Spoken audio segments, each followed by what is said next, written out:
Ever tried chasing waves before? You want to try? Well, come on, no time like the present. I'll help you find the closest beach. Osmanthus wine tastes the same as I remember.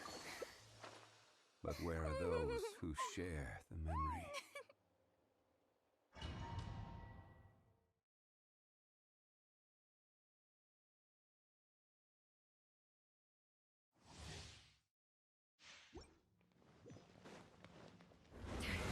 Shoot! A little amuse-bouche! This way, please! Yeah!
Osmanthus.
Ad Astra Abyssos.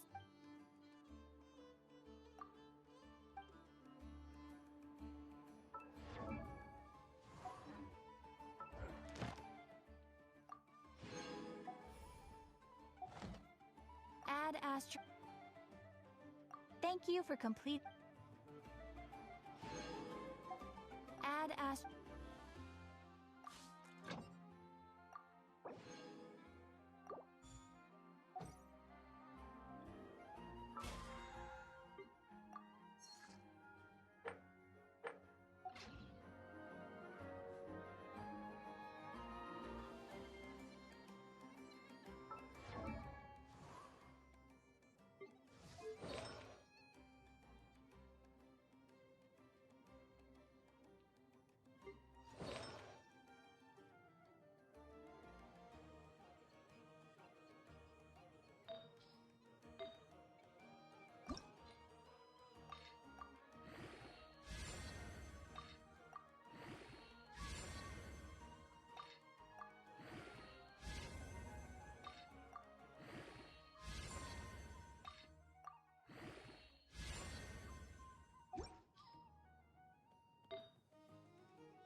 Still need to go through last quarter's financial report.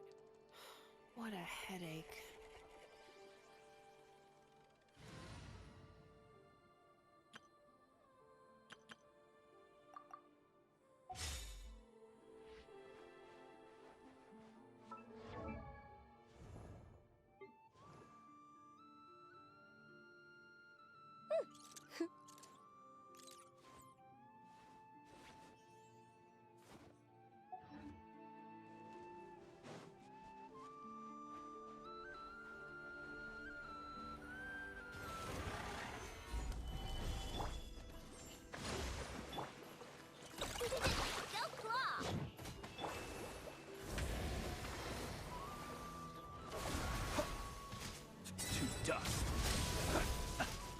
Observe.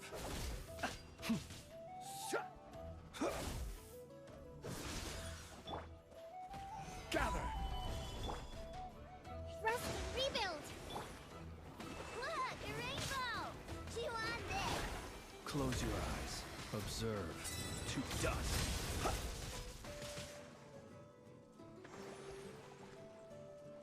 Be silent. Fear the dark. Careless. Stabilize. Allow me! Lash attack! Close your eyes.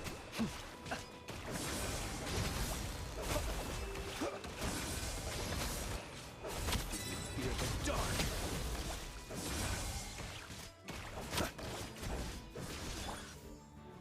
Gather. Go claw! Look, a rainbow! Be silent. Fear the dark.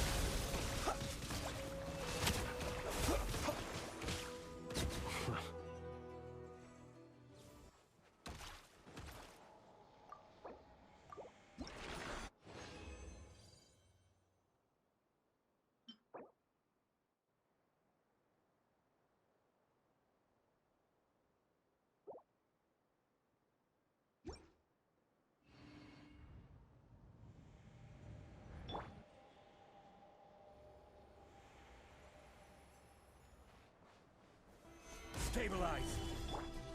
Hold the line! Yeah! Lash attack! Observe. Close your eyes. Night falls. Observe. Night falls. Keep your distance. Solidify. Rust and rebuild!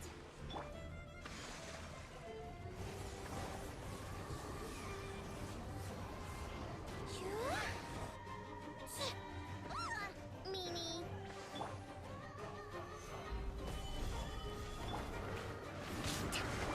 Torrent, I'm refuge! Allow me! Look, a rainbow! Be silent. Close your eyes.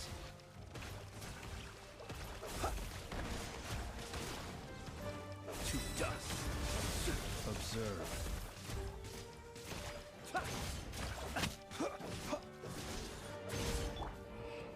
Stabilize.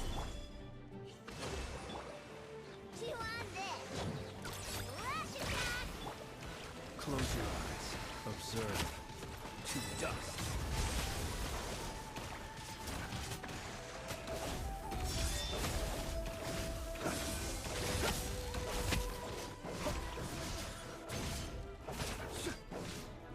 Close your eyes. Observe. Night falls.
This realm...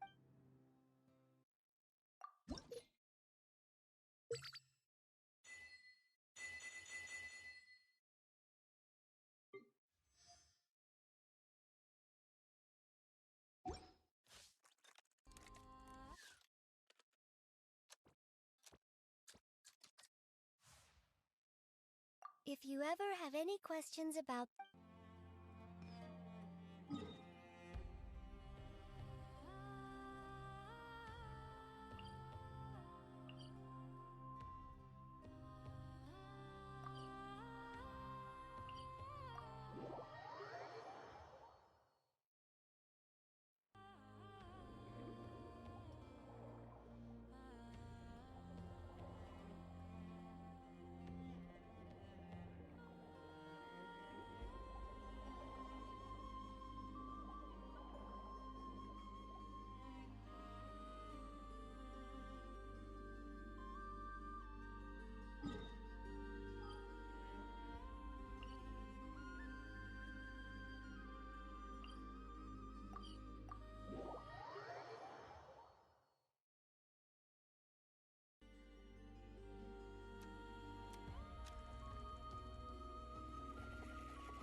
Let us have a modicum of patience for the richness and complexity of humanity. The wanton cruelty of the few is not worth our ire.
He who wishes to peer into the abyss needs simply to wander through Nodcry on a misty night. The march of the Wild Hunt will be sure to drag him into the darkness.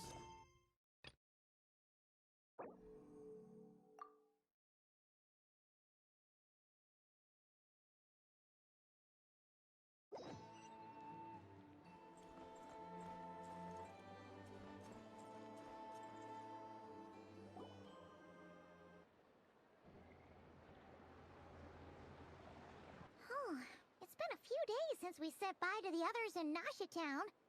Still no news about Rarer, though. Where could he have slunk off to? If only he was gone for good. But with all the trouble he stirred up before, there's no way we've seen the last of him. Hello! You must be the traveler in Paimon? Mr. Flint has been looking for you. Unfortunately, there's been a serious wild hunt attack over at the quarry. He thinks it's time to regroup and figure out a plan. The Wild Hunt? Oh, uh-oh. We better get over there, right away! Come on, let's go!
hardly sense any Kuvaki at all. This whole area feels like a soulless husk. Looks like his appetite truly is insatiable. As if the power of that energy cannon wasn't enough. He's not seriously still getting stronger? What's his endgame here? Ah, everyone's here already. Hey, we made it. So, what's going on? We've all been on high alert since we split up a few days back, expecting Rerir to strike again. But it's like he just vanished into thin air. No one has seen him nor found any trace of his presence. That is, until this morning, when a ratnik found signs of wild hunt activity while out here on patrol. As you can see, the Crystonite itself is physically intact, but the Kuvaki it contained is all but completely diminished. And we're sure that Rerir did this. Who else? He's the only one who could pull off a stunt like this. Kuvaki loss has reached critical levels. Reikir of Solnari set to maximum threat level. Warning, unless de-escalation measures are taken soon, he will pose a threat beyond our ability to contain. The consequences could be catastrophic. Traveler, do you remember when we encountered Rerir just after regaining his body? There wasn't a shred of sanity left. Nothing but madness and rage.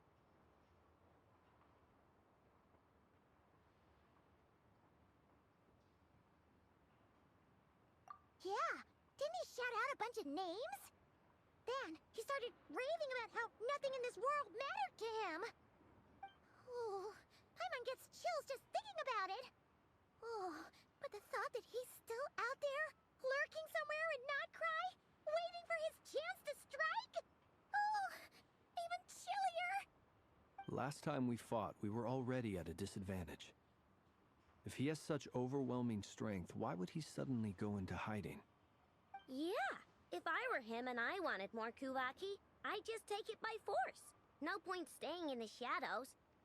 Unless something went wrong. His whole resurrection thing didn't exactly go smoothly.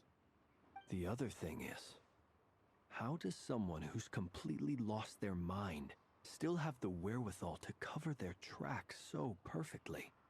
Beats me. According to certain medical studies, insanity does not always entail a complete loss of rationality. It may be that he is simply living in a world of his own. That actually sounds about right. He was ranting away to himself the whole time, like he had zero interest in talking to us. There are many unanswered questions here. He could be right under our noses, and we'd still be in the dark. Besides his name and title, we know little about him. Certainly nothing about his past, or what he might be hoping to achieve. Exactly. And we wouldn't even know where to begin looking. Even Boss hadn't heard of the Reikir of Solnari before all this. I'd be willing to bet that even if we gathered together every scrap of intel in Nodcry, we still wouldn't find more than, like, 3 useful facts about him. So, if we do nothing, he'll just keep getting stronger. But if we want to investigate him, we have no idea where to look. Last time we had Marionette and her big robo-buddy to help us, and we still barely held our ground. If we had to face him alone... Oh, Paimon's head hurts just thinking about it. What are we supposed to do against a threat this big? Well, I do have a little hunch about his next move. Given that he attacked the quarry, I'd say it's likely he'll target other places rich in Kuvaki. Somewhere like the Eye of Krati, or the Pillar of Embla. One thing's for sure. If we just sit back and let him keep absorbing Kuvaki, we really won't stand a chance against him. A perfectly reasonable hypothesis. However, it is worth noting that these two locations are quite far apart. To investigate them both, we'll need to split up. I agree, we should split up. Right now, Rerir's goal seems to be gathering Kuvaki, not fighting us directly. Once we're done, let's regroup on Hisi Island. Wait, why Hisi Island? If I recall correctly, your largest goddess statue was carved from Kuvaki-rich ore, was it not? That's right. Yes, it could well be a potential target of his. I should head back and start evacuating the pilgrims.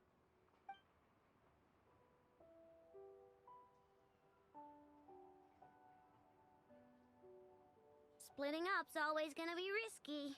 But I guess we don't have much choice, right? We're in a race against time here. And if we do run into Rear, what then? That's when you follow the third rule of treasure hunting. Run like the wind. Didn't you say the third rule was go with the flow? I don't know. Did I? Anyway, whatever. In this situation, go with the flow means go find backup. Agreed. If anyone finds so much as a trace of Rerir, do not pursue him. Get out of the area and alert the rest of us as soon as possible. We need to put safety first. All right, we'd better get moving. Come on, Anefa, let's go!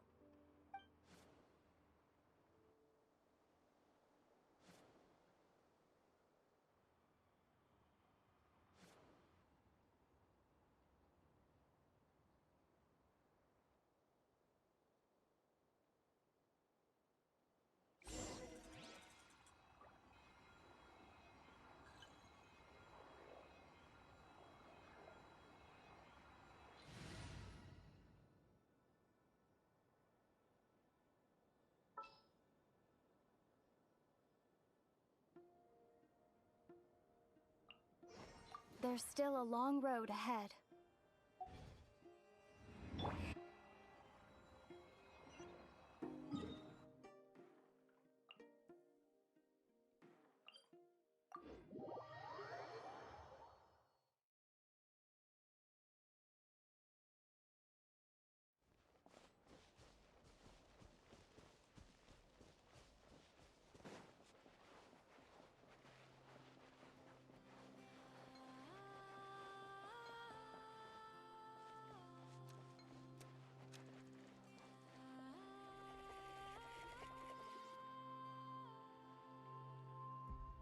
Any leads?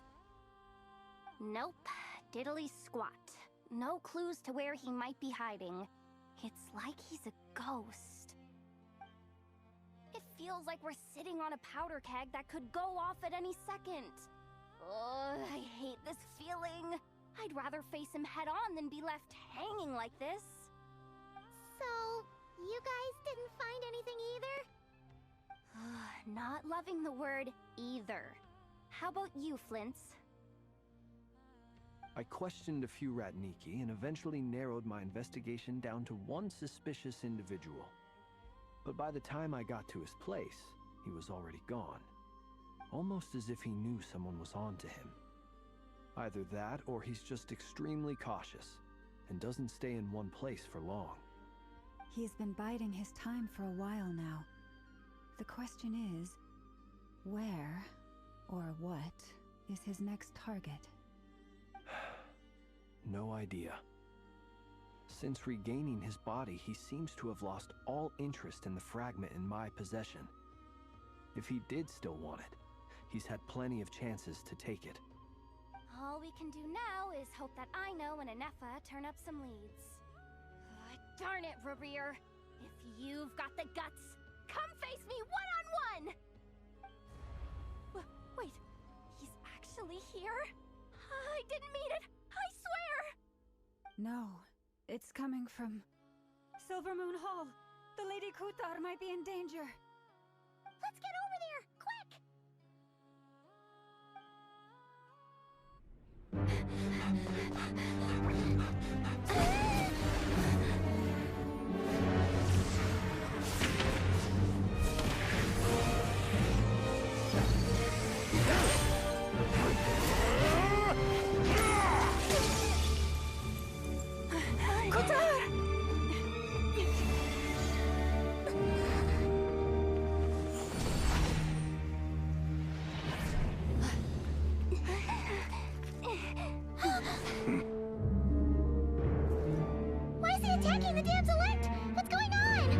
time for questions. Stop him!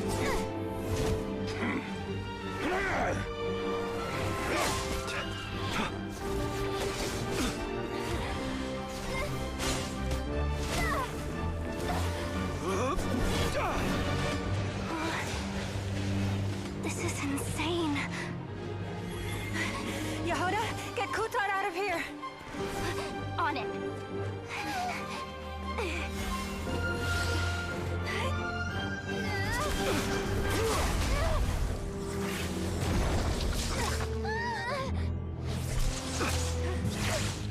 Look where your feeble light has gotten you. Now, you shall plunge into darkness. Felindus, soon, I will find a way. Watch out!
Find them. Even if it means turning this place to ashes.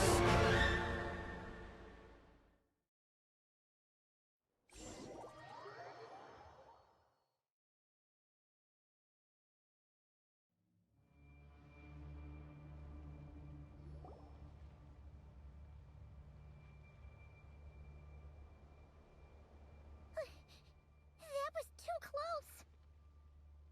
We barely made it out of there alive. What's that guy's deal? How'd he get so crazy strong? He's a threat to this entire nation. I doubt his strength could even be measured by conventional standards. I have a question. When me and Anetha showed up, we saw him chasing after this lady like he wanted her dead. What was that all about? We weren't there for the whole thing either. They were already duking it out by the time we arrived. Yeah, we didn't see how it all started. It all escalated so quickly, we had no choice but to step in. Kutar, can you shed any light on the situation? Kutar. Cross-checking database. I see. So you're the one that the Frostmoon Scions refer to as the Moon Goddess? Wait, she's the moon goddess? Oh, no wonder she looks just like all those statues. There are many reasons why people might worship the moon, and just as many why they might despise it. I've never met that person before, but there was no mistaking his deep-seated hostility towards me. Why he holds me in such contempt, I cannot say. But since he hunts the power of the moon, it's no surprise that I am a target. Kutar. There are many potential motives. For instance, you help the Traveler escape his grasp. This could be his way of taking revenge. It is also possible that he covets the Kuvaki inside you, and seeks to take it for his own. The list goes on. But, right now, devising a counter-strategy should be our #1 priority. The likelihood of this location being discovered is close to 100%. A counter strategy? But we don't stand a chance against an enemy like this. Surely our only option is to run. He's not gonna chase us to the end of the world, right? So as long as we can sneak out of Nodcry undetected. No, I can't say that. Come on, Yehuda. This is serious stuff. You can't suggest we all just chicken out. Running is our only option. Huh? You seem surprised. But what other choice do we have? We are facing an enemy we cannot possibly defeat in battle. Well, I mean, yeah, but still. It's not too late. I can distract him, so you have plenty of time to make your escape. Wait, what? You're gonna act as bait? Doesn't that make sense? I'm the one he's after. There's no need for you to risk your necks on my behalf. A coyote doesn't stop for bypassers while it's howling at the moon. What is it, Loma? The Frost Moon Scions have already grown accustomed to life without their goddess. My presence here is no longer essential, and this is not my home, so you needn't ask me to stay. We can't just roll over and let him get away with this. That's not our style. Yeah, we can't just call it quits after everything we've been through together. Besides, she pretty much saved my life back there. If I just ditched her now, I'd never forgive myself. We can't overlook that you have saved our lives multiple times now. To talk of returning the favor would be a little crass for my liking. But suffice to say that we are friends, and friends look out for one another. River's true objective remains unclear. Even if we were to sacrifice Miss Kutar, there's no guarantee he would stop. But... Kutar, I know why you left the Frost Moon Scions so long ago. It was because people started treating prayer as a form of trade. They would make self-centered wishes, force you to accept meaningless offerings in return, and then expect you to perform miracles for them, as if that were their entitlement. If it were me, I might have walked away too. But I believe that time can change everything, and that sometimes it takes losing something precious to appreciate its true worth. After much reflection, I've realized that this was never about whether the Frost Moon Scions need you. Any relationship based on need is purely transactional. What I truly hope is that you'll choose to stay, not out of obligation, but as part of our family. You were born here, and now you've returned. Who knows? Perhaps it was the moonlight that guided you home. Thank you, Lauma. But my power is on the wane. I'm afraid I will be of little use to you now. Very well then. I'll do as you say. Both times you saved us, we were transported across great distances in an instant. Is that one of your powers as the Moon Goddess? It is, but I find it very draining.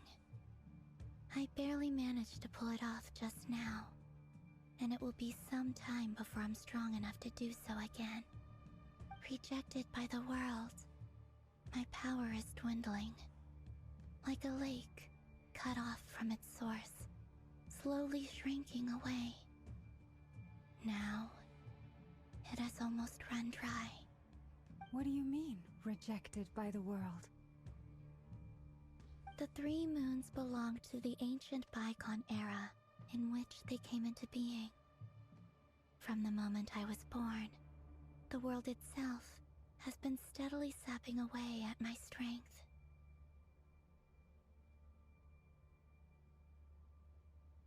The three moons are not one and the same. As the goddess of the Frost Moon, I cannot wield the powers of the other two. Yet moonlight has a way of blending together. Each can reflect the other's glow. So when our fingers touched, I was able to restore my strength by drawing Kuvaki from the Eternal Moon's marrow. But this method of recovery is painfully slow. If only we could find the... It's the Wild Hunt! Even faster than we expected. We'll have to finish this conversation later. See how those Wild Hunt creatures are running away from us. They're likely just a scouting party, which means Rerir won't be far behind. Then what are we waiting for? Let's get the heck out of here!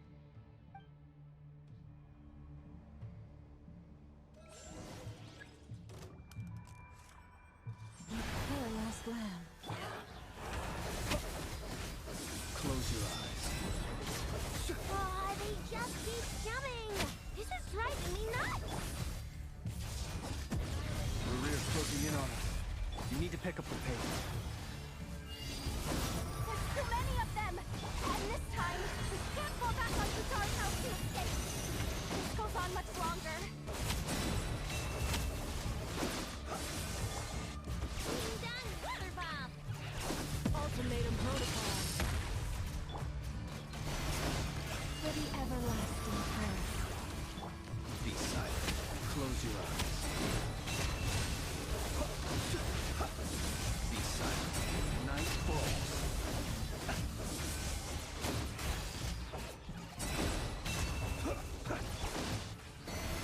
Try the frost when you burn. Annihilation mode. Insulation chamber deployed. Beware the creatures of the night. Close your eyes. Be silent. To dust. Observe. To dust. Ultimatum protocol.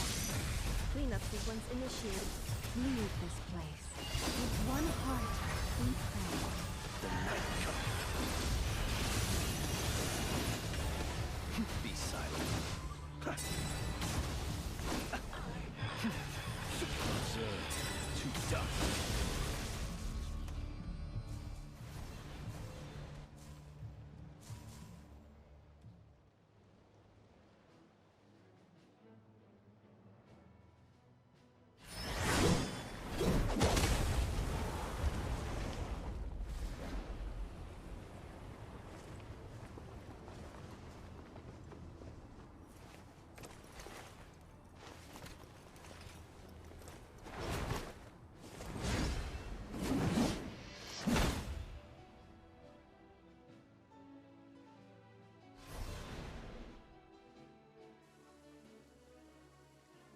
What's the matter? Bit off more than you could chew? Who are you? Uncle Varka! You're back from Amsvartnir? Whoa! You're Varka? Grand Master of the Knights of Favonius? We could save the intros for later. Right now, let's get you all out of this hellhole. Follow me. I know somewhere you'll be safe. Oh, is that where I think it is? That's the one. Come on, move! There's no time to waste.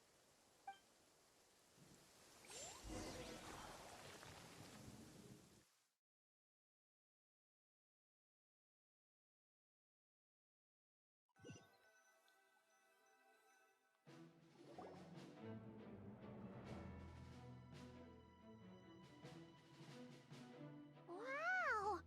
Where are we? This is so well hidden. Well, that goes without saying. This is the Knights of Favonius' meeting place in Nodcry, and a contact hub for the Northern Intelligence Network. AKA, the black market of intel. No matter what faction you're with, it's the place to buy and sell information. Their headquarters are in Nodcry, but they've got contacts in every nation. As an expeditionary force on foreign soil, working with them has offered us the most effective way of getting our hands on reliable local intel. This is where we meet, so naturally, it's secure. Anyway, where were we? Folks from Nodcry should be pretty familiar with me by now, but I believe this is the first time we've met. Allow me to introduce myself. I am Varka, Knight of Boreas, and Grand Master of the Knights of Favonius. We've heard all about you. This meeting's been a long time coming. You look way younger than Paimon expected. But you definitely have that Grand Master vibe. Well, I'm no spring chicken. Just not showing my age yet. Definitely feeling some of that back pain today, though. Rushed back from Amsfartnir without a wink of sleep, only to get right into another fight with that freshly revived maniac. Another? You mean you fought him before? Yep. He wasn't nearly as strong back then, but he was still a formidable foe.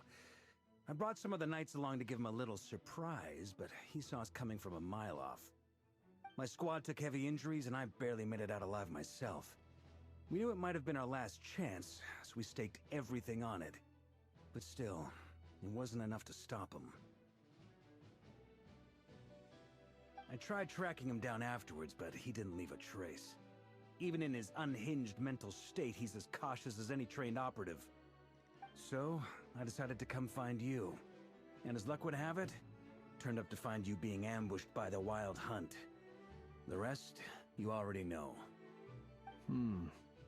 Is that why he's been frantically absorbing Kuvaki these past few days? Because he sees you as a threat?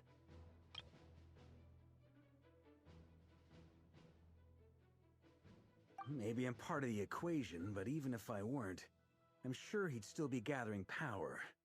He's clearly working up towards something. Note to self, Uncle Varka's strength rating officially upgraded. Guess it's my turn to ask questions now. So, what exactly has been happening in Nodcry? Why is the Wild Hunt returned in humanoid form? And why is it after you? That's a long story, but I'll try to make it quick.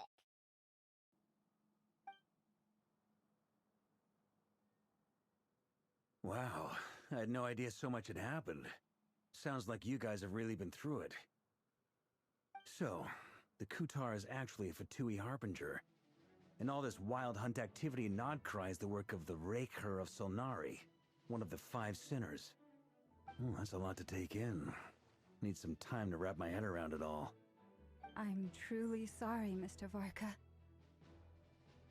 You stood with us against the Wild Hunt, and did everything you could to stop it from escalating into a full-blown catastrophe. And then, the one time you're away, it all comes to a head and all your hard work gets undone. You've got nothing to apologize for, Miss Moonchanter. You can plan 100 steps ahead and still slip up. That's just life. No one knows what tomorrow holds. You can't predict which way the wind will blow next. And, to be perfectly honest, I can't say I'm surprised. For all the times we've defeated the Wild Hunt in the past, we've never been able to completely wipe it out. Turns out, we were just delaying the inevitable. But now that a new variable has come into play, fate may well take a different course. A new variable?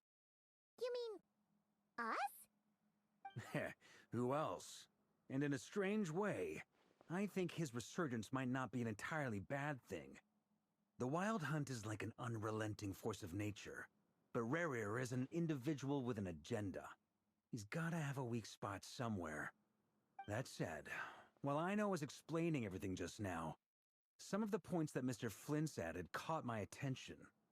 You mean about our mystery ally? That's right. From what you've said, not only did they lead you straight to some key files, they also shielded Hisi Island from a lethal Kuvaki blast. I don't know who or what could pull something like that off. Heck, even Miss Columbina doesn't have a clue. I hadn't heard the story about those files. Would you mind repeating their titles for me? Wild Hunt Phenomena Log, a Nodcryan Ratnik's Field Journal, and Kuvaki Survey Log. Oh. No. Still doesn't ring a bell. Another dead end.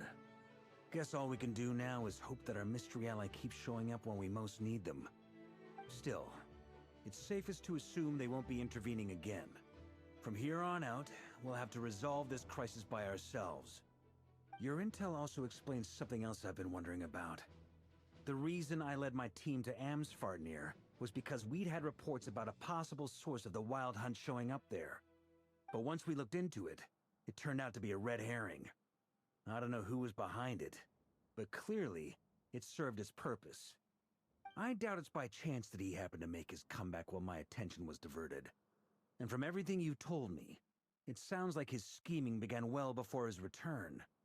So maybe luring me away was all a part of his plan. But is it even possible that he orchestrated all of this by himself? The Moon Maiden and the Raker of Solnari. Nodcry of all places. The way everything is unfolding, it can't be a coincidence.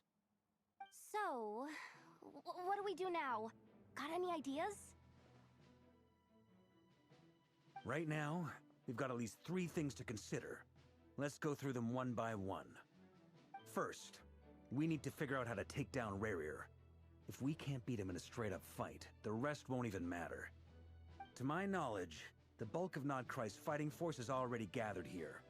But even with everyone united, we're still no match for Rerir in his current state, let alone with his power still growing. What if there was a way to tap into a new power of our own? 3 moons once watched over this world. The Eternal Moon was the largest. The Frost Moon was the brightest. And the Iridescent Moon was the most mysterious. They say that back then, the 3 moon goddesses wielded immense power. Enough to shape the workings of the world itself. I now bear the Frost Moon's power, and the Eternal Moon's marrow resides within the Traveler. Hold on. Are you suggesting... The iridescent moon, the last piece in the puzzle. That's right. If we can find the Iridescent Moon's marrow, I will be able to regain my strength much more quickly. The 3 moons are said to stir the tides and illuminate all things. Perhaps they hold further secrets beyond our understanding. According to my analysis, the solution is feasible. However, it is subject to one major condition. How do we locate the iridescent moon's marrow? I know a way, but we will need to visit the Fatui's Experimental Design Bureau. The Experimental Design Bureau? Are you saying we need to involve Marionette? Yes. I must speak with Sandrone. It's a long way from here to the Experimental Design Bureau. There's a high chance you'll be spotted. You shouldn't go alone. Then that's settled. Next up, our second priority. Somehow, we need to figure out Rerir's end goal. As you saw for yourselves, when he was still in his wild hunt form, everything he did was for the sake of recovering his body and resurrecting himself. His first act since then, after laying low for a while, was to try and assassinate this young lady. People's obsessions often reveal their greatest vulnerabilities. There must be a reason why he despises the moon so deeply. Perhaps it sheds some light on his title, the Raker of Solnari. The Wild Hunt has plagued Nodcry for centuries now. If we want to stop it for good, we have to get to the root cause of what's driving it. It's true. We still know very little about him. If Kuthar hadn't given us that lead, we wouldn't even know his name. But where would we even start? I doubt even the Intel Queen of Nodcry has a clue, and she has info coming out of her ears. Oh? That's a rather hasty conclusion for someone who's so painstakingly meticulous when it comes to dealing with machines. Ah, she heard me.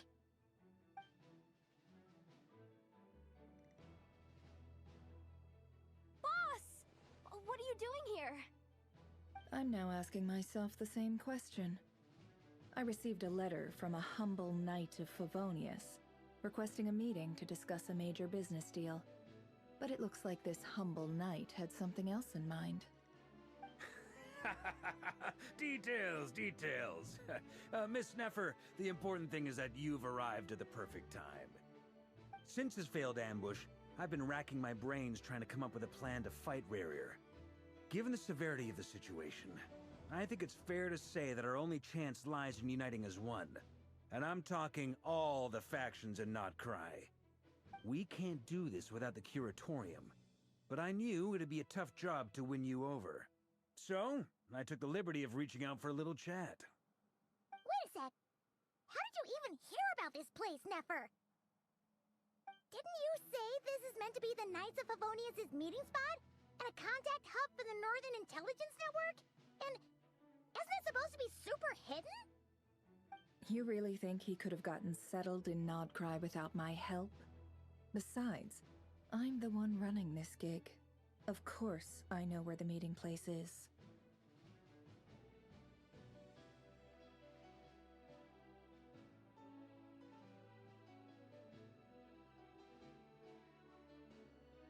Allow me to introduce the current head of the Northern Intelligence Network. If it's intel you're after, she's your woman. Pretty much seen and heard it all. Please spare me the flattery. Let's cut to the chase. Seems like you've run into some trouble, huh?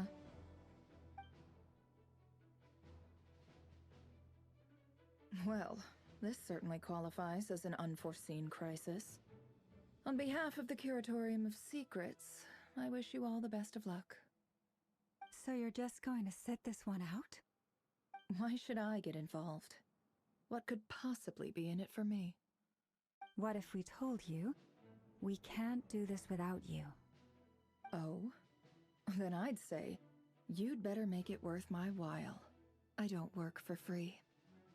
I can't put a price on something like this. It's just not in my nature. But then again, you and I have always been polar opposites in this regard. So I can't exactly say I didn't see this coming. If you insist on compensation, I will pay you. Consider this a formal commission. Sound fair? You just don't give up, do you? Too bad. I know you well enough to know you can't afford my prices. The riskier the job, the more it'll cost. And a moon chanter's stipend isn't exactly generous. Unless you're planning to start passing the donation box around among the faithful. Boss, just a thought. If they come up short, maybe you can take the difference out of my next few paychecks. Things got really dangerous during the fight with Rerir. If this girl hadn't saved me, I'd be ley line fodder by now. I'd be gone for good, boss. If there's any way we can make this work, I'd really like to help her. Please? I'm begging you!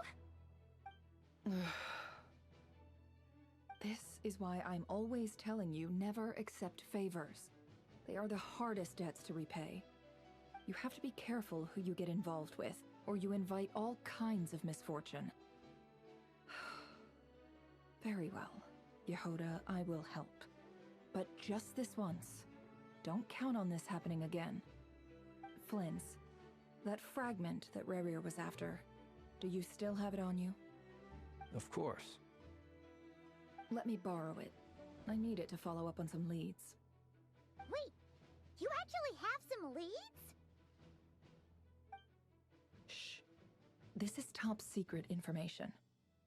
I get it. We all have things we'd rather keep to ourselves. Plus, I know we can count on you, so we'll leave the intel gathering in your hands. And that brings me to the third and final item. We need to find a way to distract him.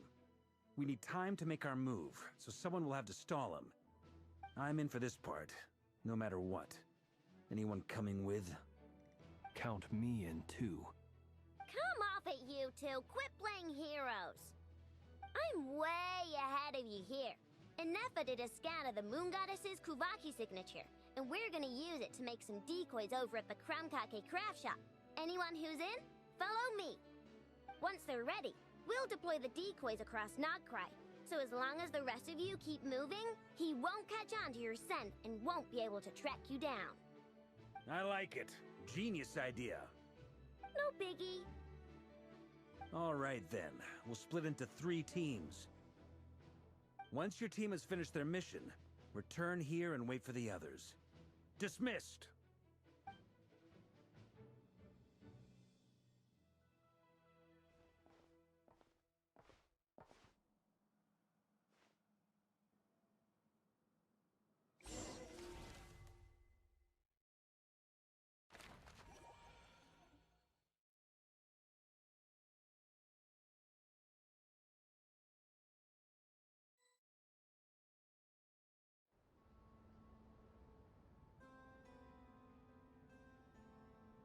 Lady Damselette. Wait, and you two? What are you doing at the Kuvaki Experimental Design Bureau? We've been doing our best to mind our own business lately. But if you're just gonna waltz up here like this, you're seriously pressing your luck. Don't blame us for doing what we have to. Huh. You really think that's gonna scare us off? We're not looking for any trouble. I just want to see Sandrone. Do I need to remind you that you're still a wanted fugitive for deserting us? Out of consideration for our former ties and the crisis we're all up against, we'll let you leave in one piece. But don't even think about trying to get inside. Let them in. But... Are you going to make me repeat that? No, my lady. Sandrone seems to be in a good mood. Must be maintenance day.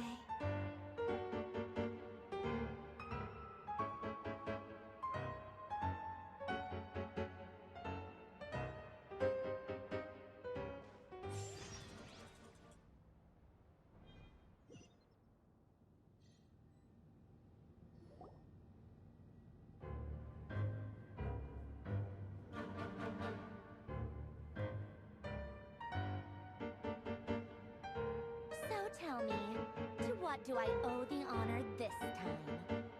Actually, before you answer that, just so we're clear, we're not colleagues anymore, Columbina. I don't owe you anything. I promise it's nothing big. It seems like you've gotten the wrong idea here. The only reason I let you in was because I was bored. It seemed like a way to kill some time and satisfy my own curiosity. Whatever miscalculations I may or may not have made in the past, I haven't lost the plot enough to even consider sticking my neck out for your sakes. I'd like to speak with Arlecchino. What? Huh? You mean the knave? I'd like to speak with Arlecchino. Is she in Nodcry? No, she's not. Once the work on this facility was completed, she went back with the Rooster and Regrator. The only ones in Nodcry are me and... What is it you need to speak to her about anyway? Rerir is hunting me. If I'm going to face him, I must first retrieve the lost moon.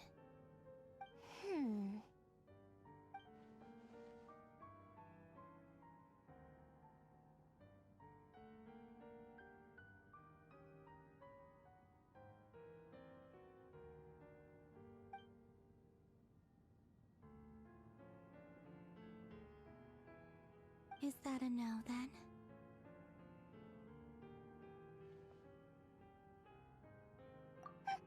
As if I need reminding. I was this close to settling things with him before someone decided to whisk me away to their weird little garden.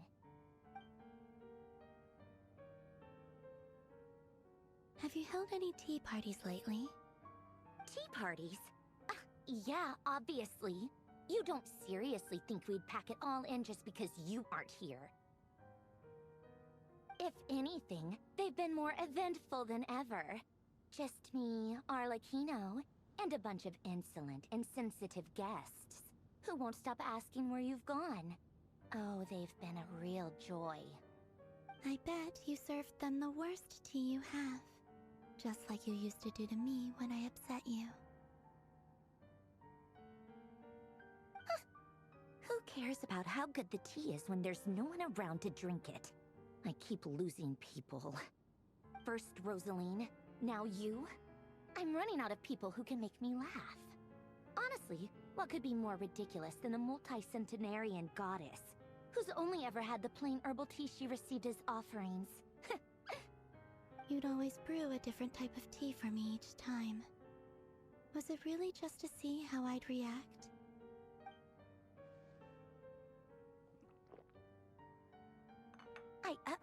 Well, duh. Why else? Watching you squirm was practically my only form of entertainment.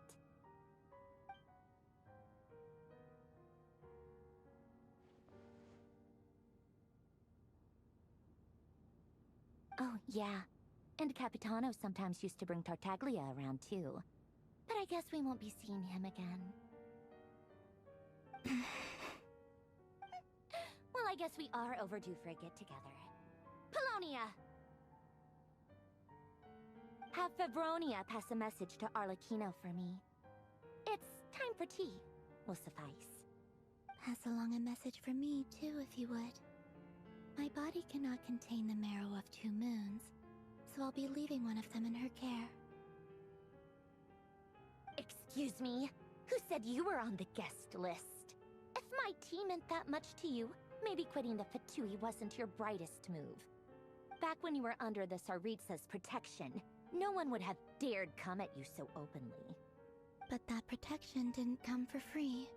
In fact, I paid dearly for it.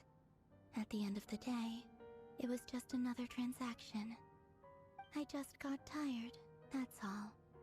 I never wanted any part in their grand ambitions, and I've had enough of being treated like a bottomless supply of power.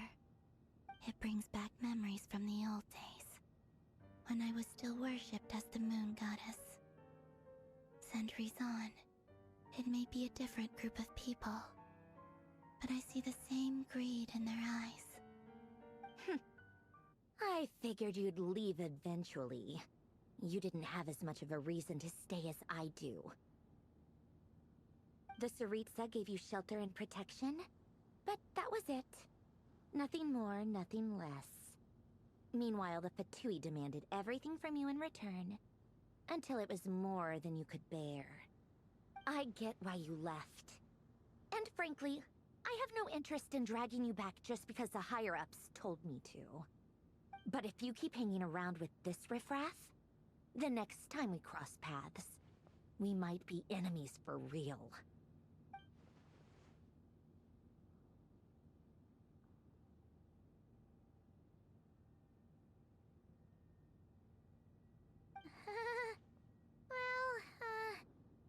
Guess that's our cue to leave.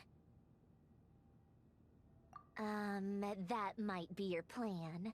But it sounds like someone else wants you to stay a little longer. Huh? What do you mean? Listen.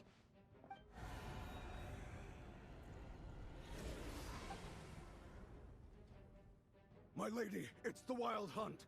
A horde of monsters is headed straight for the facility. Another uninvited guest trying to crash my tea party. Clear the area. I'll handle this. Wait, what? You want us to leave you here by yourself? Huh. You'll be lucky to make it out of this alive. You really think you can afford to worry about me? Go on, get out of here. You may have stopped Polonia from crushing him last time, but I've made sure that won't happen again. The entire Experimental Design Bureau is rigged for war. Stay and watch if you want, but it'll be at your own risk. You're not flagged as friendlies in the weapon system. Don't tell me what to do! Look, if you're leaving, make it quick. Or you'll just get in my way. There's a secret passage on the 2nd floor. It'll take you right to the plains out back. Stare all you want, Columbina.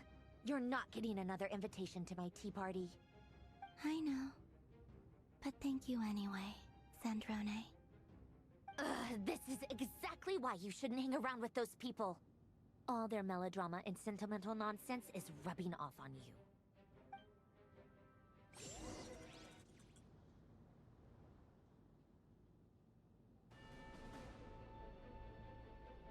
Come on then, Mr. Ray here.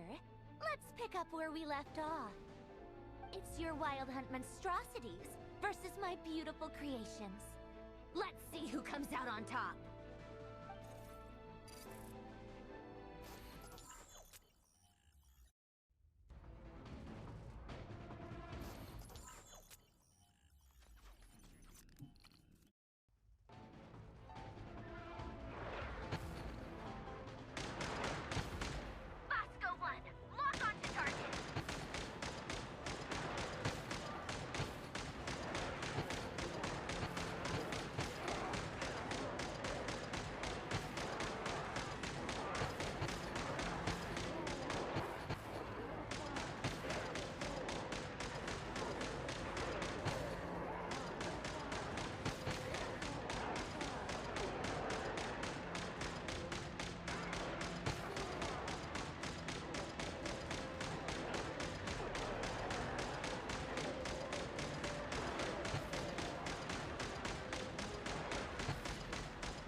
she go?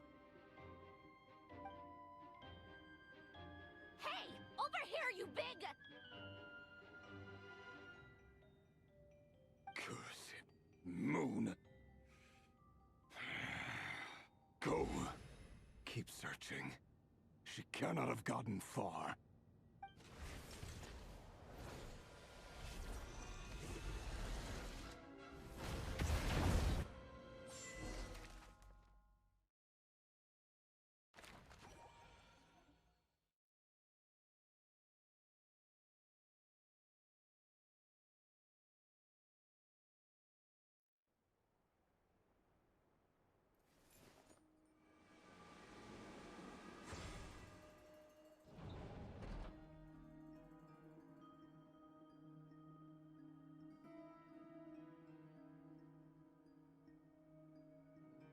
So this is your method for investigating Rarir's past. It almost looks like some kind of ceremony. Good deduction. But it's quite a different affair from what you're used to with the Frost Moon Scions. Whoa! First time I've ever been in here. Boss always said it was off limits, so I pictured some kind of creepy dungeon. But it's actually kinda nice. Oh, I guess this must be Sumero decor? That's where Boss is from. And that nice shopkeeper who sold me my treasure compass.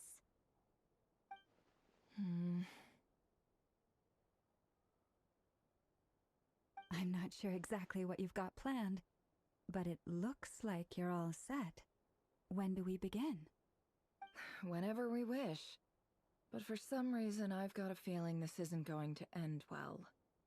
I've never faced Rarir myself, but from what you've told me, his power is beyond anything I could imagine. I, on the other hand, am just an ordinary businesswoman.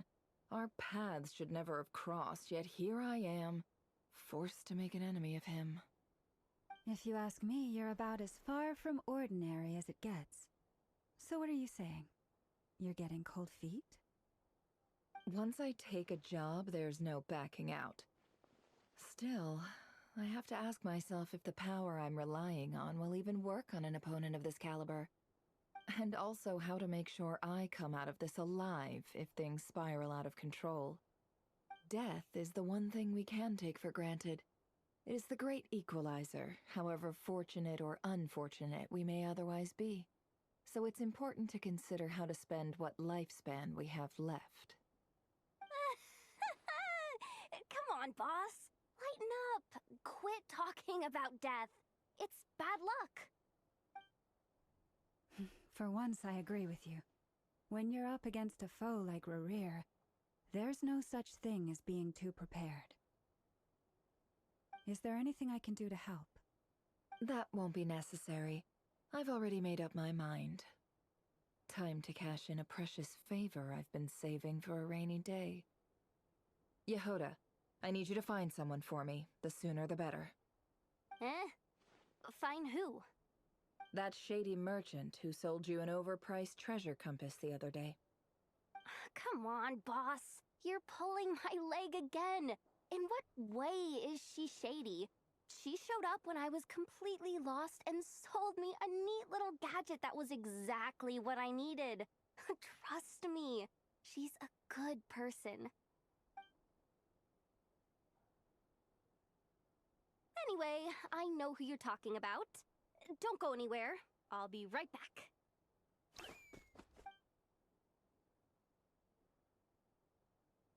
Quit grabbing me. I genuinely can't run any further.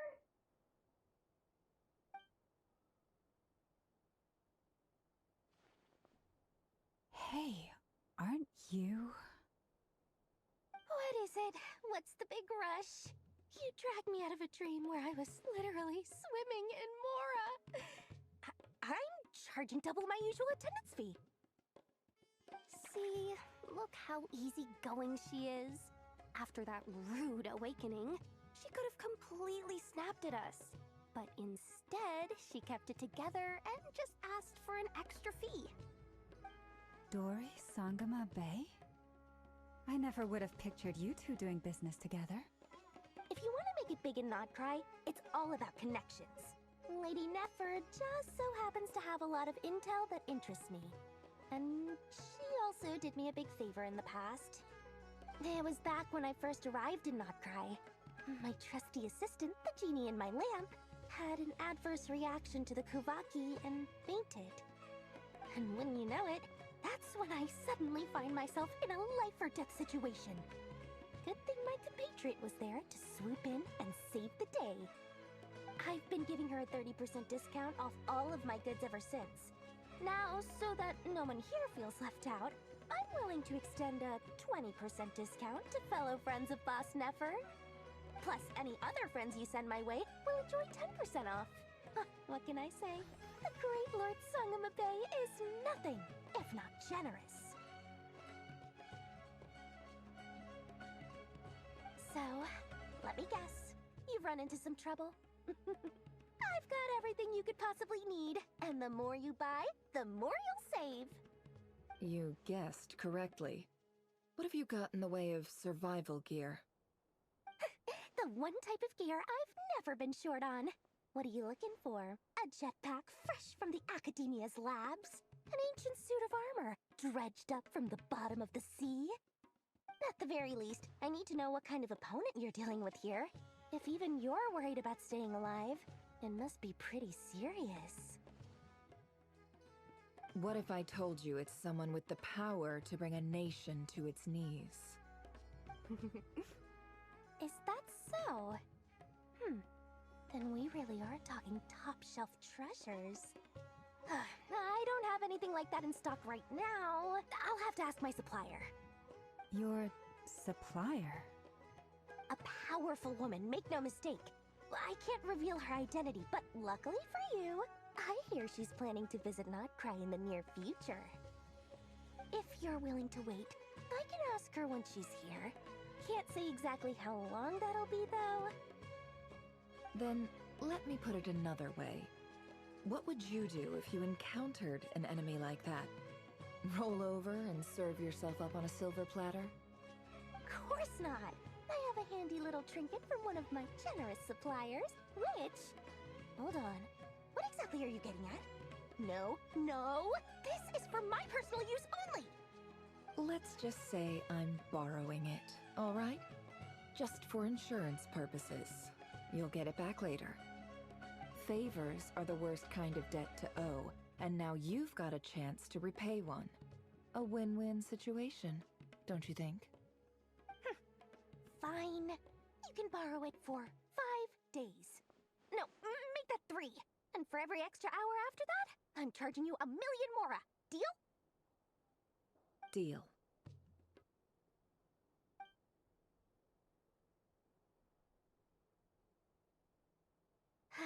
What a way to start the day.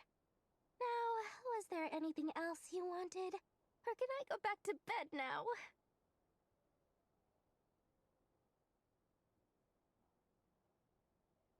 That will be all. Take care now. Don't trip up on your way back, friend. See you later! You're my favorite shopkeeper.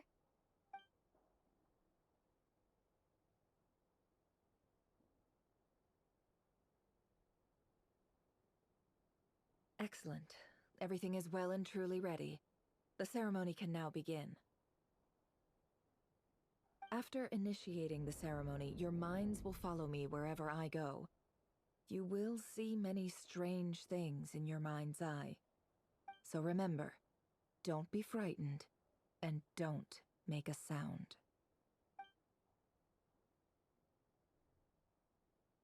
Now then, let us peer into the Raker of Solnari's past.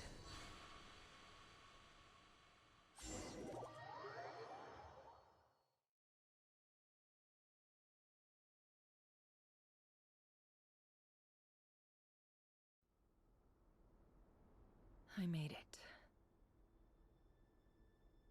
I don't recognize this style of architecture. Must be Conrian. Simple furnishings, table and chairs. It's a more ordinary house than I might have expected. Looks like the fearsome Raker of Solnari came from surprisingly humble beginnings. Unless this passed for luxury in Conria. Unlikely. It was said to be a very prosperous nation in its heyday. Anyway, I'll keep exploring.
Hi, Revere.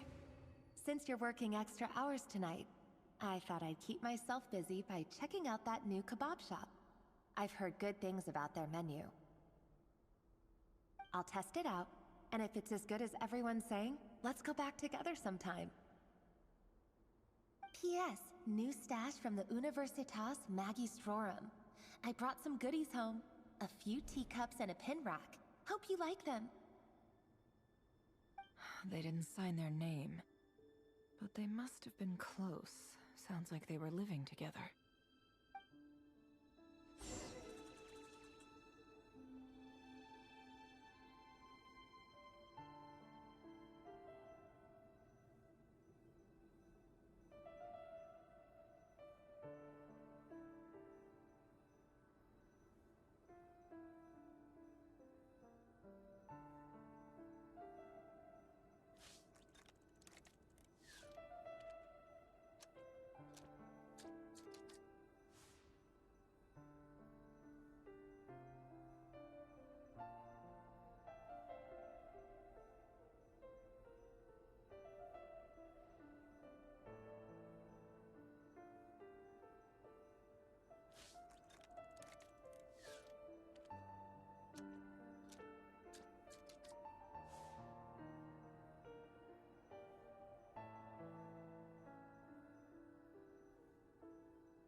I went over to Joseph's for drinks today. They have a fine collection, but I went alone. Felindis was tied up with something and couldn't make it. Joseph asked why I came alone, but I didn't really have an answer. He then went on to ask about other things. If you ask me, someone who asks that many personal questions is too nosy for their own good. But if he invites me again, chances are I'd still go. Felindis. That's the same name Rerir mentioned. Crane imports keep falling. If things don't pick up, we'll soon be back to meat and mushrooms only. Honestly, I'm not a huge fan of that new type of mushroom everyone's been into lately. Didn't it start out as a lab-grown variety? I heard it's even mildly corrosive. Seriously, why would you even eat something like that? I don't care if it's an impressive feat of alchemy. That just isn't the kind of thing I like to eat. Grain has to be imported, and they're eating a diet of mostly meat and mushrooms. Could it be because Conria is underground, so it doesn't get much sunlight? That would explain why they use so much stone in their buildings. They even use alchemically modified strains for food. Seems like the people of Conria don't have many options when it comes to dining. I've just about saved up enough now. Time to buy it and keep it somewhere safe. Making a big purchase. I wonder what it is.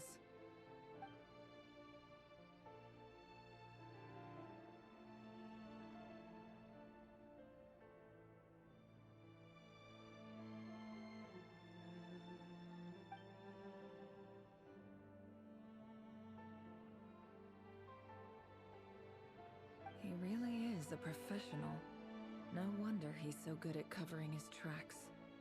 Despite what he's become, it seems like he's retained certain habits, at least in this regard.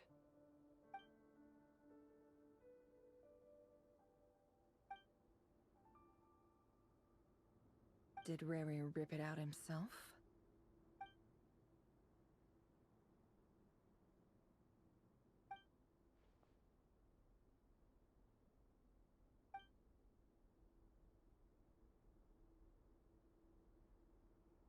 Before I met you, I was convinced that my heart was nothing more than a stagnant pool.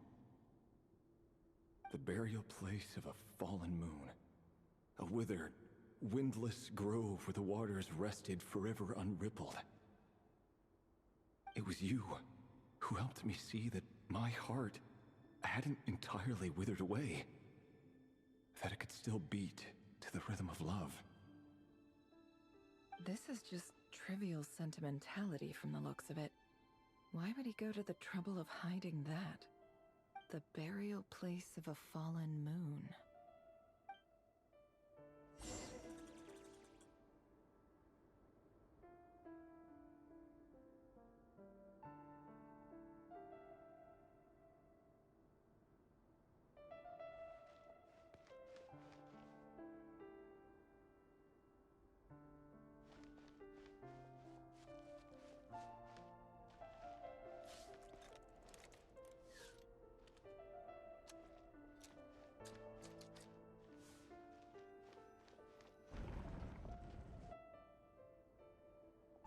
Rerir, over here.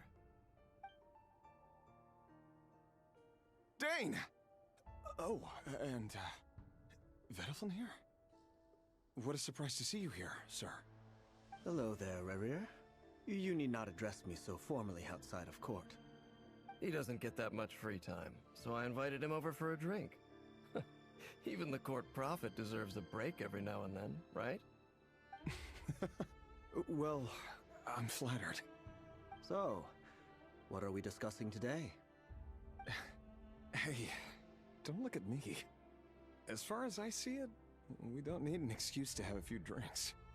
Come on, don't give us that. Didn't you say you were about to pop the big question? How's that coming along? Who'd have thought the great Twilight Sword was an even greater gossip? I just didn't expect you to be the first one to settle down and get married, that's all.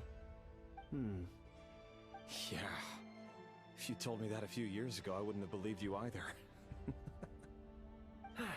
So, are you planning to come clean about your job then? I'm guessing you still haven't told her. Sure, I'll have to tell her at some point. But I'll need to pick the right time and place. To be honest, I have no idea how she'll take it. Come on, stop being such a pessimist. For all you know, she could be thrilled. I bet she'll be much more impressed by your actual job than the one she thinks you're doing now. A member of the King's Guard. Quite the cover story. Does the king himself even know? Of course he does. Anyway, enough about me. How have you been? Me? Same old, same old. Nothing much to... Huh? What's up, Fed? It's nothing. Vedifulnir, Dainsleif's elder brother. Renowned throughout the court of Conria as the Visionary, and said to possess a wisdom far beyond the reach of any ordinary man. And yet, despite the gulf between us, he seems to have something to say about me. Does he even know me? Does he see me as a friend of his brother, or just another of the Vinster King's blades? Why did he react so strongly? Was it really to do with what we were talking about? Brown, curly hair and brooding blue eyes. So this is what Rerir looked like back in the day. Perfectly normal. No different from anyone else.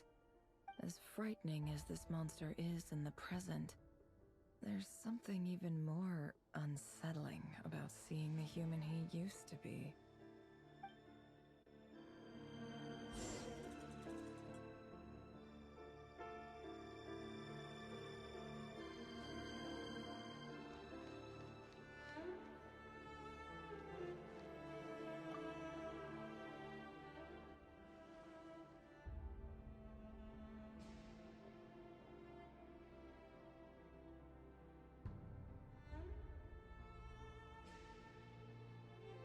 Felindis? You're back early? Our equipment's being serviced today, so I got off earlier than usual. How's your day been? Aw, why the long face? Is something the matter? Has your boss been giving you a hard time again? Went for a drink with Dane and the others after work. Isn't that a good thing?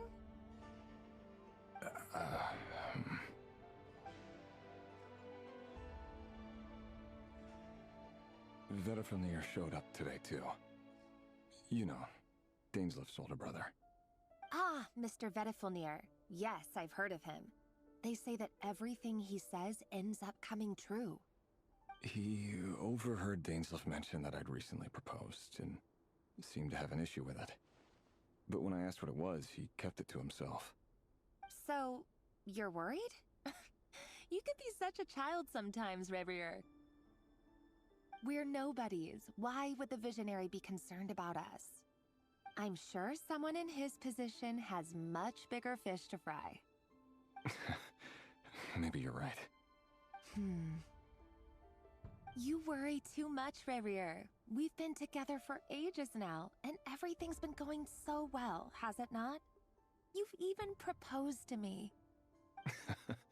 So, you do remember. Tell me then. What's your answer? Like I said, I need some time to decide. You can't just rush into things like this. We may be nobodies in the grand scheme of things, but if we want things to work out, we've still got to plan ahead. All right. Take your time. Just don't keep me waiting forever. Nobodies. Sounds about right. In the eyes of people like Vedifulnir and Dainsleif, what do we matter? Can someone whose gaze is so fixed on a far-flung future even see the present clearly? Besides, the dynasty's fate rests with the king and his inner circle. Whatever I do, it won't make much difference. Meanwhile, every idea they come up with, every decision they make, it affects everything. These days, the king is lost in his research, and the purge of the Crimson Moon bloodline grows ever more intense. The opposition tried to speak out, but nothing came of it. And I'm under no illusions as to why. Because we eliminated them and got rid of their bodies. A man can have 1,000 reasons to carry a sword, but there are few good excuses to use it. Yet the king has never even considered a gentler approach, and he never will. What becomes of someone who kills on another's behalf? Can he ever find true peace?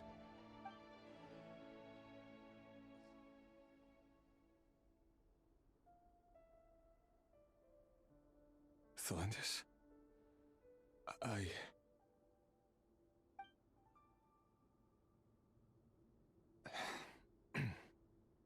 It's nothing. You were right. Fate has never smiled upon nobodies like us. But by the same token, it's unlikely to bear a grudge against us either. There's no reason we can't keep living happily together, cherishing the simple joys of each day as they come. See? You just need to stay positive, Revere.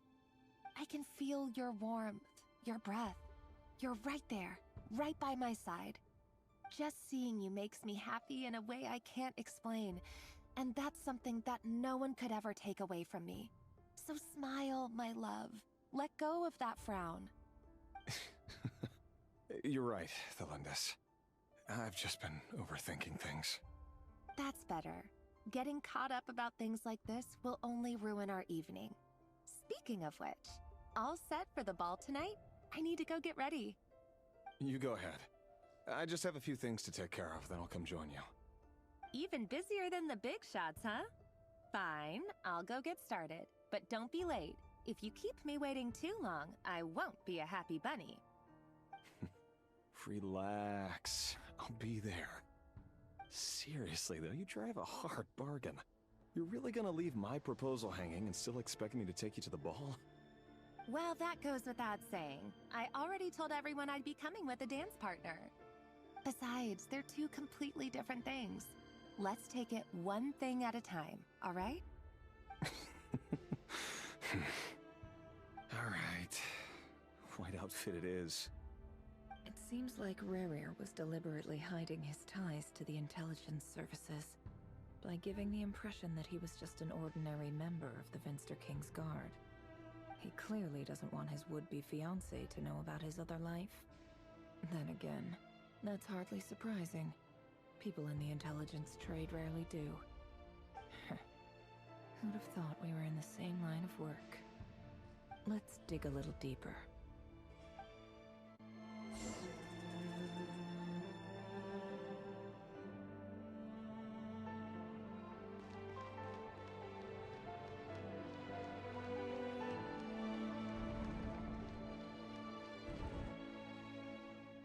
Our last operation was a resounding success, and all thanks to you, Rehir of Solnari. In total, we apprehended 32 dregs of the Crimson Moon, and 67 accomplices. After all these years since the dynasty's fall, so many of them still linger on. Indeed, it cannot be denied.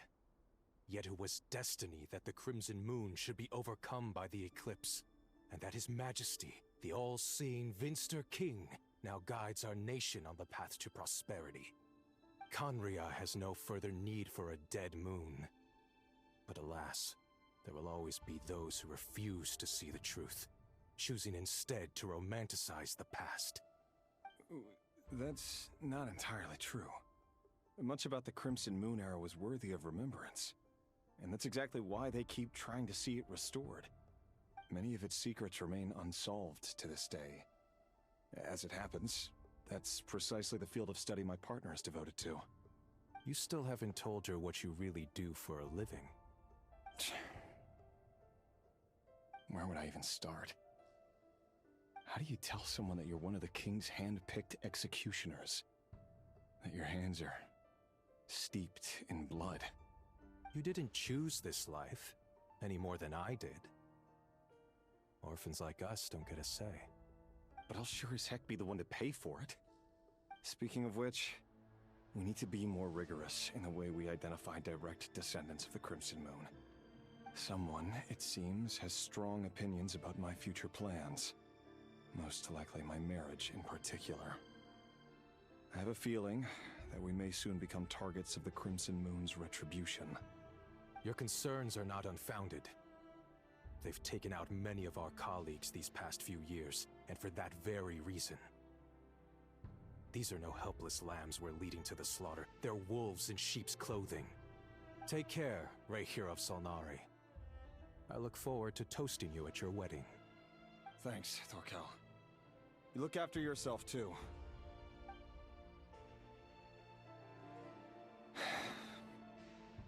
Thelindis, I never wanted to keep this from you. You're the last person I would ever want to lie to. But that's exactly why I can't tell you everything. There are things you shouldn't know. Things you cannot know. The Moonlit Dynasties are a thing of the past. Yet even now, with the sun shining high in the sky, there are those who would call forth a dead moon's ghost. Could that be why Vedalfnir held back? Or was it because of some court secret he's not at liberty to share? I have to get a clear answer from him. No matter what happens, I will protect Thelindis. Rerir seems to be very concerned by Vedalfnir's reaction. Vedalfnir and Dainsleif, the Visionary and Twilight Sword. So that's what they were really like. I've investigated this whole area now. There doesn't seem to be any other memories here. Should I try somewhere else? Wait a second. What's this black smoke?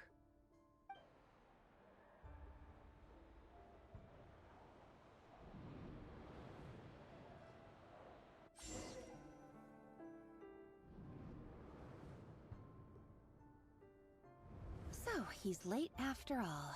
Just you wait, Rerir. You're in for it. Big time.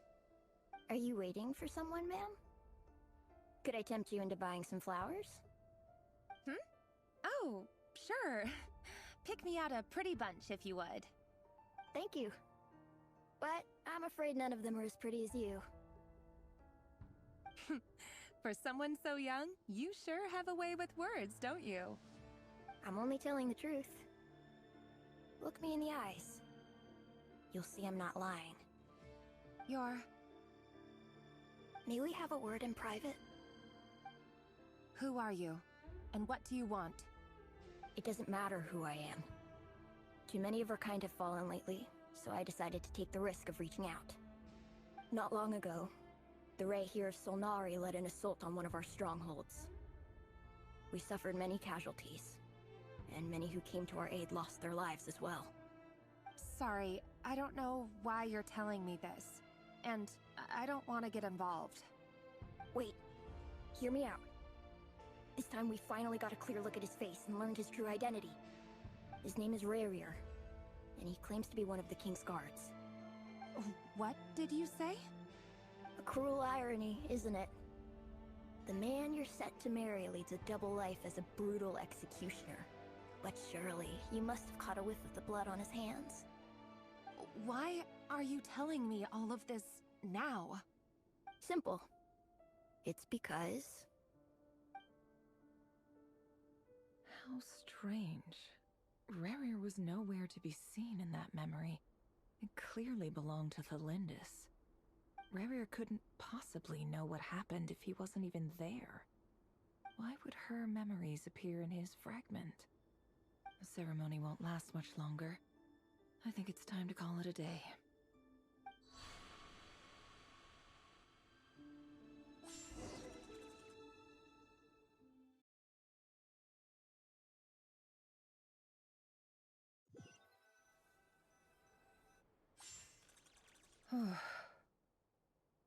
So that was your doing? Did you just pull us inside Rerir's fragment to spy directly on his memories? Any more questions, and I'll have to start charging.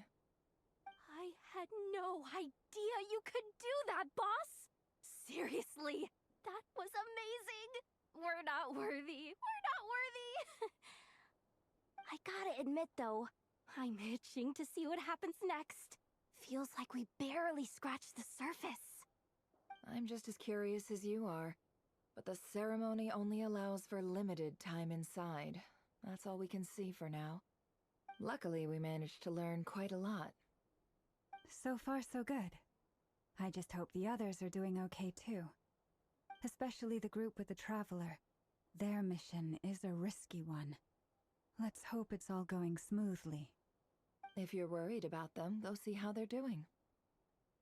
If I know Boss, she's gonna need some time to write up all the details and make sure it's all coherent. I'll stay behind to lend a hand, but feel free to head back and meet up with the others.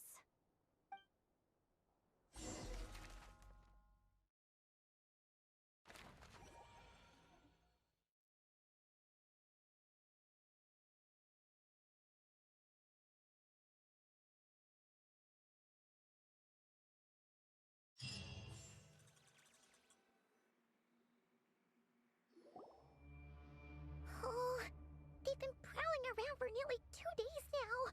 These things just won't quit.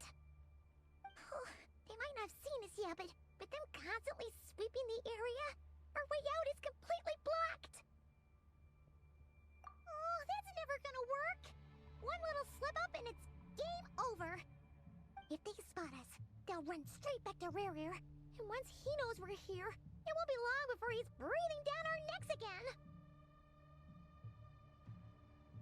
Oh, guess you're right. All right, time to zip it.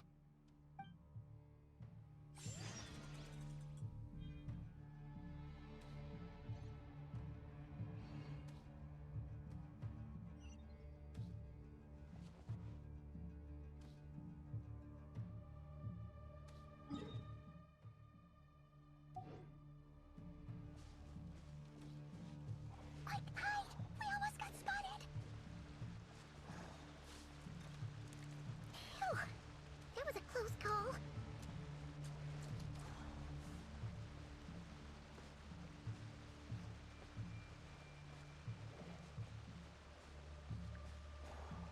Watch out! He's coming this way!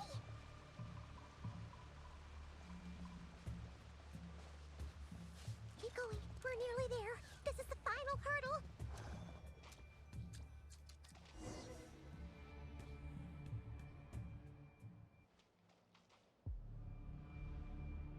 Oh, there's no end to these things!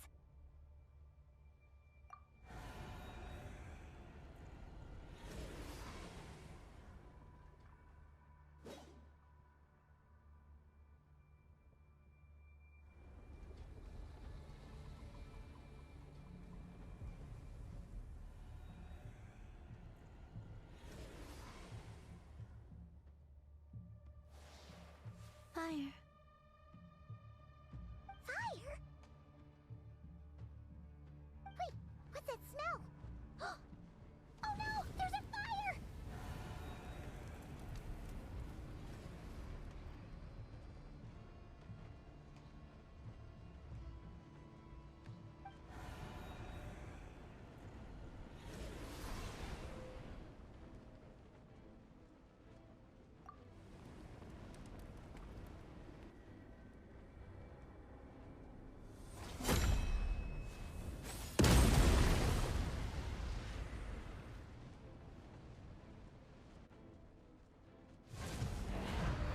Zandrone was right. You look weak, Columbina. The old you would never have let such lowly creatures bar your way. Word has it that you did something for the Tsaritsa, and that's why you've lost most of your power. Freedom comes at a heavy price, doesn't it? It's Arlecchino! You came! Hello again, Columbina. And greetings, guests of the House of the Hearth. It's been a while, Arlecchino.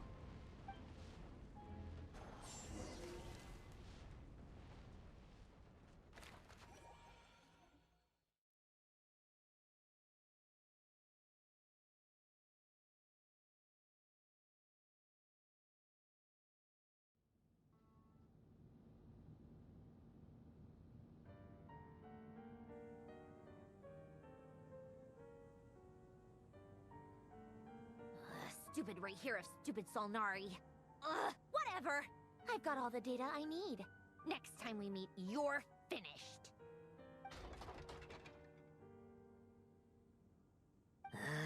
He sure doesn't pull his punches.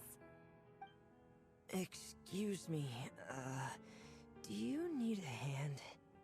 You can do me a favor by staying out of my way. Can't you see I'm busy? Wait a minute. I recognize that voice. Hello, Miss Sandrone.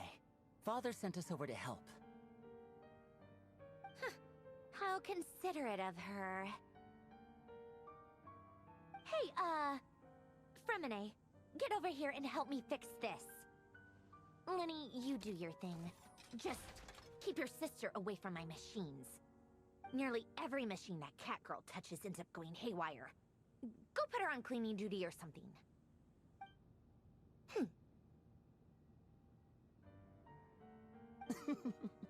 Then let's start downstairs. Fremine, we'll leave this place to you. You've got it. Wait a second. Pretty sure there's still some tea in the cupboard. If you want some, you'll have to make it yourselves.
It's a relief to see you all made it back in one piece.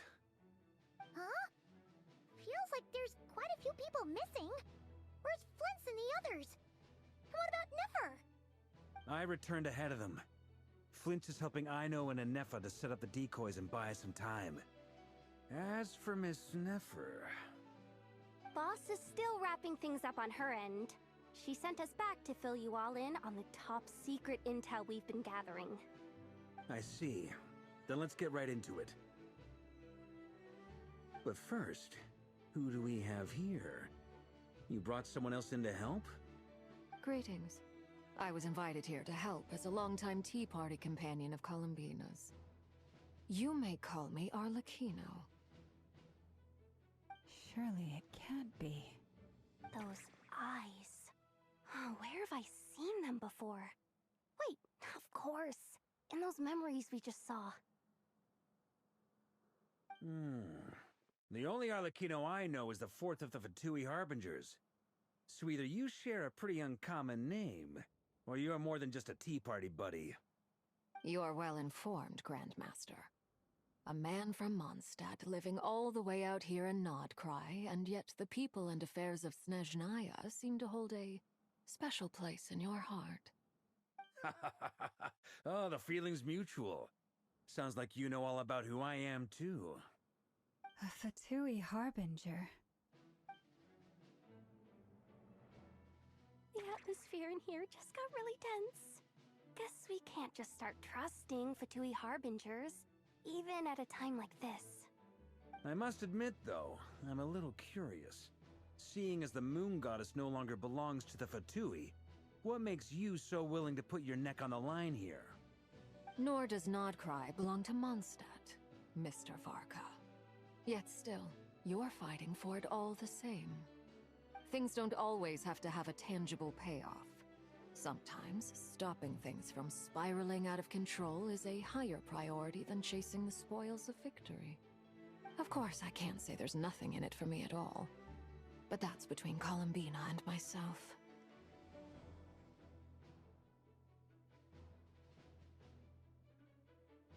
Forgive me. I don't mean to doubt you. It's just that the Fatui really have been the source of many of our troubles. We have our own way of doing things here in Nodcry.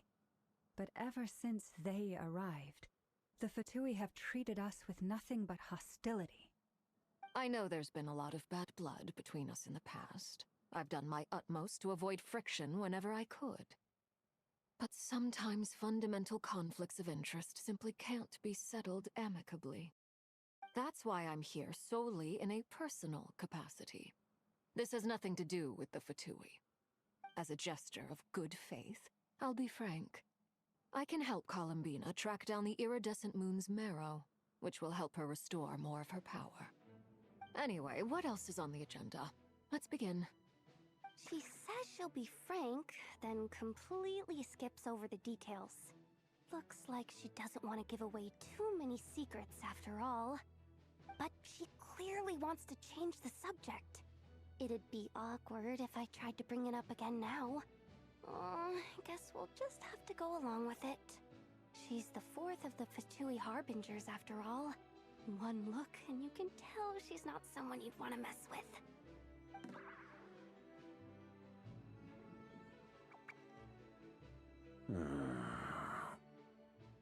Well, since Miss Arlecchino sounds confident in her ability to handle that, we'll proceed to the next topic. Yehoda, time to share that top-secret intel. Alright, listen up everyone. First, we now know that Rerir was originally a Conrian secret agent whose primary mission was to hunt down and assassinate the so-called Dregs of the Crimson Moon. The Dregs of the Crimson Moon? In the memories, there was a lot of talk about the Crimson Moon and Eclipse, and a whole bunch of other stuff from the time of Conria.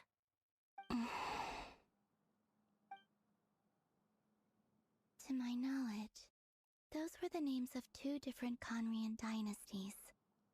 Long, long ago, it is said that the people of Conria worshipped the Crimson Moon, drawing a mysterious power from its reflection. But one day, a coup saw the Crimson Moon eclipsed, hence the name of the new dynasty that replaced it, and how it became the new emblem of Conria. Still, long after the Crimson Moon dynasty had fallen, the last ruler of the Eclipse dynasty, the Vinster King, still coveted the secrets it left behind. So, he sent the Rehir of Solnari to secretly hunt down the Crimson Moon's few remaining followers. In those days, Rerir showed no signs of madness. In fact, he was as normal as any other person. Oh, and he had a fiancé, or at least a would-be fiancé, called Tholindis. What's the matter?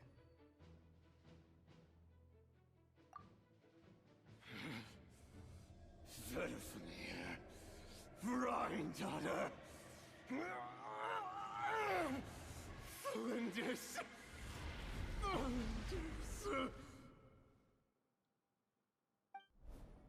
Interesting. Anything else? What about this would-be fiancé of his? Do we know anything about her? Well, she was a researcher at the Universitas Magistrorum, but it felt like she was hiding some kind of secret. Oh, and one more thing.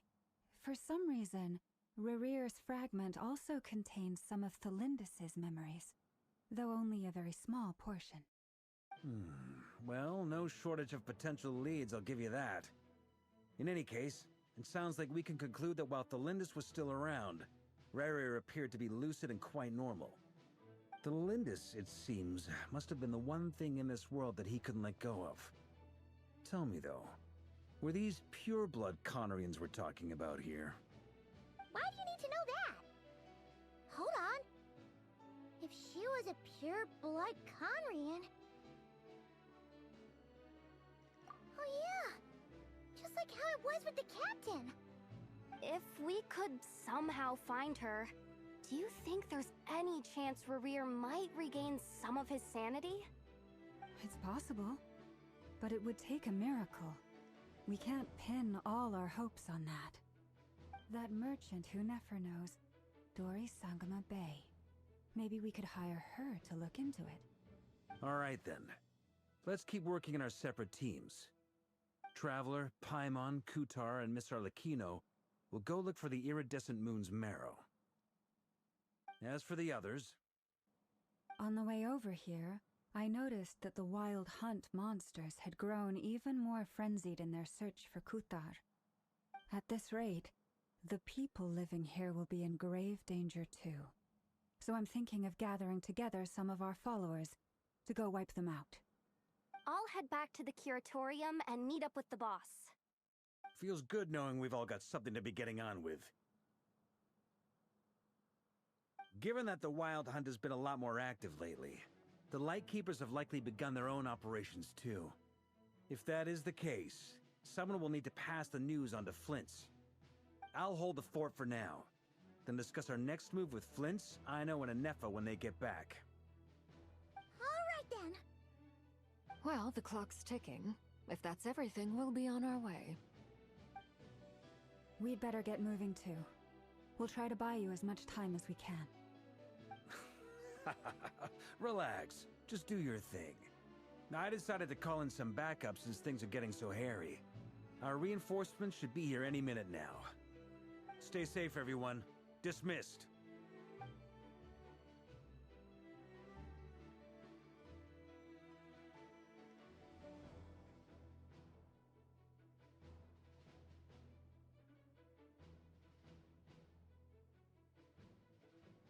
We're back.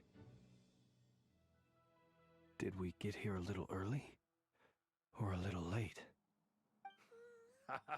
A tad late. The others have already set off.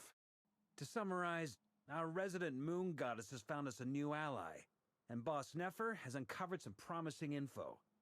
Everything going smoothly on your end? Not great. I don't know how long we can stall them for. The decoys are getting taken out way faster than we imagined. I'm gonna make some more later, but I need a timeout first. I'm so tired right now. Oh, right!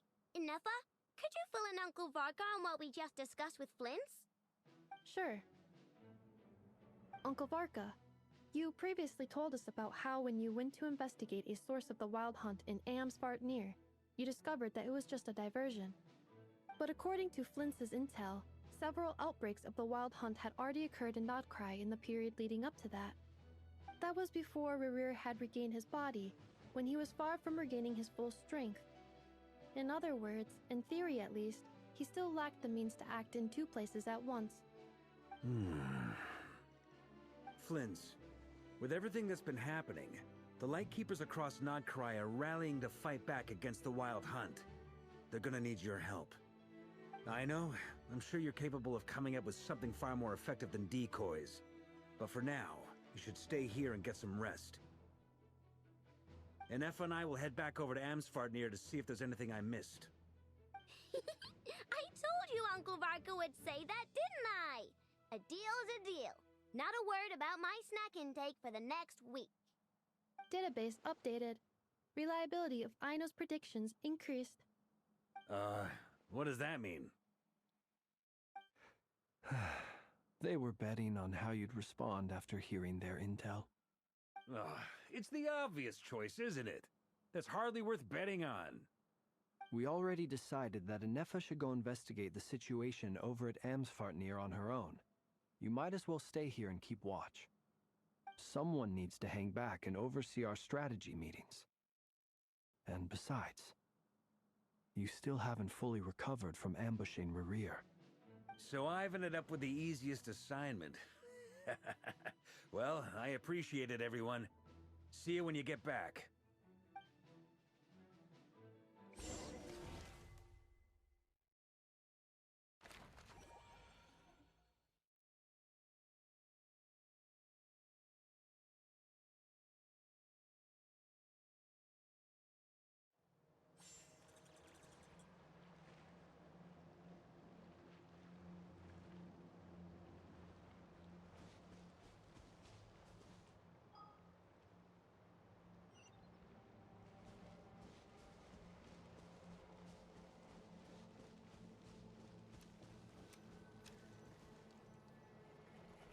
Here, this will serve as a good spot to cross over.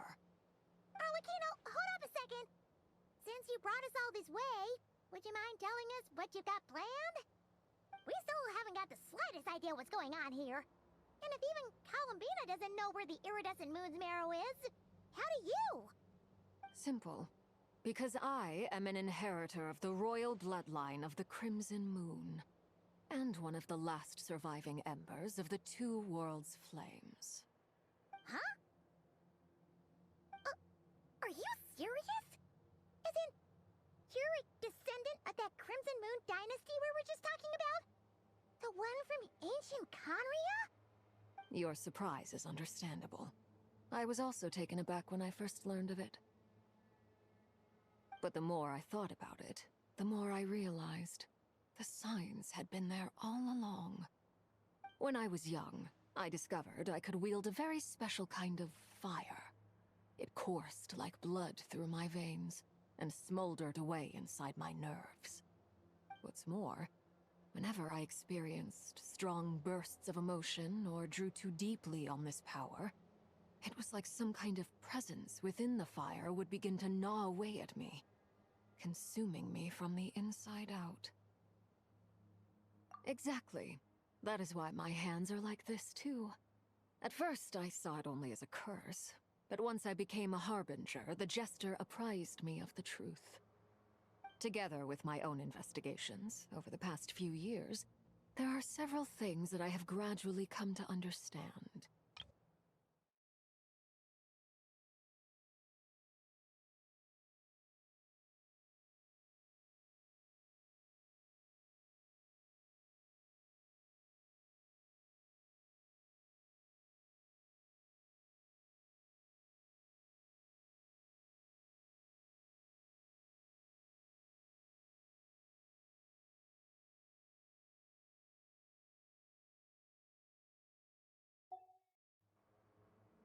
For instance, take the so-called Crimson Moon. In truth, it is nothing more than the shattered remnants of the iridescent moon, fused with the abyss to prolong its lifespan. Since this blood flame was bestowed upon me by the Crimson Moon, it is a fusion of the iridescent moon's former power and the corruption of the abyss. You all understand the nature of the abyss well enough. I draw upon its power, and in return, it hungers for my soul. This strange blackness is the mark of corruption it has left behind. If I recall correctly, you once told me that if the corruption ever made it to your heart, you'd become a completely different person. Yes, and that's the reason I'm always careful not to push my power too far. It's essentially a never-ending tug-of-war. Whew. Sounds intense. Anyway, the rest of my story can wait. Is there anything else about the Crimson Moon or the Iridescent Moon that you're unclear about? Paimon has a question. So, the Crimson Moon that the Carians used to worship was actually the Iridescent Moon, right? Which was one of the three Moon Sisters. Does that mean that the Carians were to the Crimson Moon as the Frost Moon Scions are to the Frost Moon? So much of that history has been lost. We have no way of knowing exactly what they were like. But I would suspect that the Conrians weren't as devout in their moon worship as it might appear. The iridescent moon's remains simply served as their link to the abyss. Later on, perhaps someone discovered a way to make direct contact with the abyss. Or maybe there was some kind of ideological divide. Either way, a dissenting faction staged a coup and drove out the royal heirs of the Crimson Moon dynasty. Still, even with the dark sun looming high overhead, the Crimson Moon's glow never truly faded. If you want living proof, it's standing right before you. The first time we met, I sensed something familiar in your presence. When I looked at you, I felt I could see that mysterious red moon in the corner of my eye. In your flames, I saw its broken image, surrounded by a strange black aura. Well, I appreciate that you kept it to yourself. Much about the Crimson Moon is still a mystery, and I'd prefer not to end up as the object of an insane research project. Anyway, time is against us here, so if there's any other questions, they'll have to wait. I just want to make sure I've got one thing straight. In her letter, Sandrone mentioned that since you are unable to contain the iridescent moon's marrow yourself, you intend to leave it in my custody, correct? That's right. For now, it's the only way I can pay you back for your help. The iridescent moon is already part of who you are, so with its marrow in your possession, you'll be even more powerful than before. Deal. Then let's get started. Get what started? What does this place have to do with the Crimson Moon? When I first became a Harbinger, the Jester gave me a book called Harry, also known as Leobranto Inamorato. You should be able to buy a copy next time you're in Fontaine. It's a love story set in the Crimson Moon era, but setting aside the tangled romances of its characters, it also records a few interesting details. In the Crimson Moon era, or so the story goes, there was an orphanage that received children from beyond the bounds of this world, and subjected them to a peculiar induction ceremony.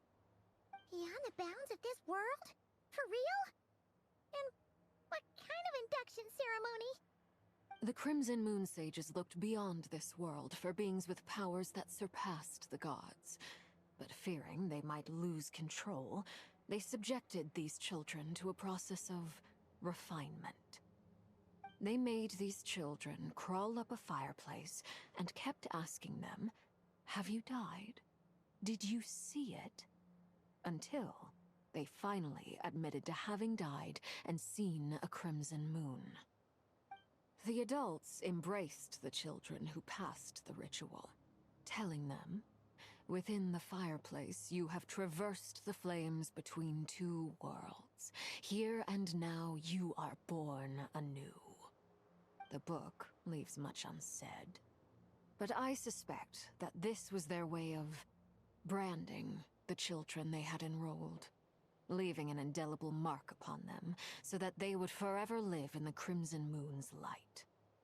That explains why I can't sense the Crimson Moon's marrow in this world. It makes sense that it would be sealed in a special space that can only be accessed temporarily through some kind of ritual. But there's no fireplace here. Do you see a chimney anywhere? Oh, are we supposed to build it ourselves? Okay, fine. Paimon will go find some bricks. That won't be necessary. The fireplace is purely symbolic. The key to the ritual is crossing the flames between two worlds. In other words, the flames that burn within me. Those burned away by such flames leave behind a kind of ghostly afterimage in the world. In the days of Conria, people believed they could be used to bridge the gap between the two worlds of life and death. In short, I can open a passage to that space for you. That's the easy part. The catch is I'll need to stay on this side to keep the passage open, so I won't be able to come with you. Once you're inside, you'll have to find your own way.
Very well.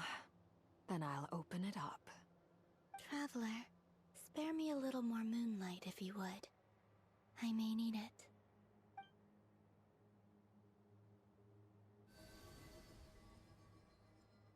Thank you. I feel like I've recovered some of my strength now. It should be enough to move us across short distances and confront whatever dangers might await.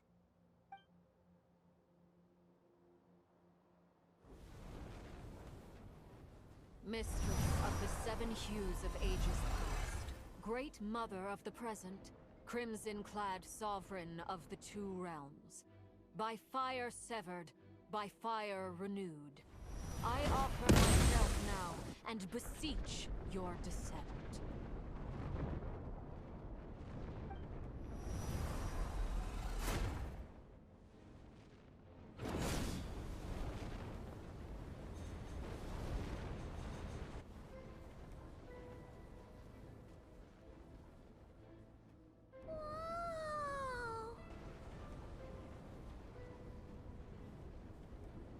One word of advice. As you're crossing over, no matter what voices you hear, do not answer. Got it! I sense a sinister gloom inside, but also the familiar light of the moon. I feel that I am about to meet an old friend who has changed beyond all recognition. All right, let's go.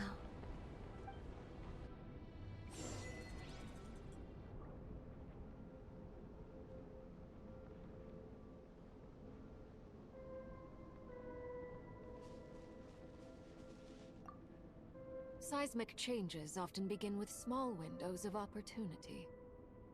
This could be your window.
Your presence, and great new death and rebirth.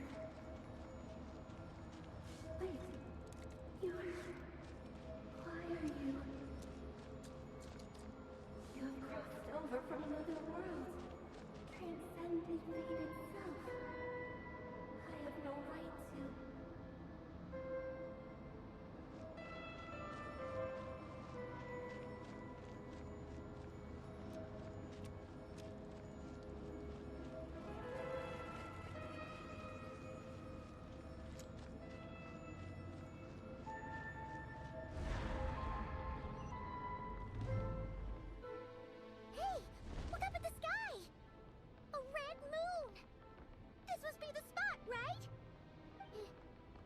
That the abyss?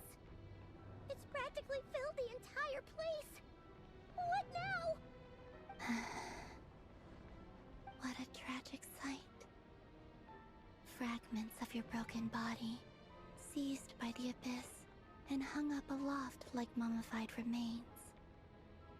Iridescent moon, was this truly what you wished for?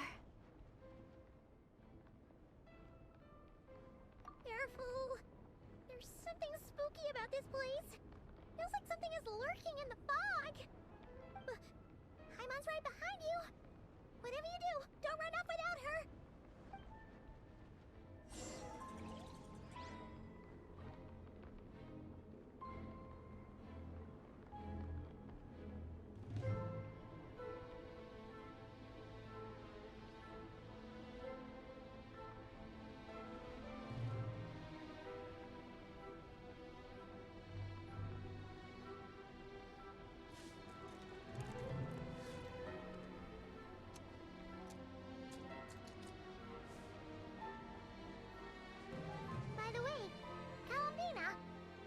tell us that the iridescent moon had shattered into pieces? The moon up there looks pretty whole to Paimon. How is that possible?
Solidify!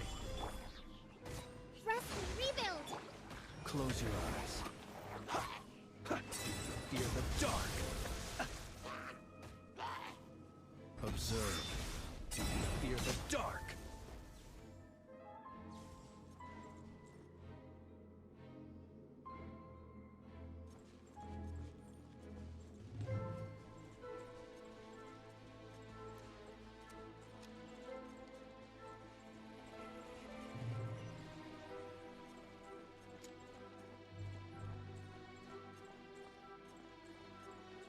Just like I thought. It was only a facade.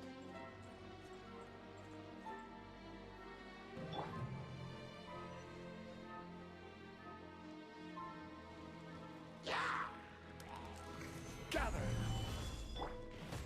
Hold the line! Be silent. Observe.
Stabilize!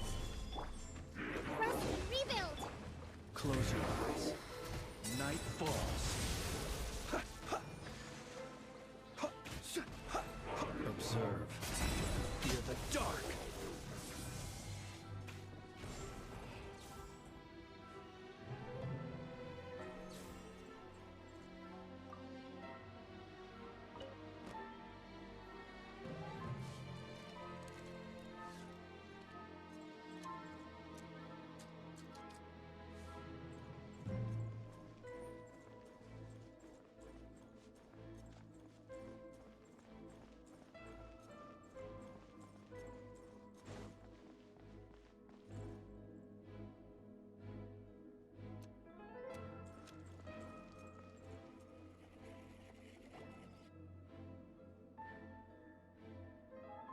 Huh?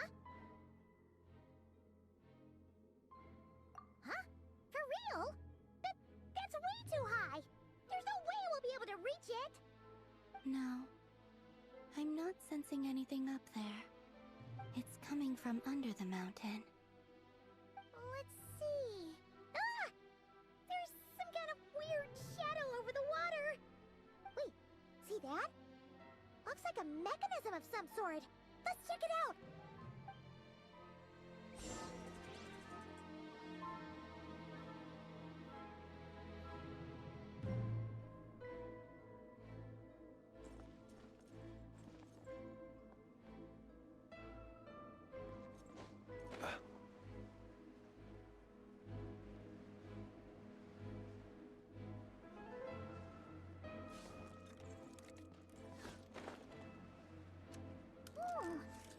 Looks like a device from the time of Kharia.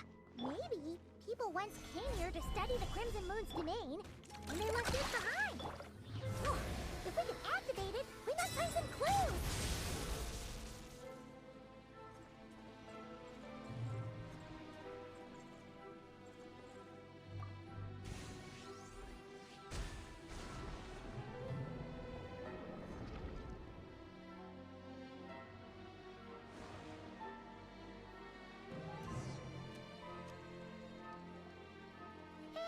Look at that! Now that the mechanism's running, the shadow in the water looks different. Do you think these mechanisms might be the key to unlocking the secret? Let's try to find more of them! Felindis, we'll leave the rest of the research in your hands. We'll be heading back now. I hope this isn't ruining date night. Ugh. Mind your own business. Just leave me some snacks on the table. Felindis? Is that Rerear's girlfriend? How come we're hearing her voice here?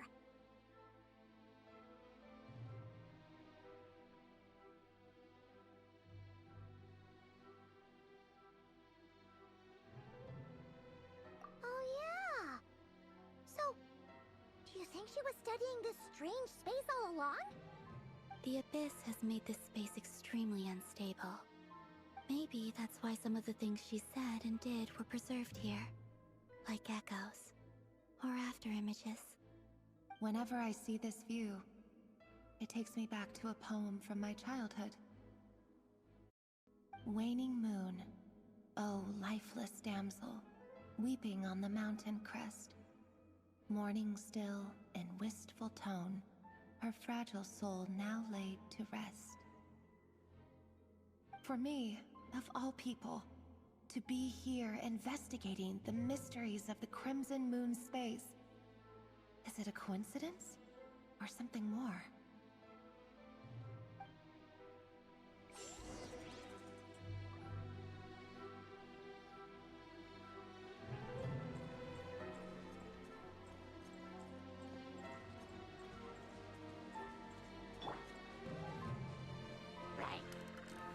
Solidify!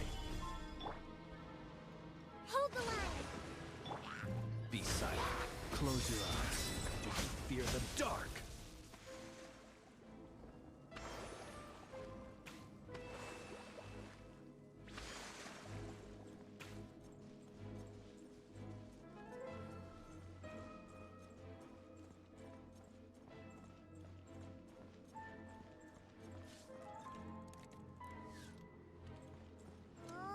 Looks like the Abyss has messed up this mechanism. We need to find a way to get it working again. Let's see if there are any other devices nearby.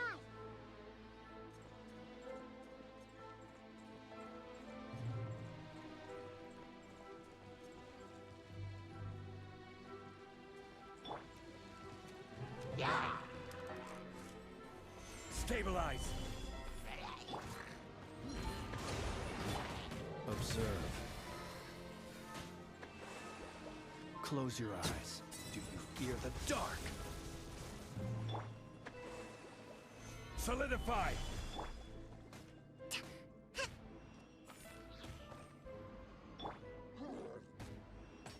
Flash attack! Be silent.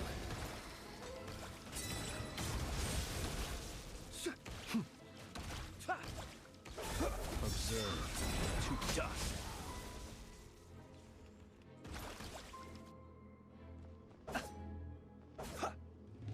Be silent. Close your eyes.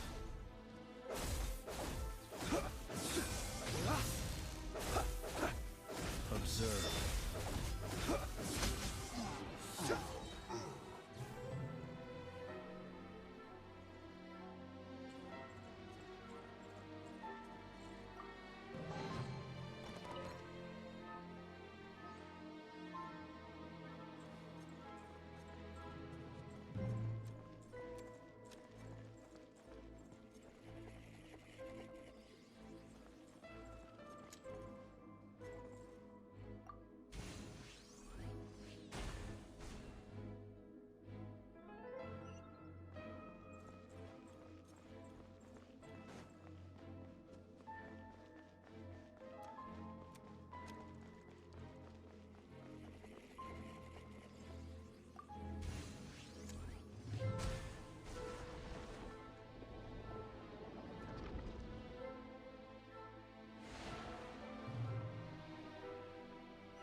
see. So the moon marrow, or rather the power of the 3 moons, is the key to unlocking. If it really does exist, then maybe this madness can finally be put to an end.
Gather!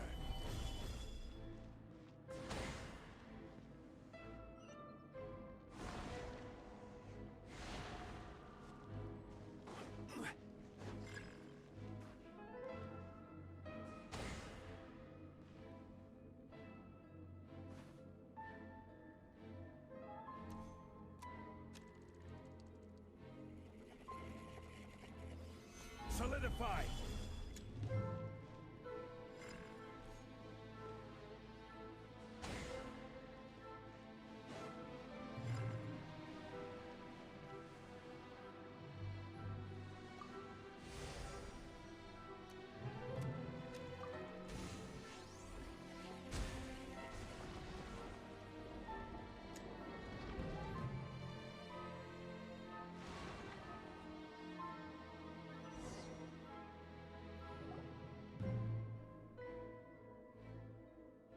With the Abyss inhibitors in place, I should be able to access the chamber with the moon marrow. Oh, Revier, with every step you take, you're drifting further from what you truly desire. But you're not the root of the problem. Ever since that outsider set foot in Conria, the Vinster King has sunken deeper into madness. If only I could get my hands on that outsider.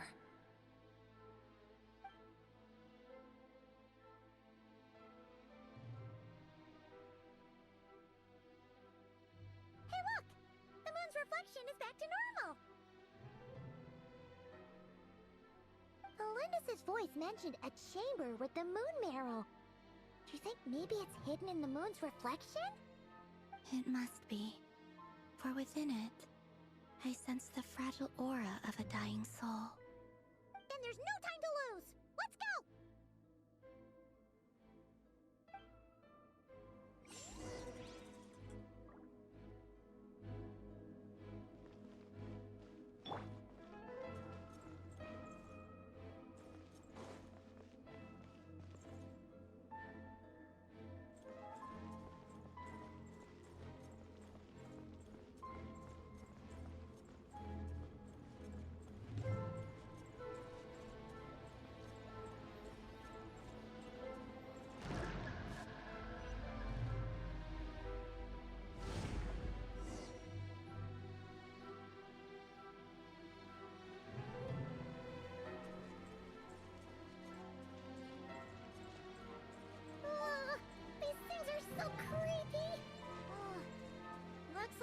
have to destroy them if we want to get to the iridescent moon's marrow.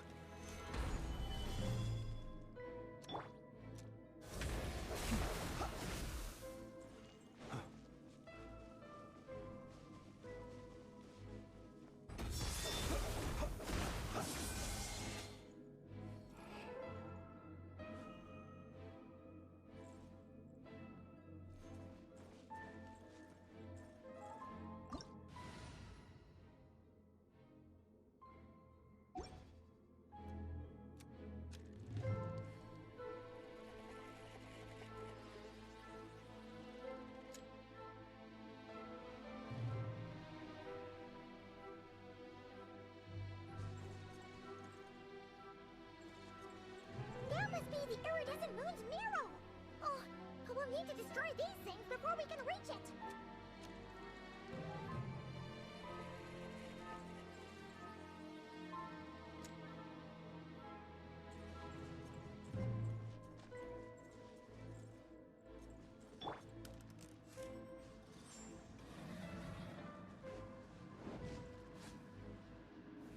Solidify! Be silent.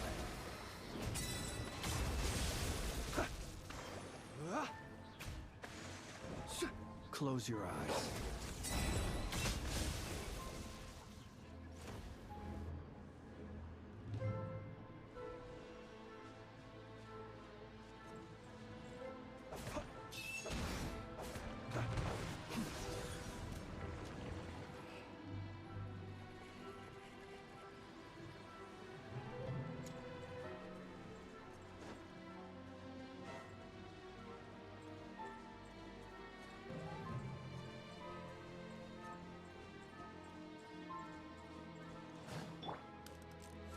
Gather! Hold the line! Be silent. Night falls.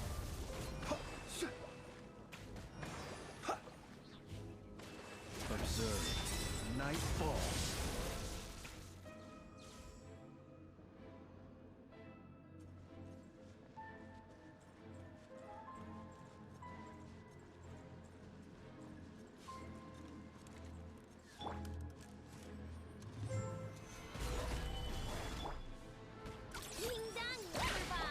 Close your eyes.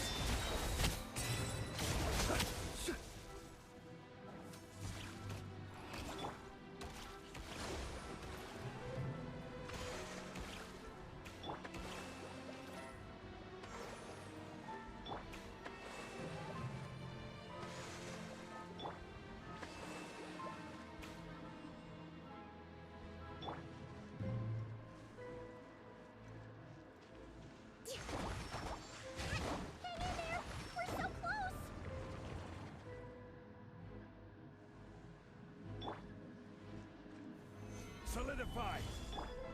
Rest and rebuild!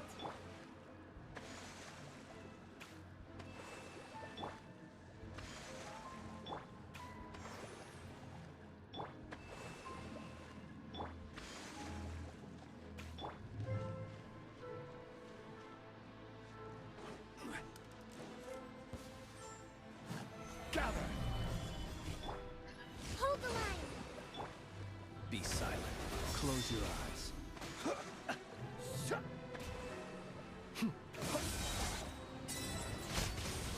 Be silent. To dust.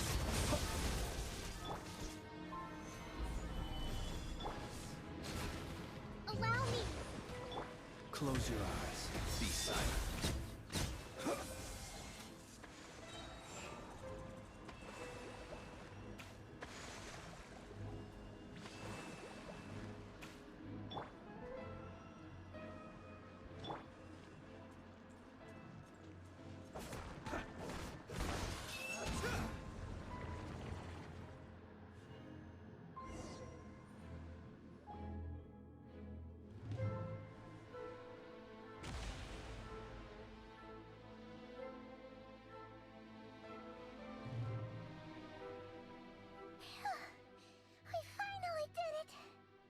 The iridescent moon's marrow, still burning away like an undying flame. yet now contaminated by the abyss. It has taken on a new form entirely. If we can purify the abyssal power within, we should be able to obtain its untainted essence.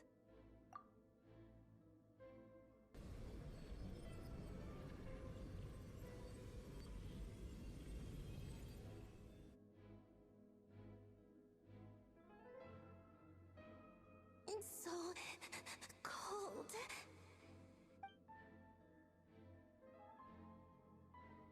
Is it you? Are you here? Huh? Are you talking to us? At long last, I can see you once more. Our fates have crossed, and I am finally free. I'm sorry, I lied to you. Even knowing what was to come, I still couldn't let go of the fear in my heart as death drew near. The moment the moon shattered, my body began to split apart piece by piece. Like I was being cut into pieces by 1,000 blunt blades. My thoughts scattered as the cold crept in. But I could not bear to fade away like that. Tell me, what was it that brought you to us all that time ago? If only I had possessed your courage, then I might have been spared this torment more painful than death. You look so puzzled. That's how I felt too when I first saw you. But trust me when I say that everything happens for a reason. Farewell, Hypo.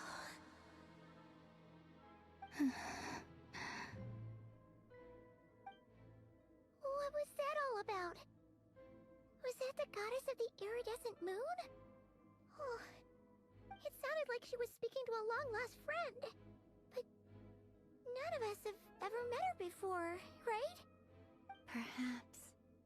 She took me for the goddess of the frost moon she once knew. For a fading soul like hers, our auras must be too similar to tell apart. But anyway, we've got the iridescent moon's marrow now. That should help you regain your strength, right? Alright, time to leave this place and meet back up with Arlecchino. Let's go!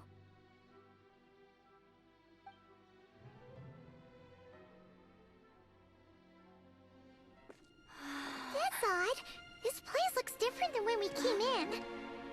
Waning moon, Huh? oh lifeless damsel. Oh.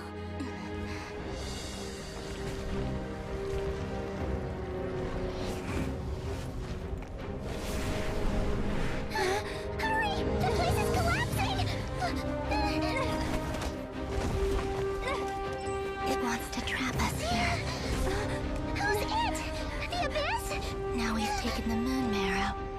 All that's left here is a dark will. It will show us no mercy.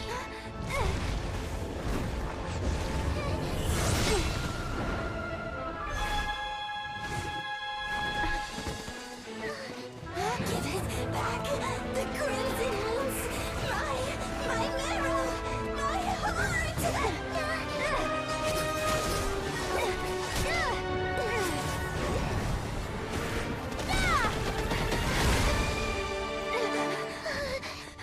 Finally! Huh? Oh no! The exit's blocked! They're back! Now what do we do? This is where you fall. Witness my rise. Hey, it's... What are you waiting for?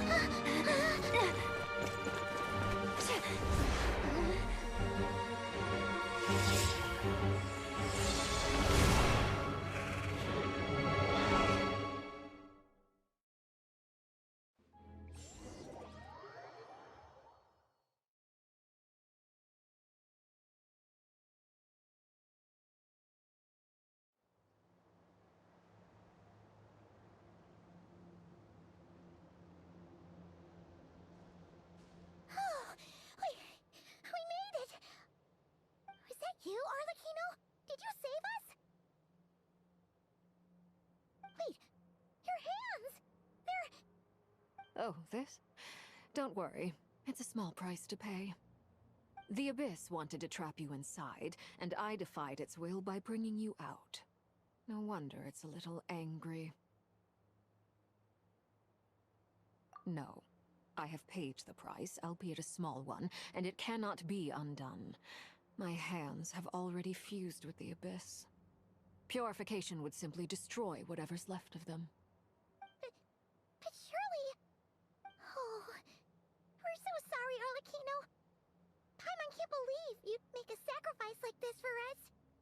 As much as I'd like to call it a favor, the truth is I was simply holding up my end of the deal. Well, Columbina. Yes, you did your part. And as promised, I will leave the iridescent moon's marrow in your care. From this day forth, may the two worlds' flames burn ever more brightly.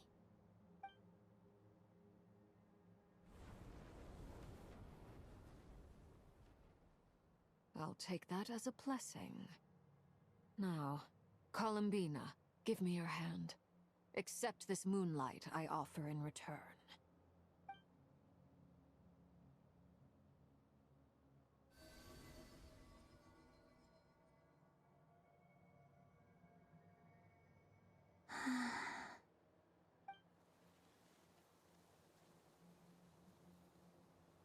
Feeling stronger? Oh, hey, Columbina! Are you okay? I'm fine.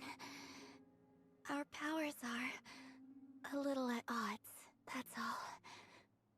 By the Frost Moon's authority alone, wielding the power of the other moons was always going to be a stretch. Still, I think it's fair to say that your strength has returned. At least to the level it was at as Third Harbinger. It's still not enough. There's no way I can hope to challenge Rayrir like this. Just one more ray of moonlight, if you would.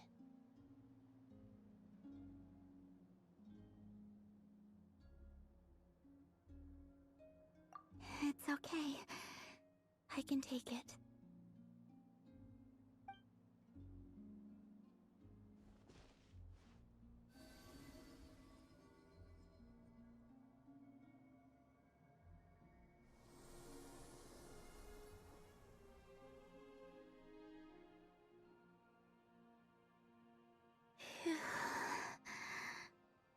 How about now? Fighting fit? At the very least, I won't have to stay hidden like before. I want to see him gone from Notcry. The Rayheir of Solnari and his wild hunt must be sent back where they belong. Well, it's good to have something to aim for. You certainly seem more alive now than you did earlier. When I first met you, you didn't strike me as a ray of moonlight. More like a wisp of fog drifting in from who knows where, ready to scatter at the first sign of a breeze. But now, you're full of vitality. Just like the Frost Moon, once the brightest of them all. May you keep shining, Columbina. This is who you are. Thank you. Look after yourself too, Arlecchino. I know you have plans of your own, and that's why you're always seeking to grow stronger. But whatever you're after, don't let the Abyss take a hold of you. I do not wish to see you go down the same path as Rayrir. I appreciate the concern, Columbina. Although perhaps it's time you took a new name. A new name? Kutar, the Moon Maiden, Columbina, they're nothing more than code names. They describe who she is and the roles she's played, but they're not her real name. We often use code names in the House of the Hearth, too. But it's knowing your real name that keeps you grounded. Up till now, you've been living a wandering life, so you've probably never really cared. All I'll say is this. Once you've defeated Rayrir, give it some thought. All right, that's it from me. I'll get you back safely first, then go meet up with Sandrone. You're the best! I appreciate the gesture. It speaks to your good character. Anyway, let's get going. There are more urgent things to do right now than trade compliments.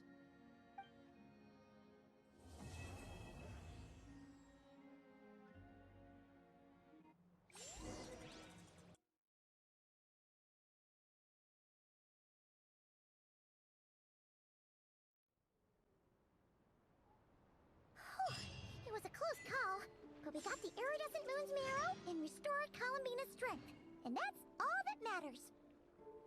In other words, mission accomplished. Paimon wonders how everyone else is doing.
Do you think the others are making good progress? Hope it's all going smoothly. Oh, hey look! They made it back as well! Flintz! Llama! How'd it all go? All is well, thank you. Nefer and Yehoda had to stay at the curatorium to wrap things up, so they won't be joining us for now.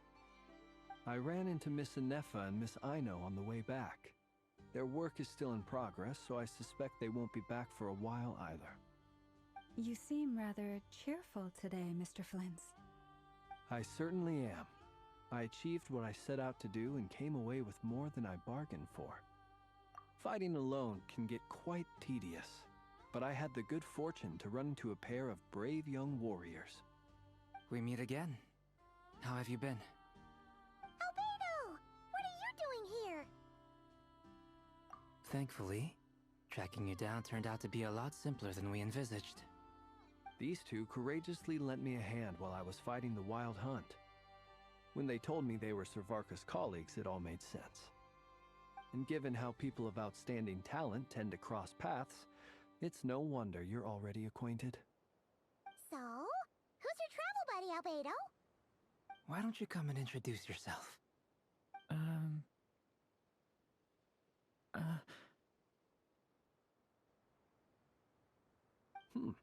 A gentleman of few words, I see.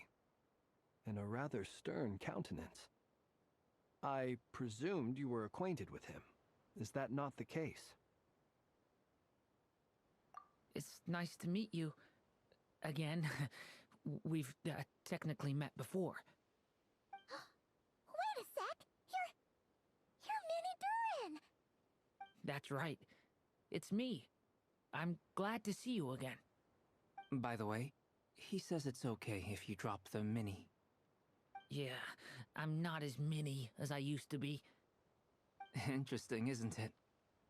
The first step towards blending into human society appears to be reflecting on whether one's name really reflects who they are.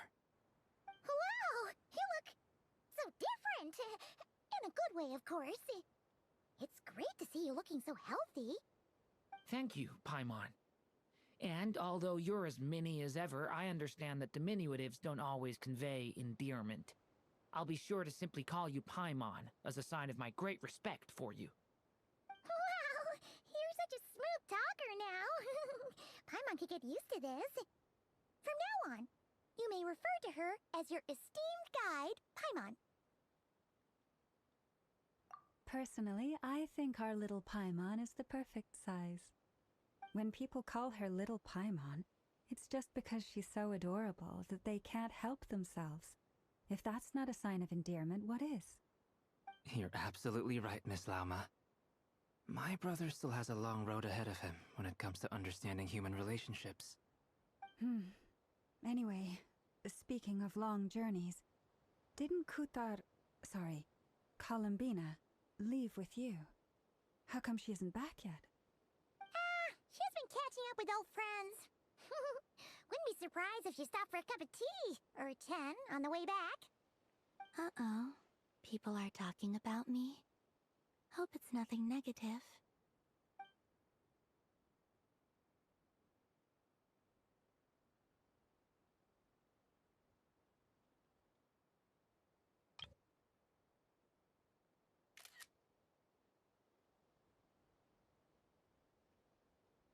Judging from your expressions, I'm guessing it all went well? It's getting crowded here. I'll go grab some chairs. No need. This is a job for an alchemist. I'll whip some up momentarily. Thank you for your hospitality, ladies and gentlemen, but I was merely escorting my friends back. I'll be meeting Zendrone shortly, as we still have some things to discuss. It's been a pleasure, everyone. But this is where I'll say goodbye. We really appreciate your help. Oh, come on. Spare the formalities. I'm just glad I could help out some true friends. I understand. Well, bye for now, Harlequino.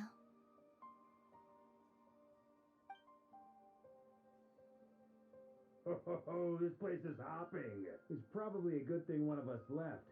Otherwise, we might not fit all these people in. Are you saying we're about to run out of chairs? As a matter of fact, I am. Come on in and see for yourself.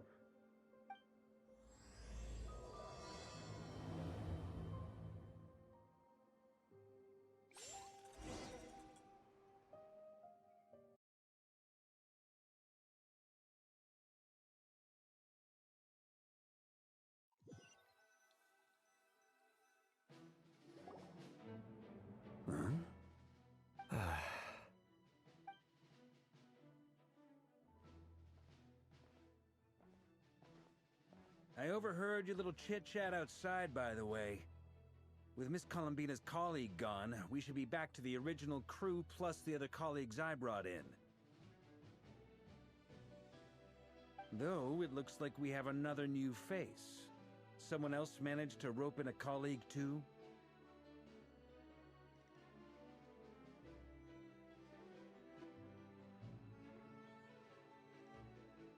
Frankly, you and Paimon are the only people I know here. This here is Deanslip, colleague of Tibet's greatest guide, Paimon, and greatest adventurer, the Traveler. Well, not exactly colleagues, more sort of friends. When someone else jumps in to do the announcing, you know you're speaking to someone important. Let's hear what he has to say. Note to self. Once Paimon knows your name, the rest of the world will soon follow. When he comes looking for us, it's usually something important. Paimon's guessing you've heard about the Wild Hunt, then. From the looks of it, you're about to hold a meeting. If I were to say that the Wild Hunt is our mutual enemy, would that earn me a seat at the table? As the saying goes, the enemy of my enemy is my friend. Mr. Dainsleif, there's a seat with your name on it. Though, I can't promise the same for everyone else. Hey, Albedo, think you can rustle up a couple more chairs? After all this time apart, Grandmaster Varka's first order is to rustle up a couple more chairs. I've missed this. Is he being sarcastic? Hey, he's your brother. Why are you asking us? I've still got a lot to learn about the nuances of human conversation. Trying to decipher Albedo's way of speaking has been like jumping in at the deep end. Oh, good point. Paimon gets you now. Don't sweat it. There are people who go their whole lives without getting the hang of it. You're ahead of the game already.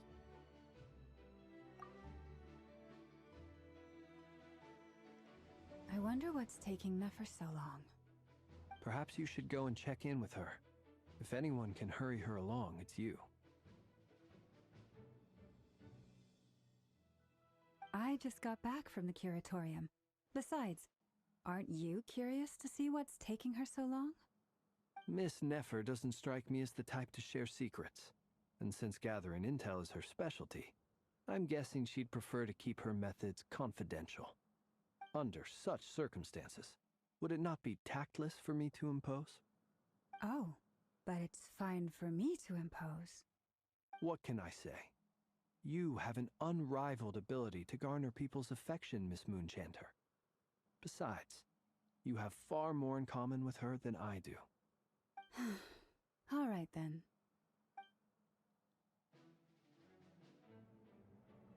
Impressive. She barely fought back at all. I admire your powers of persuasion, my friend. As I'm sure Miss Lauma will realize soon enough, the trick in life is to always pitch in with other people's responsibilities so that you can be selective with your own. Another trick is to simply hide in the background. Spoken like a true sage. Anyway, looks like we've got some time to kill before the meeting. Let's take a little breather, folks. And feel free to chat amongst yourselves. We'll get down to business once the other two arrive.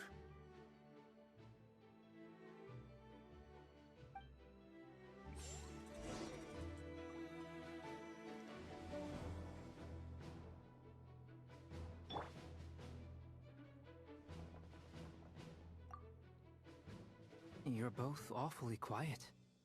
Why don't I start us off with an icebreaker? Much obliged. Have either of you ever had your portrait painted?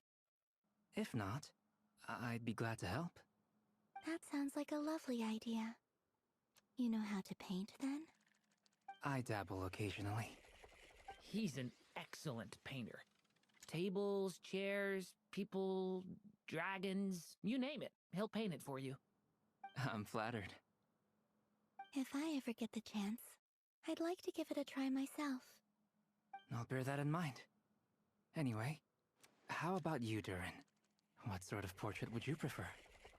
Oh, I'd be fine with anything. Whatever style feels best to you. Very well. Then I'll play it by ear. You can replicate any style I want? I can try. If you show me a sample, I'll do my best to match it. Thank you. In that case, I'll dig up some reference material for you.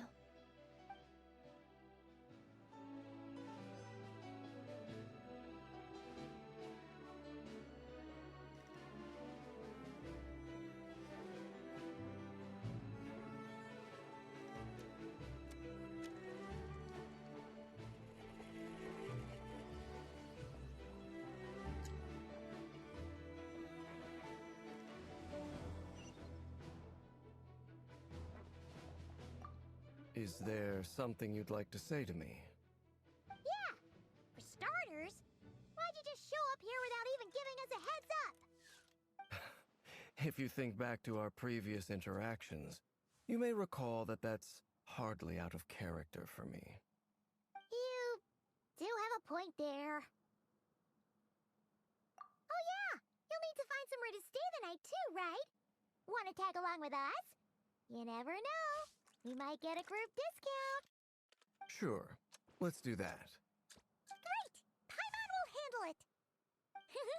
And in return, we can get Dainslift to be our very own personal bodyguard. If that's what you had in mind, you should have said so sooner. I'd be happy to help. Oh, okay then. Paimon was only kidding, but good to know. Anyway, since we're all here together, we might as well watch each other's backs. That's just what friends do, right? Indeed. Thank you.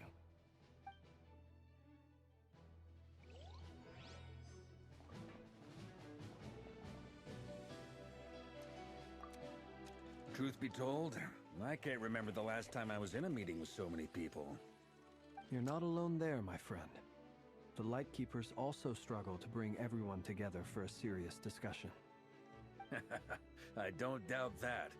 I've only ever met two Ratniki, one being you, and the other being that young guy, Itlua.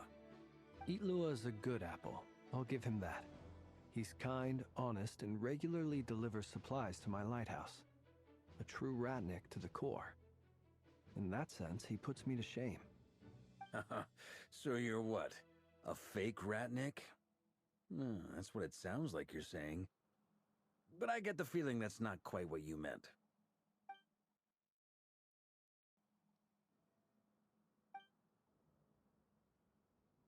Come on, why the awkward silence?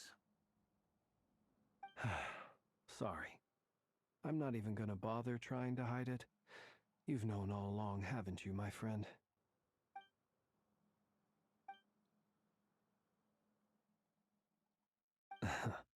Now that was an awkward silence. Let's just keep this between ourselves. Probably best if Itlua doesn't know, huh?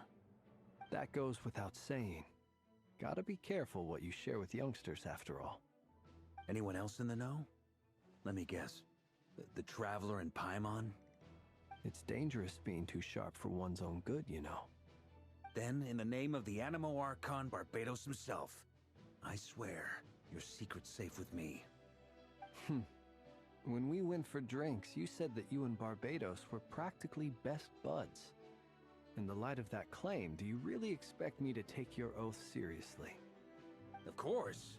Just as long as you don't go spreading around the fact that I'm close with Barbados, all right? Fair enough, then. Nothing like a bit of mutual leverage to seal the bonds of friendship.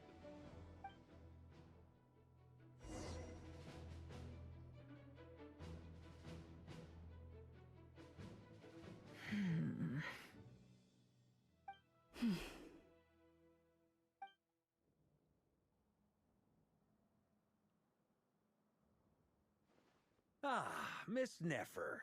You made it after all. But what about Yehoda? I'm here to give you an update on how things are going on our end. Once this is over, I'll be heading straight back to continue my work. I left Yehoda back at the Curatorium to watch over things while I'm gone. Huh. So much for just this once.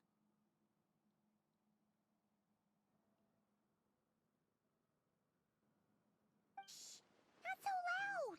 We're on a roll here. What if she remembers and suddenly decides to back out?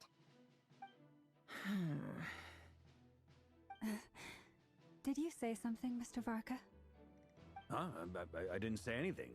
Right, Flints? Must have been a frog. They get so noisy around here at nighttime. It's like they're putting on a concert in the background. Anyway, before we begin, there's a few introductions to make. Let me start by saying that it's an honor to be speaking before so many distinguished colleagues and collaborators. First up, we have Miss Lauma. As Moon Chanter, she's the leader of the Frost Moon Scions, a local religious community in Nodcry. Then there's Miss Nefer, boss of the Curatorium of Secrets, an intel gatherer extraordinaire. Nefer is leading the investigation into Rerer's background, assisted by Yehoda and Lauma. From the little I've heard, they're making some great progress. Over here, we have Mr. Flintz, a ratnik and guardian of the abandoned lighthouse. In our last operation, he courageously distracted the Wild Hunt to buy time for the rest of us. For those of you who've never met, this is Mr. Albedo, a renowned alchemist and captain of the Knights of Favonius investigation team. By his side is a new face for us all, myself included, Mr. Durin, who has come to lend his aid. Next up, we have the Moon Maiden and former Fatui Harbinger, Miss Columbina. Then we have the Traveler, who's earned more titles than I could possibly hope to list out, so I'll spare you the rundown. And Paimon, the ultimate travel companion and quite possibly the best guide in all of Tevat. Wow! That's a lot of people! Great turnout! Miss Neffer, it looks like you might have another job coming your way, so, congratulations on the booming business, I guess. You think I haven't got enough on my hands as it is? Who's looking for me now? That would be me, Miss Neffer. I have a commission for you. And you are? Who I am doesn't matter right now. What does matter is that I'd like you to gather more intelligence about the Recher of Solnari. Well, it's not as if we never take on anonymous commissions, but in your case, I'll have to decline. I'm gonna take a wild guess and say your job's probably more hassle than it's worth. Something about you seems like bad news. It's my eyes, isn't it? Conrian, I assume. And what's with the mask? Are you trying to hide your identity? In any case, the fact that you're even still alive raises an awful lot of questions for me. My name is Dainsleif. And yes, I am from Conria. As I'm sure you're aware, the Recher of Solnari's real name is Rerir. He was once an acquaintance of mine. Really? Then you must have been quite an influential figure yourself. You flatter me, but none of that matters anymore. My point was simply to clarify why I have asked Miss Neffer to investigate Rerir's background. So you're both from Conria, and it sounds like you used to be friends? What am I missing here? Surely you already know how he became one of the Five Sinners. I'll tell you everything I know. The history of Conria, the names and identities of the Five Sinners. I remember it all like it was yesterday. I have never spoken openly of this before. But the truth was exactly as people say. The Five Sinners were each driven by their own desires, and it was by playing upon these that the Abyss tempted them to their fall, tearing Conria apart in the process. The visionary, Vedifenir, who wished to foretell the future. The wise, Haroptatir, who sought limitless knowledge. Gold, Rhindaughter, who desired to create life.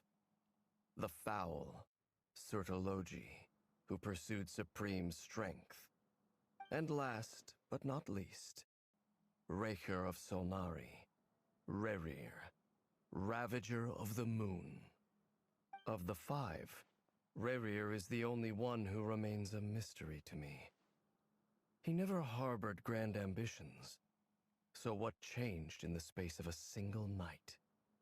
How did he come to fall like the others? In other words, you're saying that his change came as a shock to you, and you have no idea what actually happened? That's right. You mentioned how the Abyss tempted them, which led to their fall. But what did that look like in practice? And what other context can you give me about the events of that time? The more detail you can give me, the better.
Strangely, now that it comes to it, I hardly know where to begin.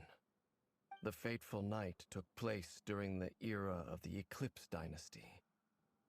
One day, my elder brother, the visionary, Vedifenir, was summoned to the palace by the Vinster King, only for the king to gouge out his eyes and cast him into the dungeons. When I came to hear of this, my fury knew no bounds. I gathered together every ally I thought I had, and together, we set a night to storm the palace and free Ved. Centuries on, the memories of that night still haunt me like a never-ending nightmare. We broke through the palace gates, just like we had planned, each striking towards our separate targets. But then, I was betrayed. Even Vedifenir, the very person I had come to rescue, abandoned me and partook of the Abyss's power. So, it's personal after all. Then tell me, Mr. Dainsleif, what price are you willing to pay?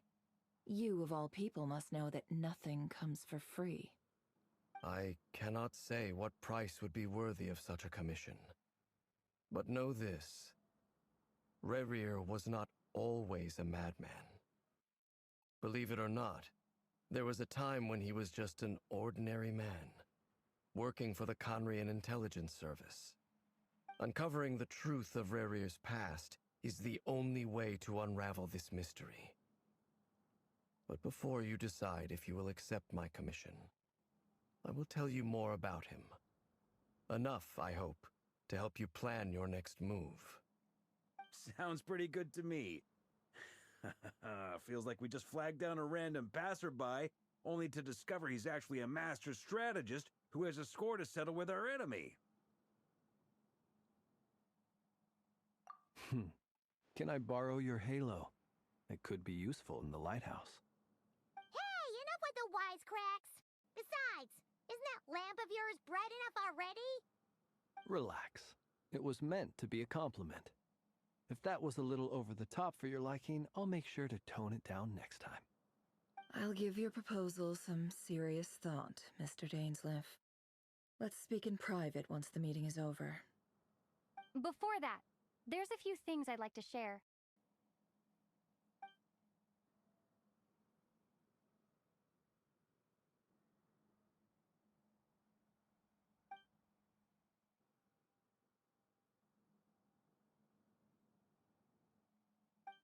Now that we've united the hearts of the three moons, your power should be greatly enhanced. But it seems like that hasn't happened yet? I believe it will take a little longer. You've done so much for me, so I want to be completely honest with you all. Even though I'm doing a lot better now, the truth is, my recovery will likely be an ongoing process. From the moment I was born, my power has been slowly ebbing away. And that is because Tevat has never accepted me. Even with the moons united as one, it seems my rejection cannot be undone. So far, I have yet to find a solution. It may turn out to be a problem that will plague me until the day I finally leave this place behind. Even so, I will do everything in my power to help you drive out the Rehir of Solnari. As Arlecchino put it, this is not about chasing the spoils of victory. It's just a gesture of heartfelt gratitude. Kutar.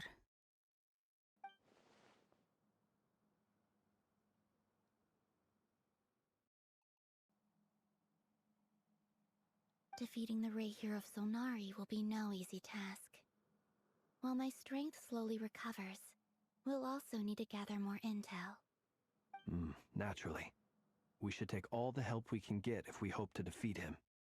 We've considered several viable plans now, but our choice hinges on the answers to a few key questions. Is it even possible to kill Rerir? What experiences shaped the person or monster he became? And what's he really after? Given Albedo's expertise in alchemy, I think we should leave him to try and answer the first of these questions. Understood. As for the other two, I'm afraid we'll have to count on you again, Miss Nefer. Believe me when I say it's not my wish to burden you. But right now, relying on your skills is our only option. So you're placing all your hopes on me, huh? We can't thank you enough for agreeing to help us. Honestly, I can hardly believe how lucky we are. You sure have a talent for changing your tune, Miss Moonchanter. Timid like Yehoda one moment, then flinches insincere flattery the next. Ladies, please. I must object to your portrayal of me. That's all.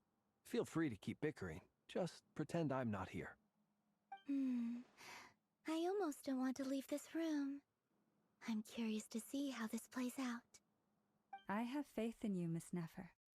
Something tells me you'll stand by us until the very end. Oh? And what makes you so sure of that? What if I suddenly decide that my compensation is insufficient? This isn't about the money. I can sense that you've got a deep-seated distaste for Rerir. And knowing you, that alone is motive enough. Look at them getting along so well. Like two peas in a pod. And I'm the one they accuse of insincere flattery. There is no justice. Miss Lauma, you have to understand something. Unlike you, I don't actually enjoy having everyone's hopes on my shoulders. Is that right? Well, maybe the fact that I'm willing to put my hopes in other people says more about me than you. But the fact is, I also trust you. And that's because I know that you're someone we can count on. Anyway, we've got our plan, so let's get moving. Mr. Dainsleif, let's talk. And Traveler, once we're finished, if you've nothing else planned, I'd like you to come with me. This whole experience is teaching me a lot. For instance, I now know that when other issues come up in the future, I'll have far more luck getting Lauma to convince Miss Nefer than trying to do it myself. Hate to say it, friend, but that's one of the funniest things I've heard in a while. Why? You think I've got it wrong? Quite the opposite. But what makes it so hilarious is how long it's taken you to realize.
Thank you for waiting. It's okay. We actually used the time to help Dainsleif get a room at the hotel. That's very considerate of you. Now, I trust you share my curiosity about Rerir's past, and you seem fairly familiar with Mr. Dainsleif already. We spoke at some length after the meeting. He was the one who suggested I should invite you to join this operation. He feels confident that these secrets will be safe with you. Dane has a lot of faith than us, that's for sure. Likewise. I appreciate that you got right on board without interrogating me about why I invited you. It shows that you trust me to explain everything in due course. That's because we know what you're capable of. We appreciate you too, Nefer. You might have been forced to help in the beginning, but this time, it was your choice. That's one way to put it. Another is this, that once a decision's been made, it's set in stone. After that, my only goal is to see it through. Alright, so here it is. I'm going to access Rerir's thoughts again using my confidential method. Now, I'm sure you've seen things like this before on your travels, so you're surely well aware of how dangerous it can be. The reason I've gathered you all here is to ensure my safety during the proceedings. I plan for us to enter the fragment of his consciousness together, and once inside, I will focus on searching for information. Think of this as a diving expedition into someone's brain. If I'm the diver, you are my safety equipment, tasked with keeping me alive while I'm under the surface. Once the ceremony begins, we will all be spying on privileged information. But in the interests of safety, you must remain absolutely silent at all times. We will discuss our observations after the ceremony has concluded. Lastly, any individuals of a weaker constitution are advised not to partake in the ceremony.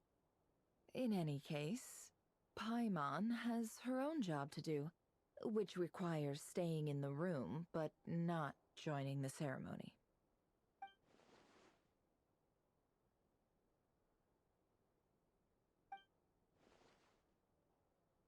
Well, good luck, everyone. Sounds like all Paimon can do is cross her fingers and root for you guys. There's a little more to it than that. I was being serious when I said you have a job to do. While the rest of us are inside Rerir's mind, it's imperative that we have a team member on the outside. In the event that something goes wrong, you will be our first responder. I don't anticipate any issues, but the extra level of safety will be greatly appreciated. I second that. This is a dangerous operation here, and you're our whole rescue team. That's pretty much the most important job in the crew. So, Paimon's like the lifeguard? Yeah, that makes sense. Alright, got it. Good. Please, take a seat. We'll get started momentarily.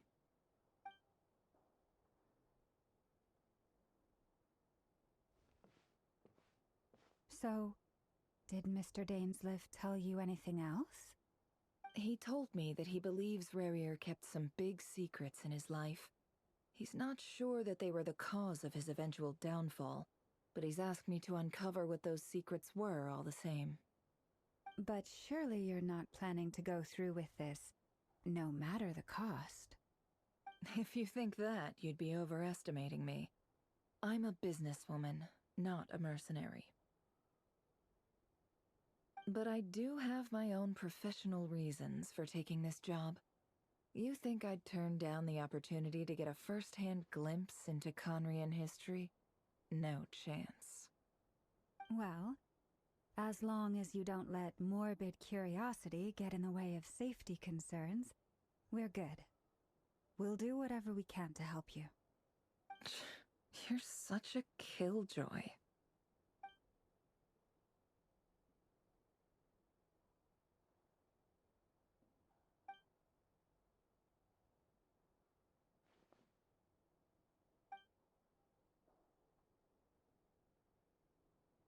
All right, I'm good to go. All set over here, too. Promise, Paimon, you'll be extra careful. All right. Let your whole body relax. We're about to begin. Close your eyes.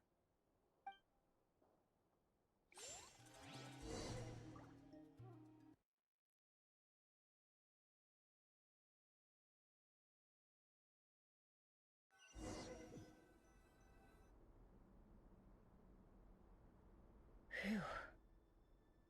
Could this be his office? Pretty standard setup. Bookshelves, paperwork, files. According to Dainsliff, Rarier used to be an intelligence operative. Chances are there's plenty of top-secret intel stashed away in this room. Is this where you keep your secrets, Rarier? Can't say I'm not looking forward to this.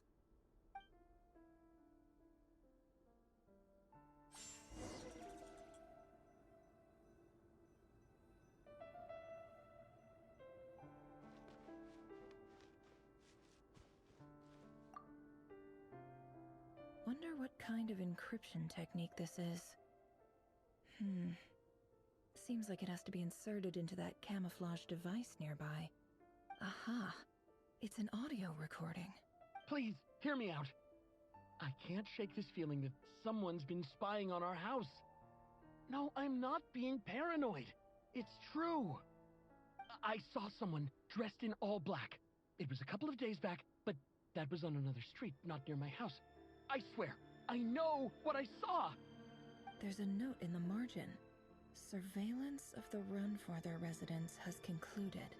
We apprehended the target and filed the mission report last night.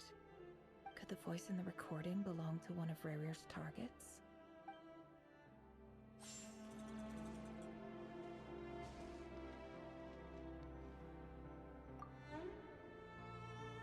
A file tucked inside a folder.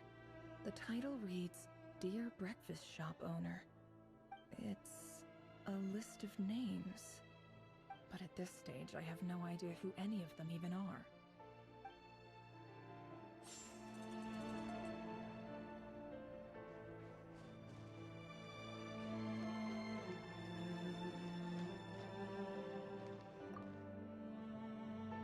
Bookshelves full of documents.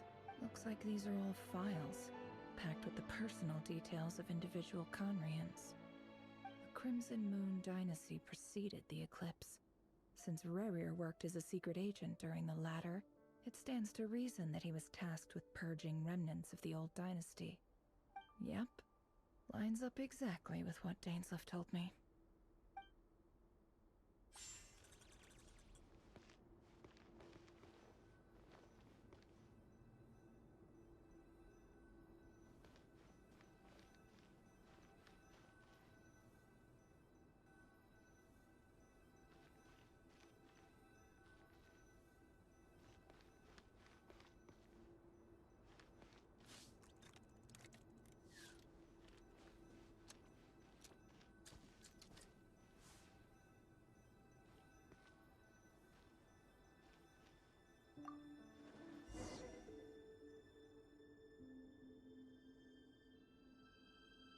Today's files are in.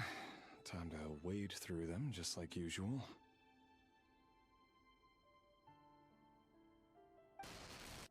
Male, 51. Occupation, cook. Confirmed Crimson Moon descendant. Has maintained frequent contact with other descendants over the past year. Poses a threat to the dynasty. Neutralized.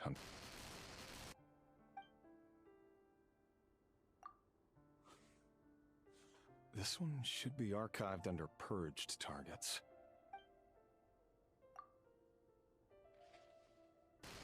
Female, 23. Occupation, office clerk. Confirmed Crimson Moon descendant. Has maintained frequent contact with other descendants over the past year. Poses a threat to the dynasty. Neutralized.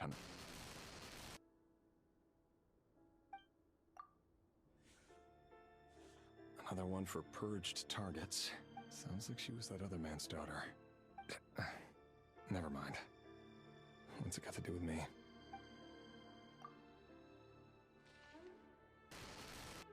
Male, 40. Occupation, teacher. Confirmed Crimson Moon descendant. Has been observed making contact with other descendants during the past year. Poses a threat to the dynasty. Neutralized on...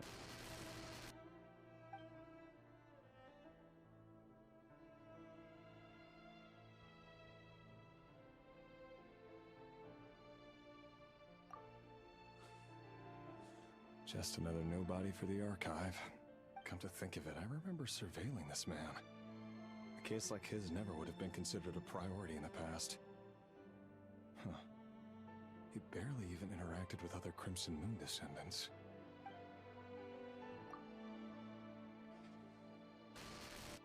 Female, 16.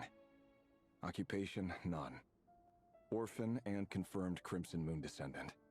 Has been observed making contact with other descendants during the past year. Poses a threat to the dynasty. Neutralized on...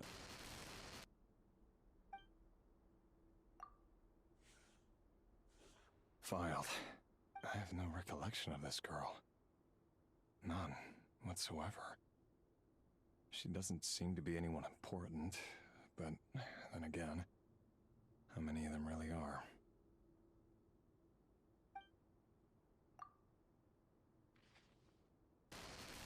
Female, 13. Occupation, none. Orphan and confirmed Crimson Moon descendant.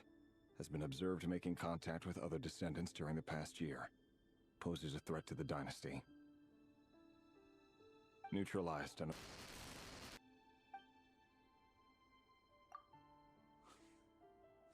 Filed.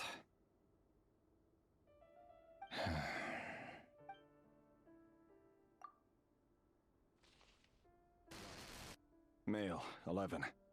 Occupation, none. Orphan and confirmed Crimson Moon descendant. Has not been observed making any contact with other descendants during the past year. Poses a threat to the dynasty. Neutralized and...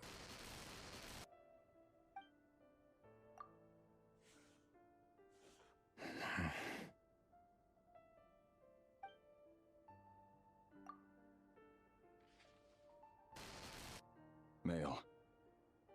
6. Occupation, none. Orphan and confirmed Crimson Moon descendant. Poses a threat to the dynasty.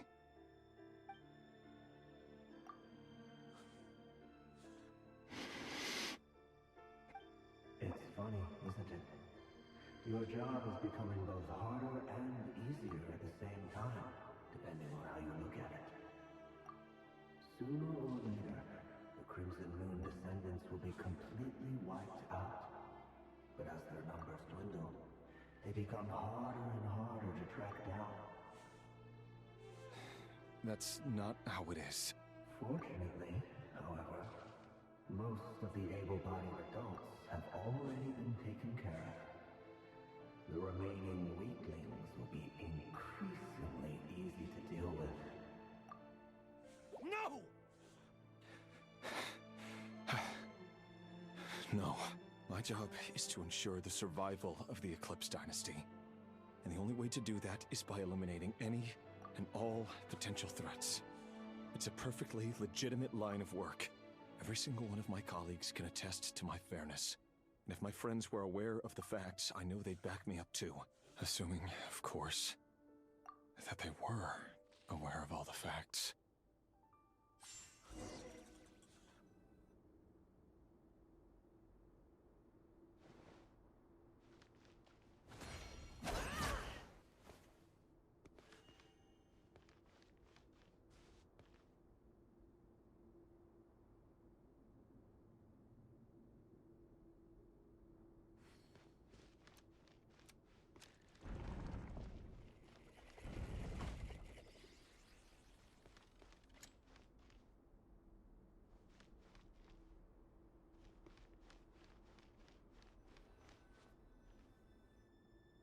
Mr. Vedifalnir, it's been quite some time since we last met. Revier, I trust you're here because you have something important to discuss. Forgive me. I wasn't tuning out, it's just, I noticed you didn't even phrase that as a question. As if you knew I was coming.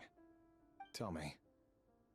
Does someone in your position ever feel the need to ask questions at all? It is indeed within my power to foresee certain things. Things like your arrival. I was just thinking. It won't be long before I'll be inviting both you and Dane to my wedding. That isn't a lie, but nor is it a fact as such. It's a wish, isn't it? No fooling a prophet, is there? Ever since that day we met for drinks, I knew it was only a matter of time before you came looking for me. Does it feel good? Knowing how the future will unfold. I'm afraid the notions of good and bad fail to capture the complexity of what such a power entails. Once you've seen what will come to pass, it can be all too easy to succumb to fear and melancholy. Unless, of course, you learn to abandon these feelings.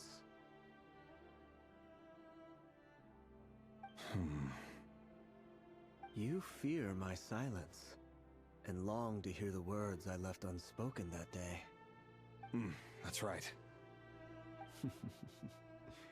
You must have noticed my reluctance to broach the subject.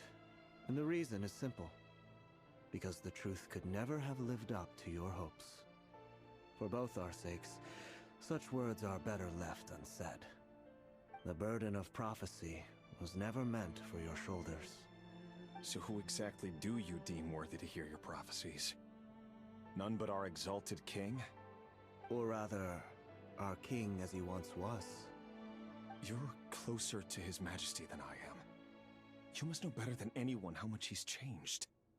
You say that as though it is to my benefit.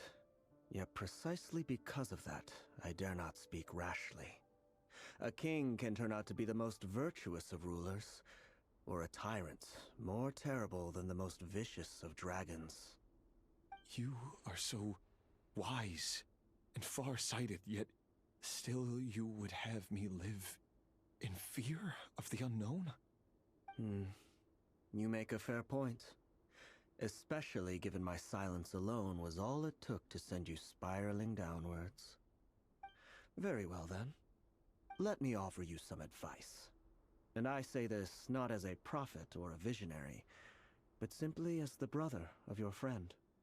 For many reasons, there is very little chance of your marriage ending in happiness. If happiness is what you seek, you should find another fiancé.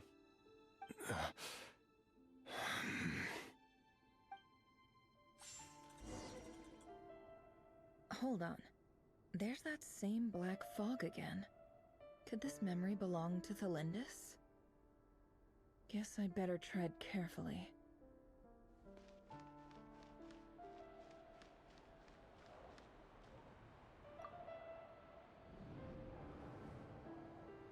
Wait. Hear me out. This time we finally got a clear look at his face and learned his true identity. His name is Rerir, and he claims to be one of the king's guards. What did you say? A cruel irony, isn't it? The man you're set to marry leads a double life as a brutal executioner. Why are you telling me all of this now? Simple. It's because I want you to kill him. You are the only person he would never suspect. No, absolutely not. I would never dream of doing such a despicable thing. So you'll just stand by and watch him slaughter us to the last? Do not forget that the blood of the Crimson Moon flows in your veins too. The blood of the Crimson Moon? What does that matter now? The dynasty has long been dead and gone. You think that alone is reason enough for me to throw away everything I have? Why wouldn't it be? You two were once a child of the Crimson Moon, just like me.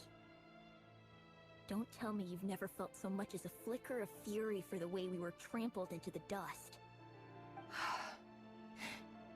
As long as you promise to abandon this pipe dream of restoring your dynasty, I can try to persuade him. Or have him persuade the Vinster King. Persuade the Vinster King? Do you even know why he's so obsessed with hunting us down? Why he keeps trying to force us to hand over our secrets? Over and over again? Or why we refuse to give up on restoring the dynasty? The Vinster King. A blind fool. His eyes clouded by powers from beyond this world. A petty little man with a miser's heart. And he dares to sit upon the throne? Mark my words. Sooner or later, Conria will fall. And it will be his doing. If you can't bring yourself to do it, so be it. Just you watch. It won't be long before calamity descends upon us all. The Rehir of Solnari. That really is quite a secret you've been keeping from me, Rerir. But who am I to talk? Am I really any better? I've kept my own past a secret this whole time, too. Love should be built on honesty. But ours was born from lies. And yet... is it really so wrong to hide things that would only make life harder? If we don't cover up the parts that no one else should see, how can we go on pretending to be normal? Vedifulnir must have known all this. And that's why he made his prophecy. In the end, nothing stays hidden forever. But I won't just sit by and watch this disaster unfold. I'll do everything in my power to protect what I cannot afford to lose, no matter who I have to face.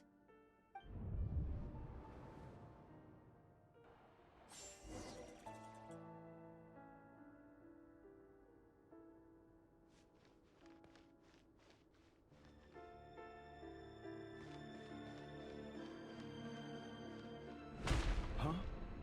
Was that Rerir who just walked past the window? Doesn't it give you the chills that he still takes the same road to work every day? As if nothing ever happened. Those people at the deli. Enough already. They're clearly pretty taken by their own disguises, so just smile and play along. Pull the rug from under beasts like that, and you'll risk having your throat torn out. Deli? Oh. They're talking about those people from the opposition. Right. I'd almost forgotten they used to run a deli. People of no consequence always vanish so easily. And no one even remembers them.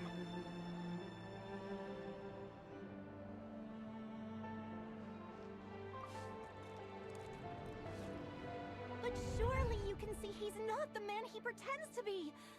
So many have died already, and they say that the king's madness grows with each passing day. We're not going to survive this, are we? But why does it have to be this way? Do we really deserve to die just because of the blood that runs through our veins? Felindis, are you even listening? Sorry, Freether. My mind was off wandering. I heard you, though. You're talking about what Rerir said. He's just following the king's orders. He's a secret agent, and it's his job to hunt down rebels and dissidents. By the time you first met him, he'd already taken lives. Maybe he was using you from the very beginning. No. Rerir has no idea I have anything to do with the Crimson Moon. My family are only distant relatives of the main... and besides, eyes are perfectly... Truth be told, apart from my teacher, pretty much no one knows I have any connection to any of it. It's been a long time since my family severed ties. But as Orlog said, who could possibly talk sense into that raving lunatic of a king? No one! I'll work something out. Trust me, I'm with you all. But for now, you need to keep yourselves hidden. Don't let anyone find you, anyone at all. Don't forget that Rerir is an Eclipse operative. You need to be extra careful when he's around. And when I am too. For now, don't come looking for me. And if anything happens to me, just act like we've never met. If even you can't escape this, what hope do the rest of us have? But after all this time together, surely he wouldn't lay a hand on you. I won't speak in his defense, nor can I give you a clear answer to that question. But I'll do everything I can to put an end to this. Here, hold on to this. If an opportunity to escape presents itself, take it. You'll be glad you took some spare change. You call that change? But what about you? I've got a job, and there's still money coming in. But you can't go anywhere right now. Please think about yourself for once.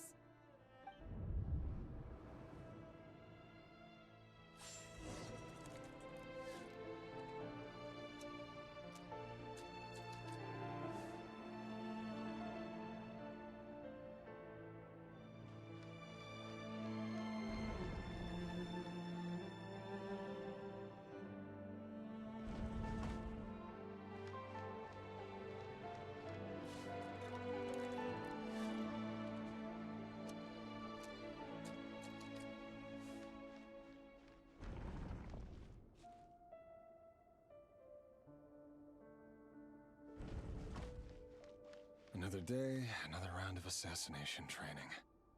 Training ground is just beyond this hidden passageway. When you kill a person, doesn't it bother you when you end up covered in their blood? Why would it? Aren't we all just walking blood bags? But not everyone is accustomed to hunting down others like prey. You've been a hunter for so long now, you seem to have forgotten that most people don't just go around killing one another. Leave me alone.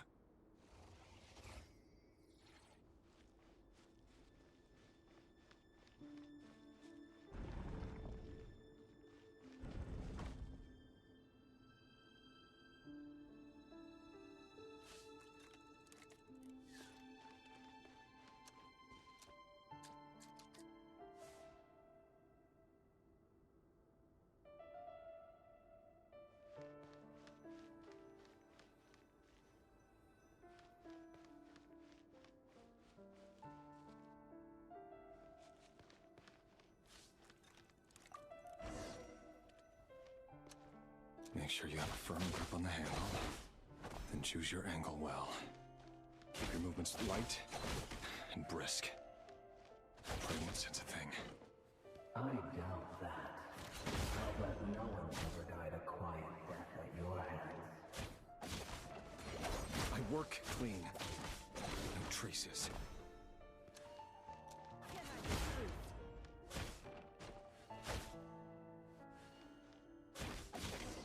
Doesn't make it open and above board, though. The king just happens to meet you right now. What if somebody doesn't? That won't happen. Things change. Ever since you fell into the spell of that power. In the beginning, you only had to take out a handful of the guilty. But now... The ones I've dealt with have always been guilty. And I've carried out my work flawlessly.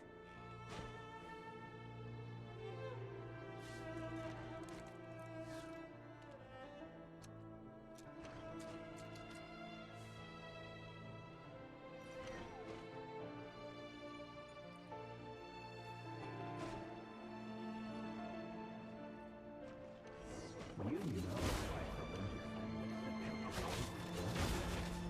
Was it because he didn't trust you? Or something else?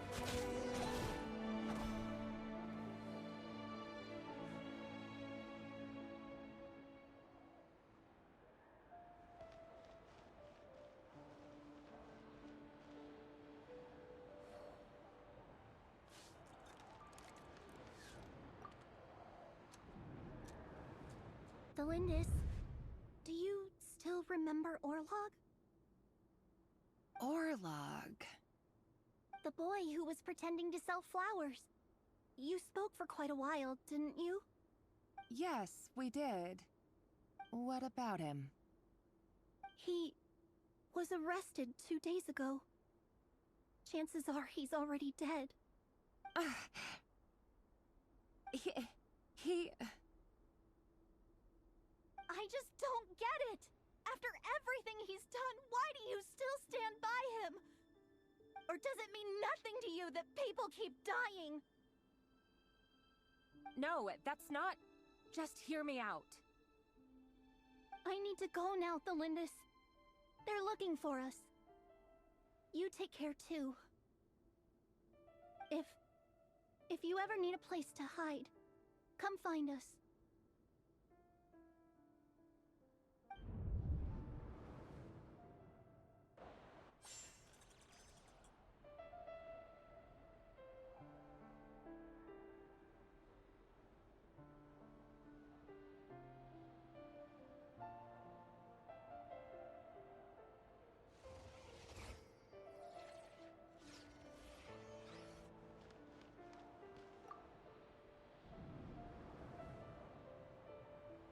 Author Thelindis.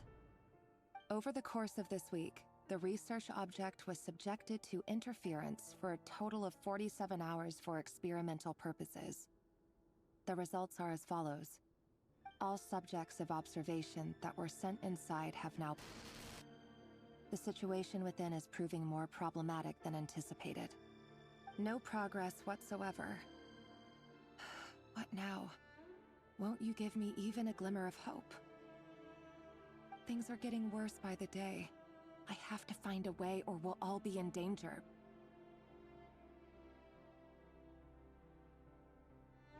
But I... If all this research comes to nothing, what then? Sooner or later, it'll be my neck on the line.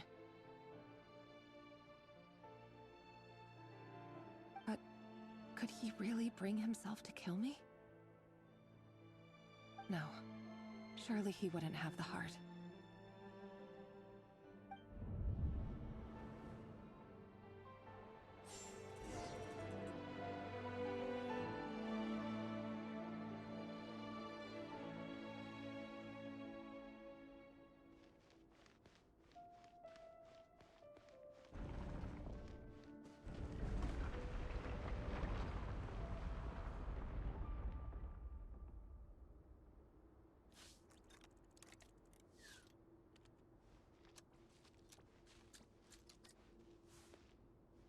Why won't you just let us go? We don't even know each other. All we want is to live ordinary, peaceful lives. You want... to live?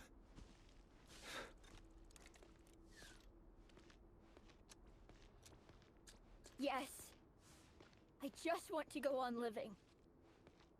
Is that really such an unforgivable crime?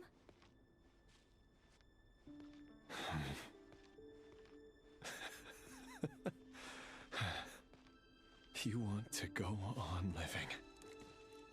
I want to keep living too. To keep living forever. That's why I have no choice but to continue on the path I'm on. If only some savior would suddenly swoop down and change the way the world is. Too bad that's not going to happen. Imagine that. If there really were such a person, you and I wouldn't be standing here like this, would we?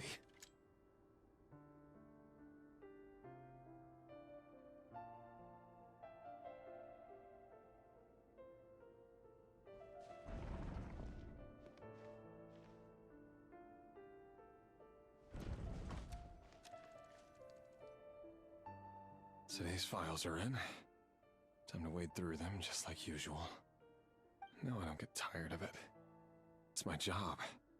And not only am I lucky to have it, I'm good at it too.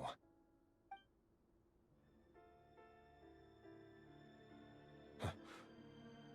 Wait. That's... Thelindis?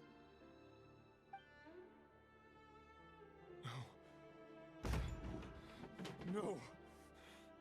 No! Why? But you bear no mark of the Crimson Moon. How could you possibly have anything to do with them? It cannot be! A diluted bloodline. Carefully concealed. I see it now. You've been living in the shadows just like me. What a fool I've been. Numbing myself with talk of justice. Even imagining my friends would back me up.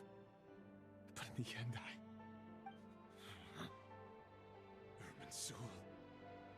Finster King!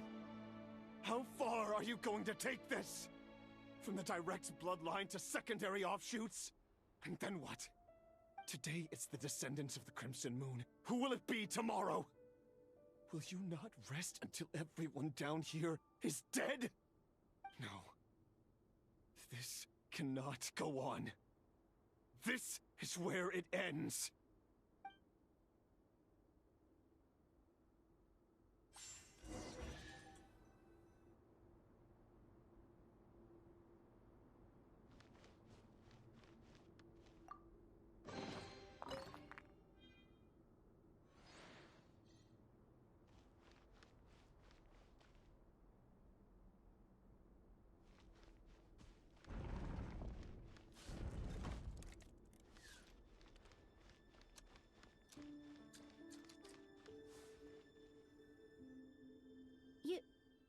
You're really letting me go? I am. As long as you can guarantee that no one will find you. Don't worry, I'll be extra careful. No one will know I was here. But what about you? Me? If you let me go, you won't be able to complete your mission, will you? Good point. In that case, maybe you should stay. No, please! I just want to see the outside world again. To... Go on living? Yes. I know you're a man of your word. So please, just let me go. If I let you leave, what will become of me? Just kidding. Go, now.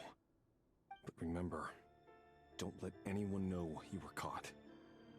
We'll be seeing each other again very soon if you do.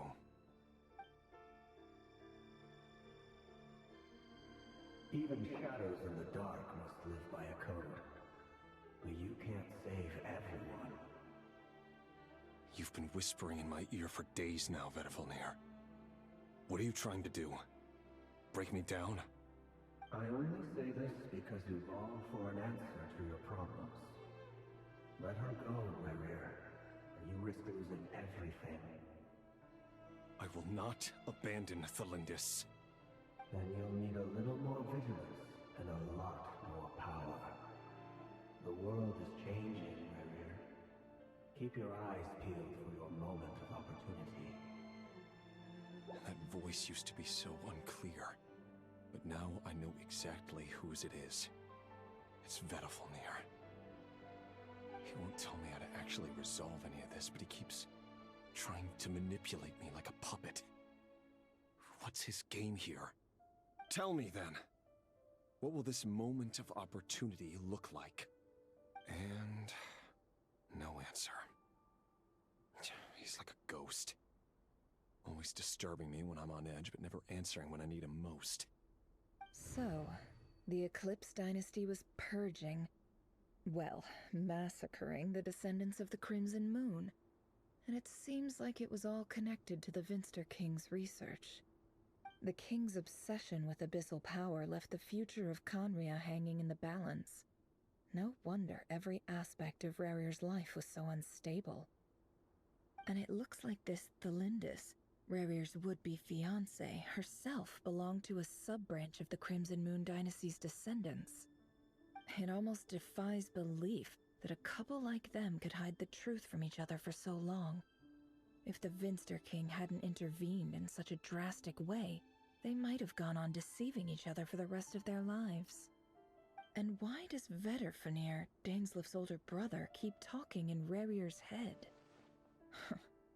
This guy kept more secrets than I ever imagined. The human mind is like a vast desert of shifting sands. When you follow the flow of someone's memories, you only ever see the parts they're willing to let surface. Time for something a bit more creative. We've been inside Rerir's mind this whole time, building up a picture of his psyche. There's already enough clues on the board to start reading between the lines and mapping out the rest. Now, we can finally begin to put the pieces together. Sure, it'll only be a reconstruction. Part simulation, part reasoning. But it's usually pretty accurate. Once we've built up a cognitive profile, we just need to cross-check the logic behind his actions. And then we'll be able to take a sneak peek at whatever it is that Rerir has really been hiding.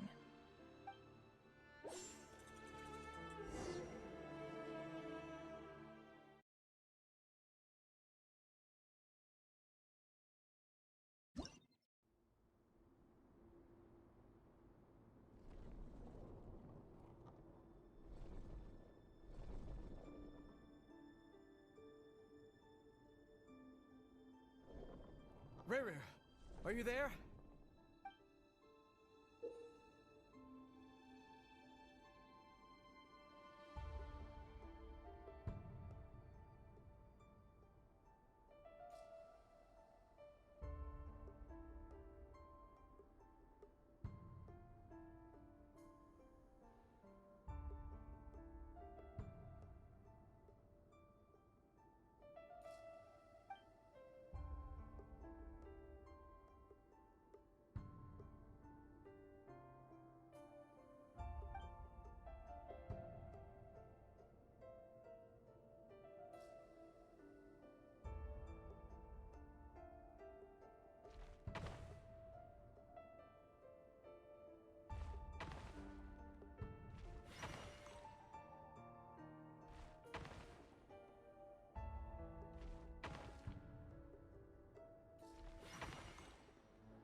Hey, Rerir!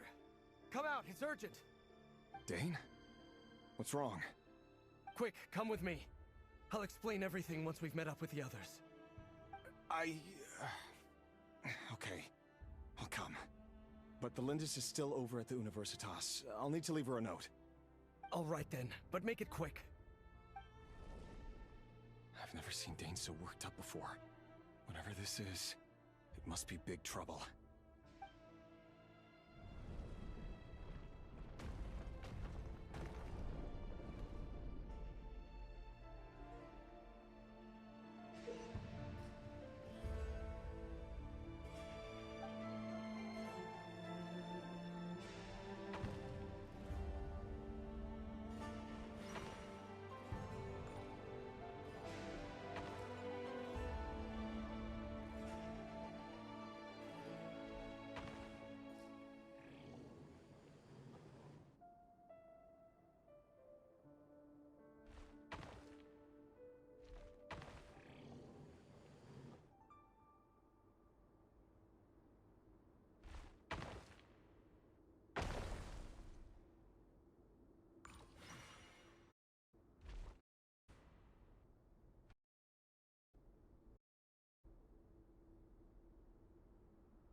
Well, this is a nice change, meeting you all at this hour.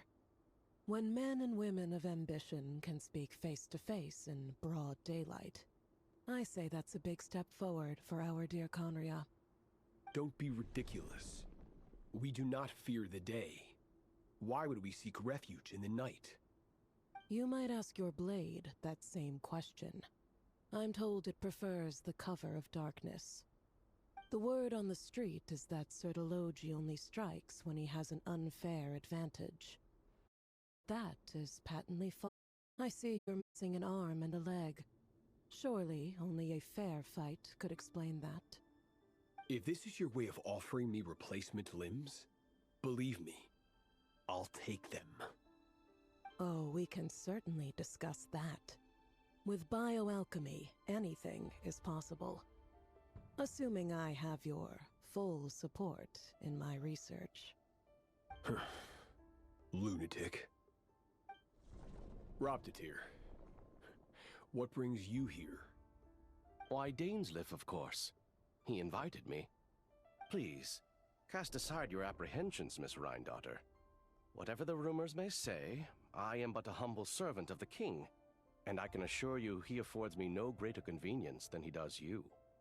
Well, the Universitas Magistrorum won't stop fawning over you, so at least some of the rumors must be true.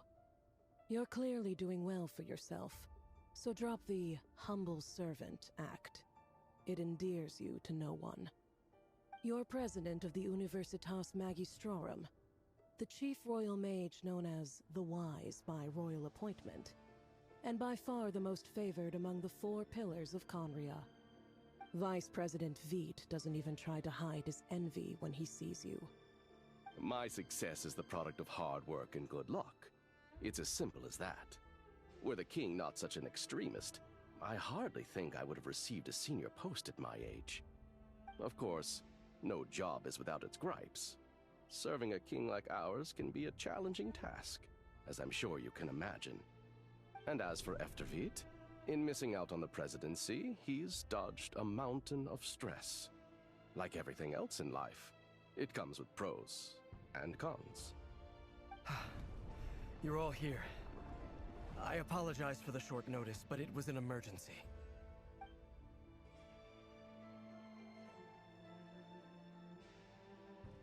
You must be Rerir. Mr. Sir Delogi.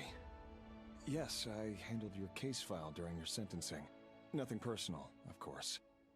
I'm pleasantly surprised that you remember me. You're clearly a person of substance if you've been invited here. But Dainsleif, you'd better have a very good reason for convening this little gathering. It's my brother, Vedafenir. After he spoke at the court this morning, the king was so infuriated by his words that he had him blinded in both eyes and thrown in prison. Vedafenir in prison? Strange. I thought the king trusted him and Horoptatir more than anyone else in the world. Does this mean the king's circle of trust just got even smaller? It has nothing to do with trust. It's about what the king wants, which is as clear as day to anyone paying attention. I simply appease him, because it's in the best interests of the Universitas Magistrorum. And also because you're slimy. Vedafenir, perhaps less so. But still, a visionless visionary? It rather inclines me to think that qualifications are not what get you ahead in Conria. Do you honestly think this is an important discussion to be having right now? Dane, what are you planning to do? Rescue Vedafenir, I assume. Correct. It will mean storming the palace by force. Tonight. I need all of you on my side. That's far too dangerous. And don't forget, Dainsleif, you're captain of the Royal Guard. You swore an oath to the throne. Hmm? You've been planning this for a while, haven't you? I have no desire to commit treason. But whatever critique the king may have of Vedafenir, disfiguring your most loyal subject for putting the best interests of his court and nation first, this is not the conduct of a wise ruler. My blade will force the king to see the error of his ways. So, Vedelfulnir's prophecy enraged the king. I'm sure it wasn't what he wanted to hear, but if he won't take counsel even from the visionary, that is deeply troubling news. The extent of His Majesty's madness is now all too clear. The question is, how does a man like me get out of this situation unscathed? You have noble ambitions, Dane, but I'm afraid they don't do much for a guy like me. I'm not interested in saving the world. All I want is a letter of pardon. A letter of pardon? For whom? Thelindis? The chances of the Vinster King issuing a pardon for anyone connected to the Crimson Moon seem vanishingly slim.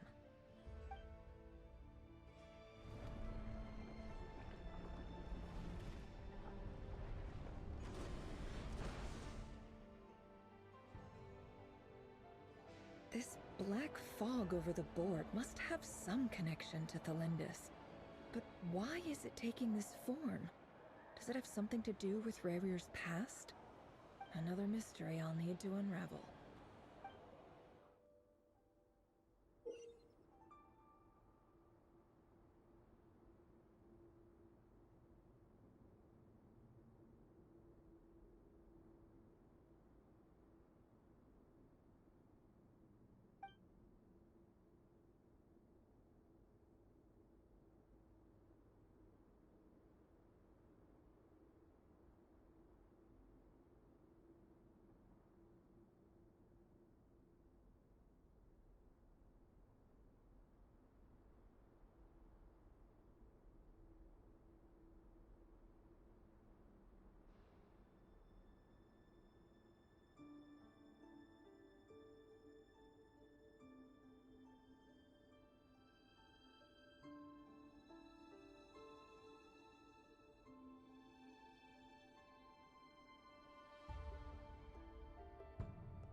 Author Thelindis.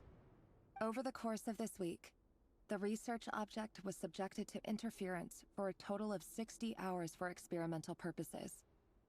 The results are as follows. Research dating back to the Crimson Moon Dynasty has established 2 points regarding Moon Marrow. Firstly, its origins have something to do with a god's power. Secondly, it serves as a portal to an as-yet indeterminate location. Moon Marrow can thus be defined as a spatial gateway. However, there are a number of hurdles to overcome before we can answer the question of where it leads to. To start with, opening the gateway requires a specific power source, which the relevant literature indicates. An enormous amount of power is then required to keep the gate open. Currently, the total power output of our instruments remains in the single digits. To make matters worse, I am now the only staff member remaining in the Moon Marrow lab. The Universitas Magistrorum recently decided to move most of its personnel into abyssal energy research, which has stymied all Crimson Moon-related projects. This is not a wise move.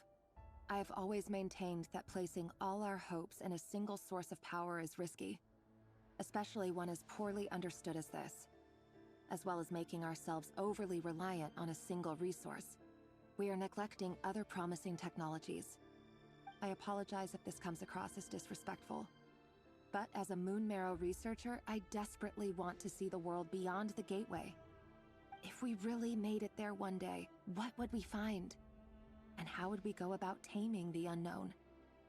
My imagination is endlessly fueled by questions such as these.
This is for you.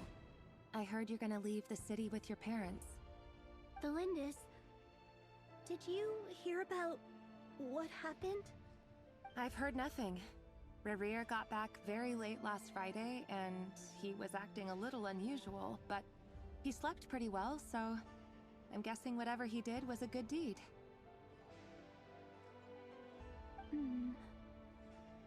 You never saw him, and I don't know what he did. And this conversation never happened. You understand? What if he finds out that you pried into his secrets? Don't be silly. I don't know what secrets he does or doesn't have. All I know is he's just a normal guy who happens to run some errands for the king. Are you scared of him? I don't know. The Rerir I know doesn't match the person you all describe. Logically, I should be scared of him. And yet, I don't want to lose him. But enough about that. You should get going, and be careful with the package I gave you. Keep it secret. Keep it safe. What's in it? A piece of the moon. All you need to know is that as long as you keep it safe, then in the future, everyone will be able to see a red moon. A red moon? You mean our moon? That's right. Our moon. Promise me you'll look after it. I promise, Lindis. The Crimson Moon bloodline will never die out. Its light, the color of blood, will become like a fire that flows in our veins, no matter how long it takes.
Hurry, everyone, and stick to the plan. Sir Dainsleif, what are you? Is this treason? You know what happens to those who betray the throne. Please, don't do this! It is the king himself who has betrayed the throne. He has betrayed all of Conria. If you have any love left for justice in your heart, you should join me. It's showtime. Dane and his group will handle the troops in the palace. Then Hraptatir and Rheindater will disarm the security measures. My job is to enter the prison and rescue Vedifalnir.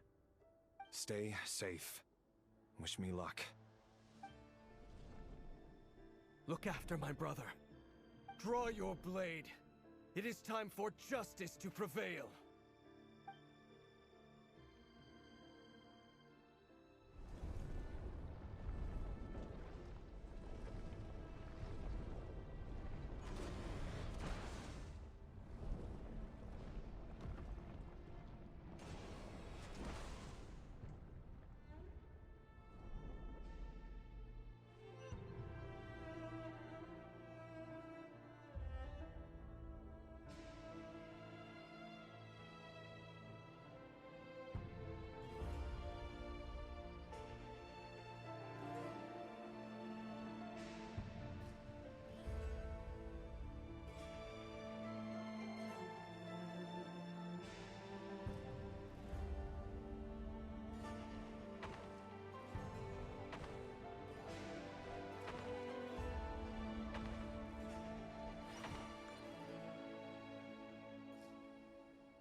This place is filthy.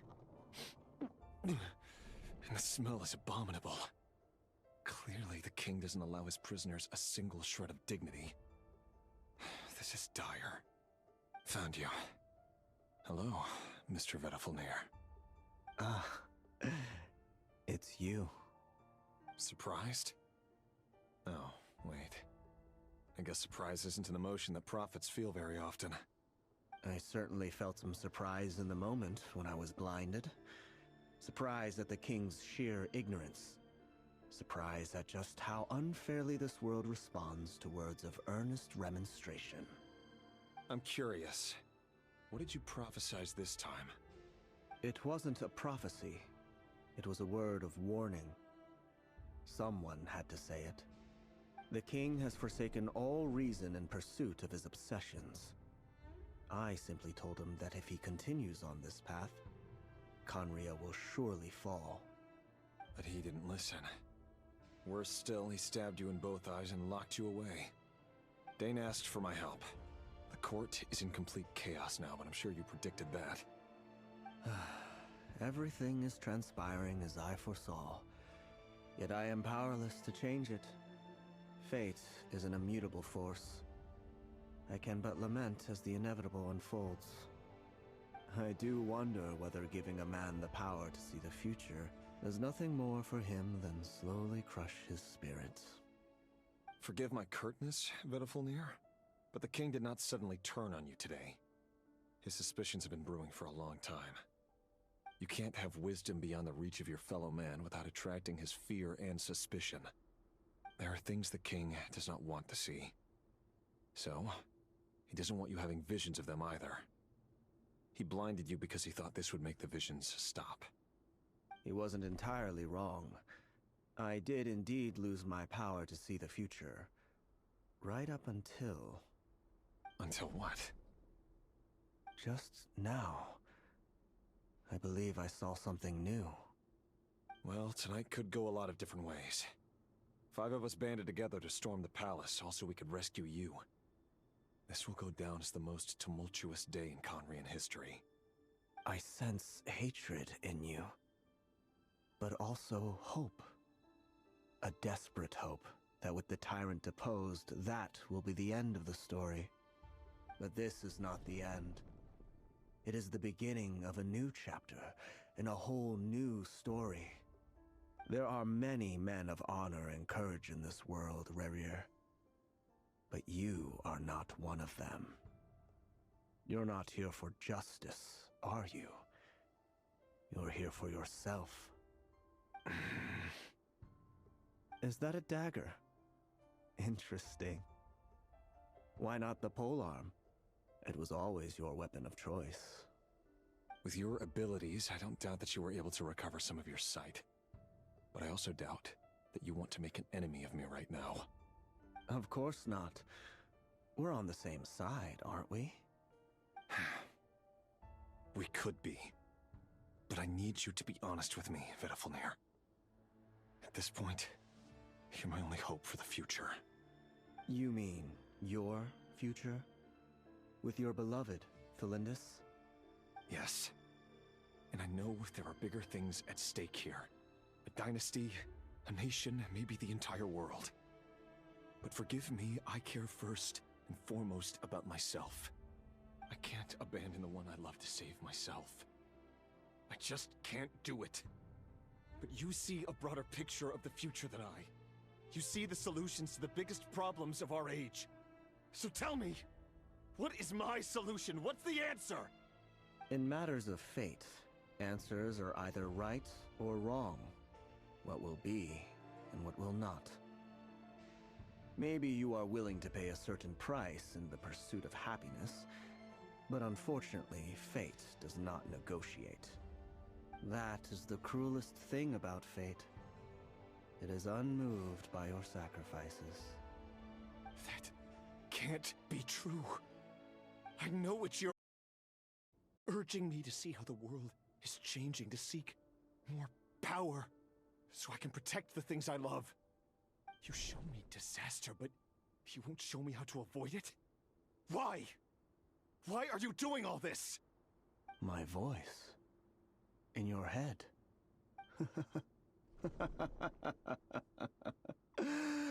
So, you hear it too. The voice that steals your mind, gains your trust, and drives you crazy. It turns out that we are not so different, you and I. Vedafilnir just broke into the strangest smile I've ever seen in my life. As if he'd discovered some monumental secret. But then he suddenly switched to looking extremely weary. Very well then. My advice to you is as follows. You must persevere. Whatever trials and tribulations you may face, be steadfast in the belief that they are your path to the future. For as long as you live, your story with Thalindis shall not come to an end. That is the only chance you have of fighting back against fate. It is up to you whether you believe my words. Regardless, that is all I will say on the matter. I have no right to intervene any further. I will hold you to your word. Thank you for setting me free. In return, I will tell you one more thing that you cannot afford to ignore. Just then, a strange wave of energy rippled through the city. We had no idea what it could mean. If I were you, I would head to the Universitas Magistrorum. The Universitas? Oh no! I'm sure we'll be seeing each other again very soon, Rerir. Whatever Vedifalnir said, I didn't catch it. I didn't even help him out of the prison. There was no time to lose.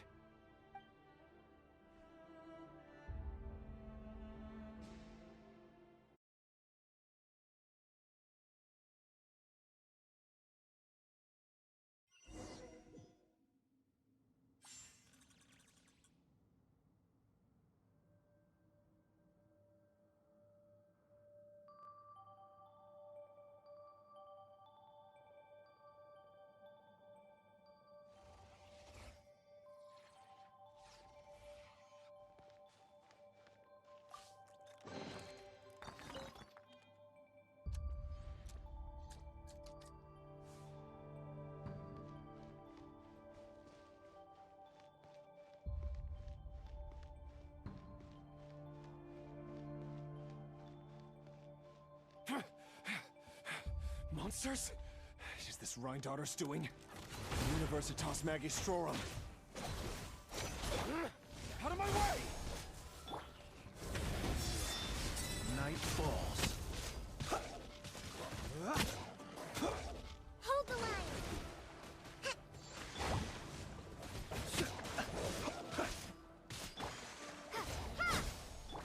It all adds up. No more lies. Cha! The deception ends here.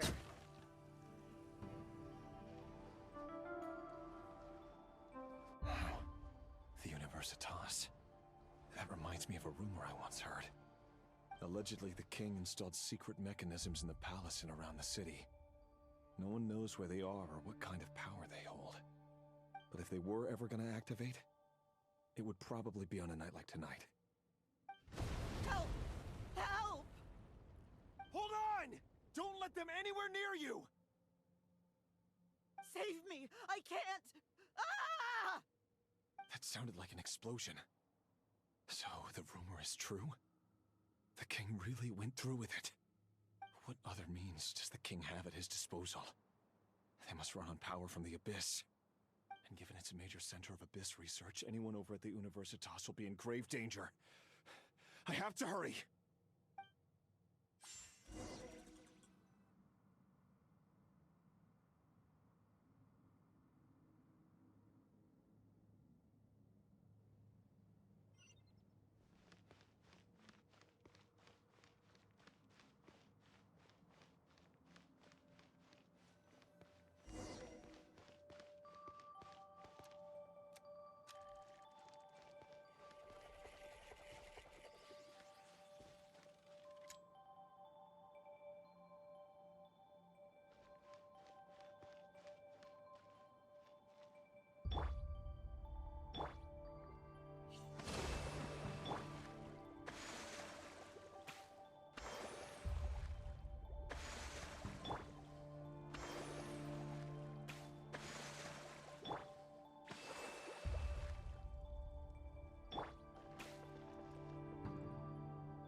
Rest and rebuild!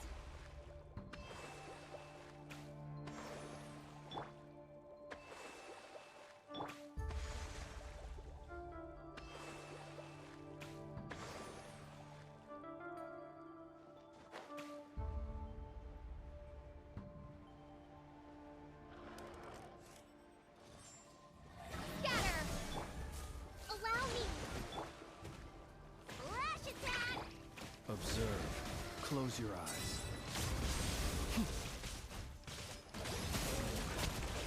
Observe. Night falls. It all adds up. It all falls into place. No more lies. Time to conclude. How farcical.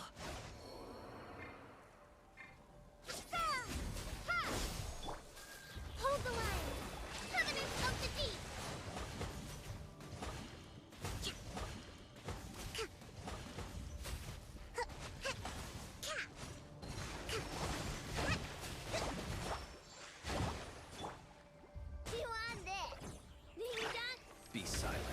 Close your eyes. Night falls.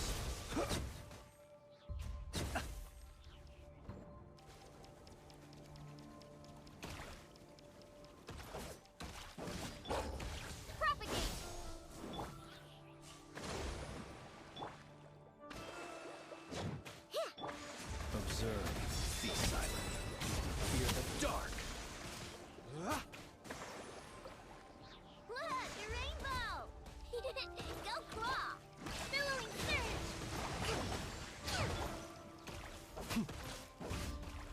Observe.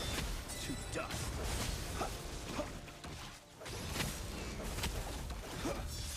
To dust.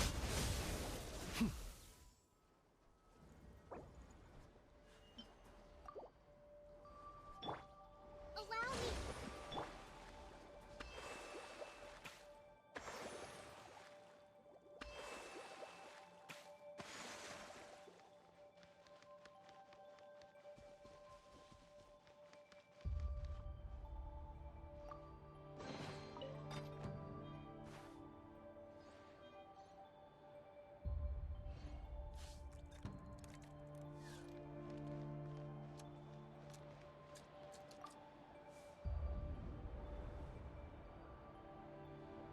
Monsters!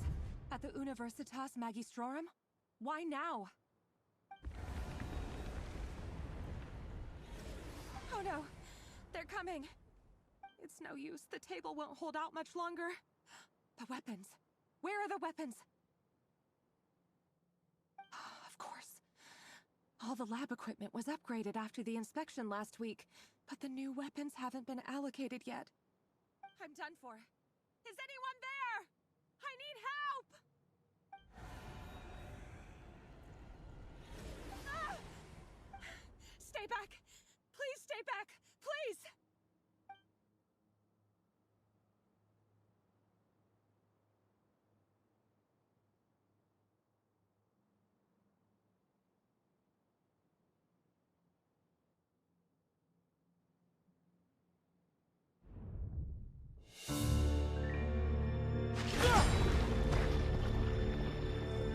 What's that?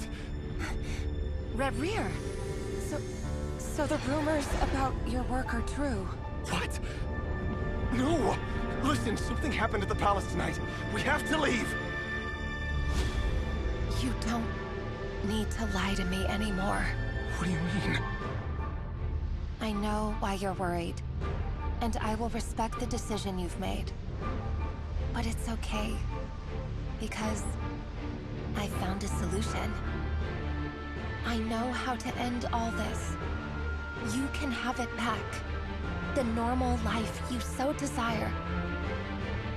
But until then, I'm afraid our wedding will have to wait. Celindus? No! Don't do it! Celindus! Celindus!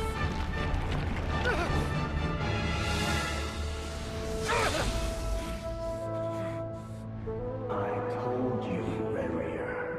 Let her go. You will find someone better. No! No, I won't do it! I have to save her! By what means exactly? A lowly pawn. You lack the power and the strength of will. Do you know a way? Tell me! Come to the palace. Join us.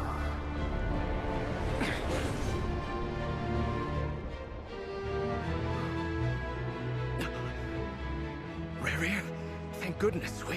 Step forth and take your share. You made it. Not you too.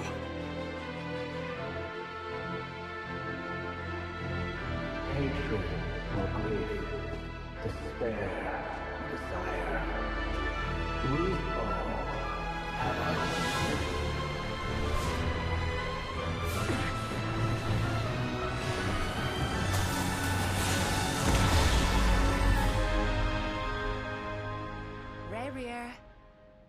Rear. Celindus? Were you daydreaming?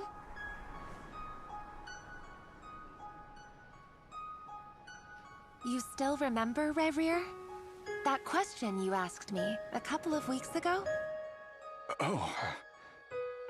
You mean the proposal? Yeah. I'm wondering, where do you think would be a good place to discuss it? Maybe in the garden? Or were you thinking a fancy restaurant? It's your choice.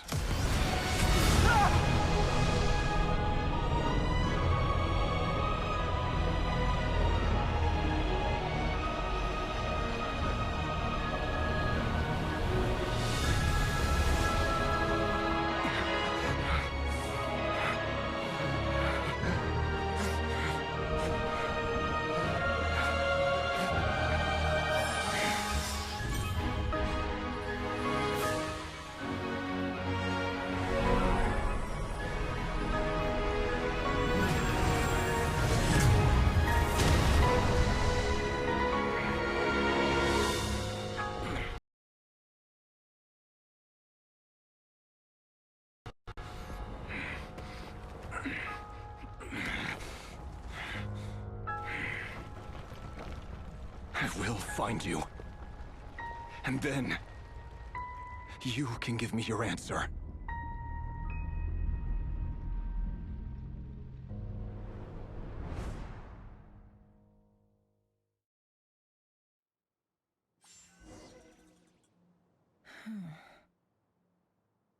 So that's how the Raker of Solnari was born. A monster created by circumstance is a monster all the same. Viewing other people's thoughts for too long can get uncomfortable. Right now, I'm feeling a strong sense of loathing. In a nutshell, the story of Conria is what happens when the truth falls by the wayside. Everyone tells little white lies, and before long, you have a huge pack of lies that destroys everything. Phew. Time to get back. His past is filled with sorrow, but the tale of any fallen civilization is one of endless tragedy. Cruel as it may be, that was Conria's fate.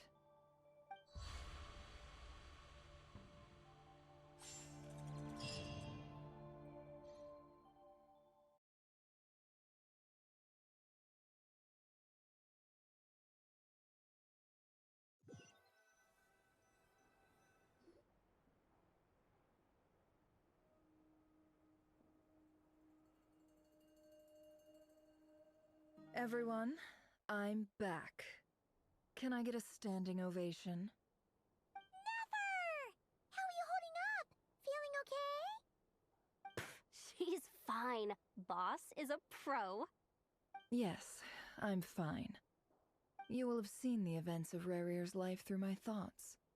It's now clear that he is just a regular nobody, driven by personal tragedy, as he said himself.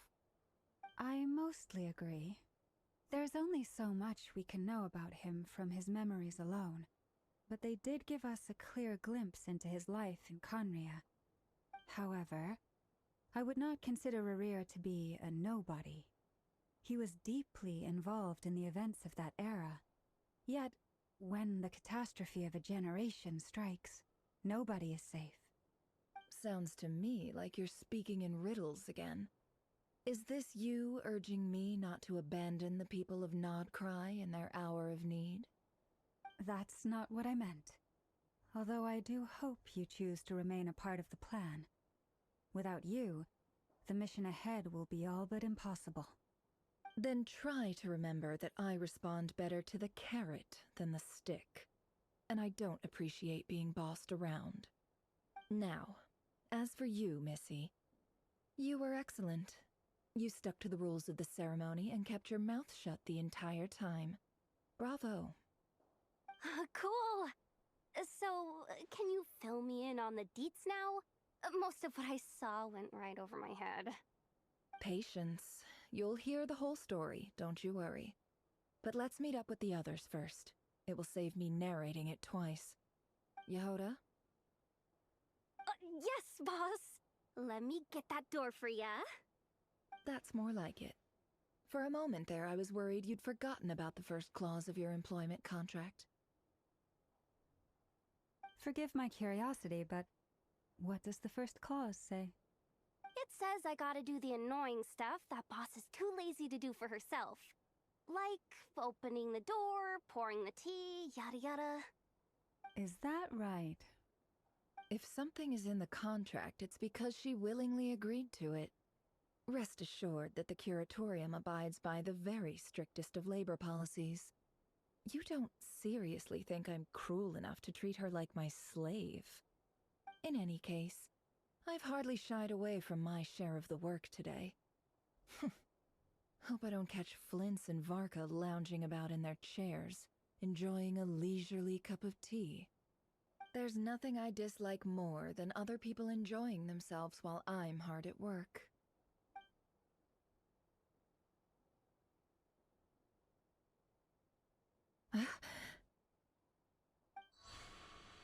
Oh no.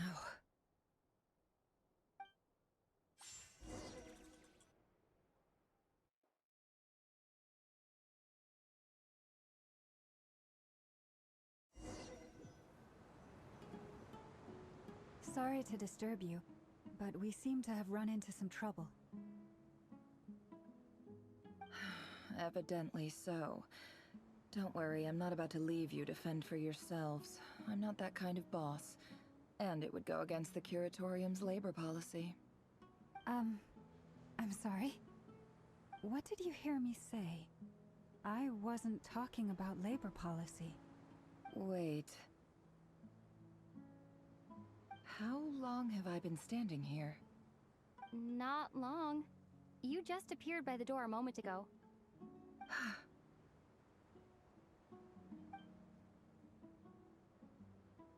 Boss, what's wrong?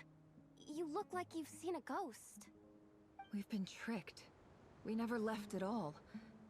Somehow I hallucinated that whole scene back inside the office.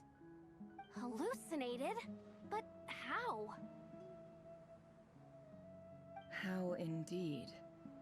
This place should heed my will alone.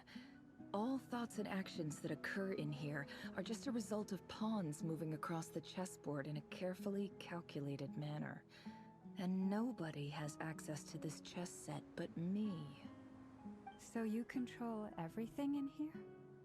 More or less. But yes, it's a special technique of mine. Has anything like this ever happened before? Only once. It was the first time I used the chess set. Is there any similarity between what happened then and what's happening now? I suppose my thoughts are a little turbulent, which was also the case my first time. Is there anything I can do to help? The first clause of your contract clearly states that I only need your help with things that I'm too lazy to do myself. Meaning, you're not feeling lazy right now? Meaning, this is not something Yehoda can help with. The chess set is a personal treasure that I alone understand. I must be the one to find our way out of here. Boss, it's fine. Really. Let me do something useful. Oh, listen to you. Whatever would I do without you, Yehoda? What? Really? Yes, really. Where would I ever find another employee as obedient and servile as you? God forbid anything ever happens to you. Oh, okay. Well, anyway, I was thinking of fetching some water. There's gotta be a source around here somewhere. I suggest everyone finds someplace comfortable to take a rest. We gotta conserve our energy. Even though all this chess malarkey doesn't exist in a physical sense, mentally speaking, it's all real. And so is our tiredness and fatigue. You don't want to dismiss mental fatigue. Just because it isn't physical doesn't mean it's any less serious. But anyway, I got your backs, so don't worry about a thing. Don't I have the best employees? Jealous much? If we can find a suitable time, I'd love to borrow Yehoda for a day to help out at the Frost Moon Scions. Would you be amenable to that, Boss Nefer? Oh, Lauma. Have I ever told you just how pretty you are? Beauty runs from the tips of your antlers to the depths of your imagination. Time to rally, everyone. Follow me. As we continue our journey, the same rules will apply. That means stay focused and no talking no matter what we encounter. And don't disturb the chess pieces. You have my word that I will get us all out of here.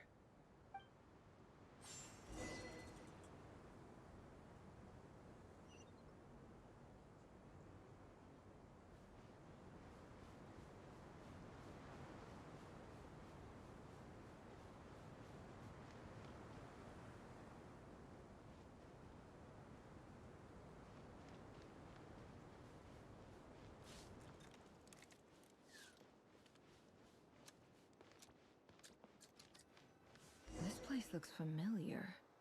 That's not a good sign. There's someone up ahead. Time for a little chat.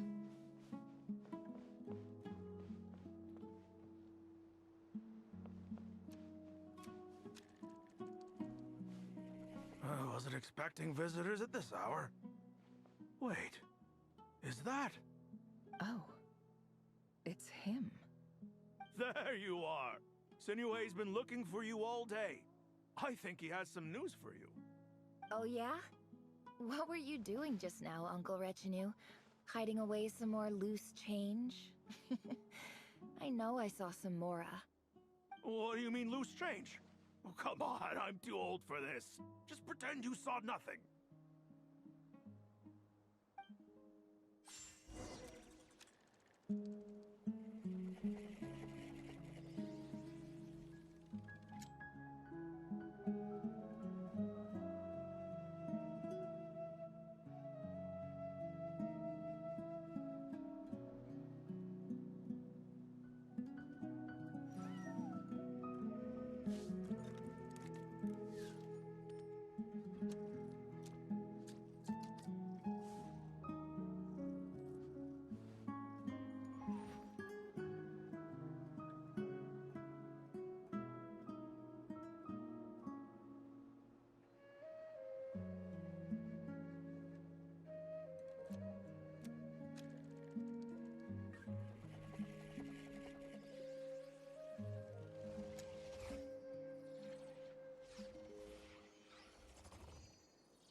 Don't trust your eyes uncritically. People only see what they want to, so don't be your own fool.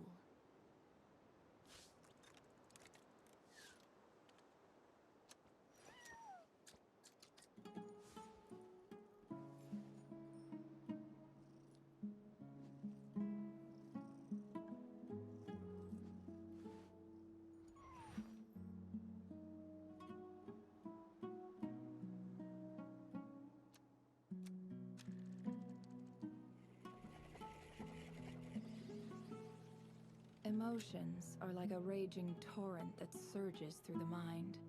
More often than not, if you try to hold them back, you'll be swept away by their unstoppable force. And if you try to ignore them entirely, you'll end up tearing yourself to pieces.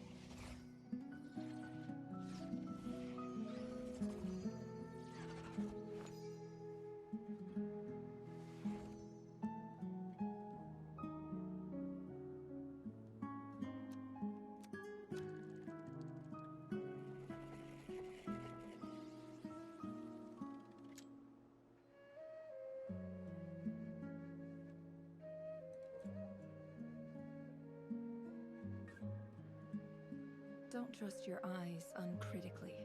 People only see what they want to, so don't be your own fool.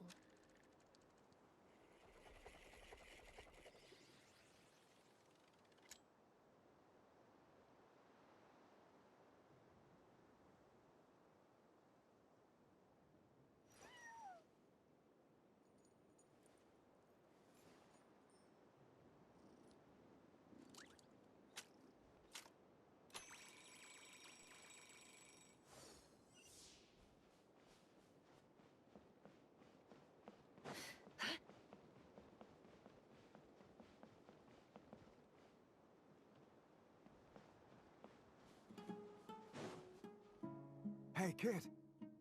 Mind telling me what Sinohe's been up to recently? I'm trying to get in his good books and I need a way in. Get in his good books? Why? What do you want with my dad, Uncle Apepi? I've written a new song. I was hoping to showcase it at the next festival, but I'll need his approval. A new song, huh? I'd love to stay and listen, but unfortunately, Uncle Retinue says my dad's looking for me. Well, there's plenty of time and I'm not going anywhere. See that pile of stones? I'll be sitting there warming up my vocal cords. Come find me when you're done. Pile of stones. Got it.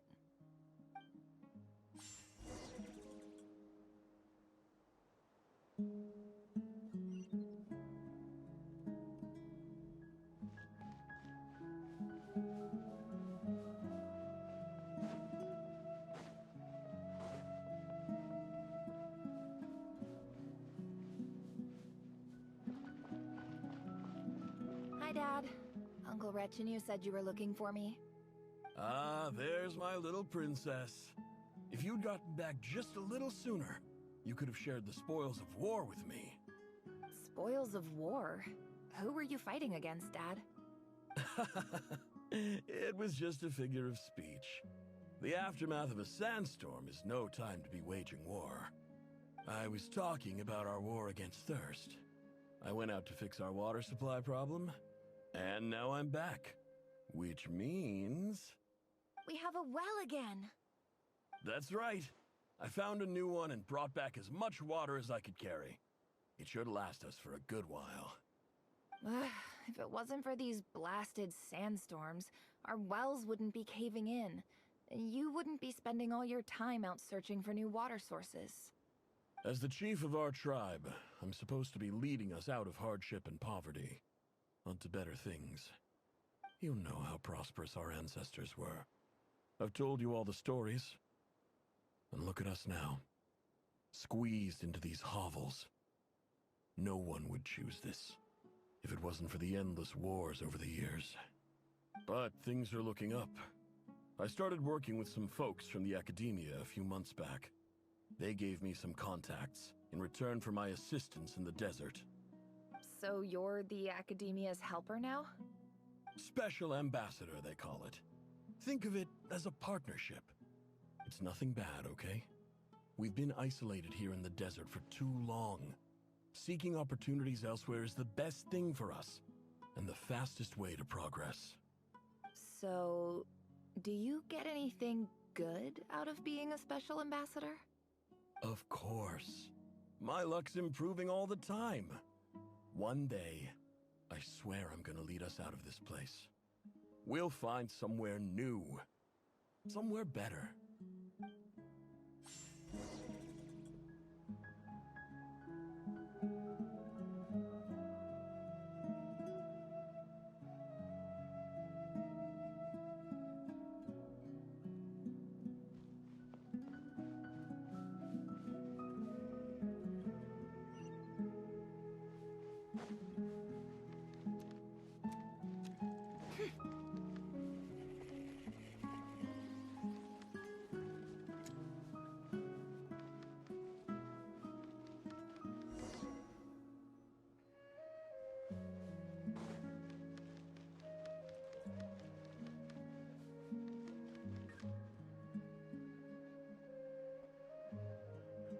That's our well, and you know it!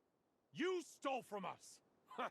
Well, you've gone from chief to thief, and now you have to face the consequences. Did you really think you could take our water without permission and get away with it? You're either brave, stupid, or both. And that special ambassador act? Yeah, nice try! We spoke to the academia. They said it was all news to them. You're a liar and a cheat!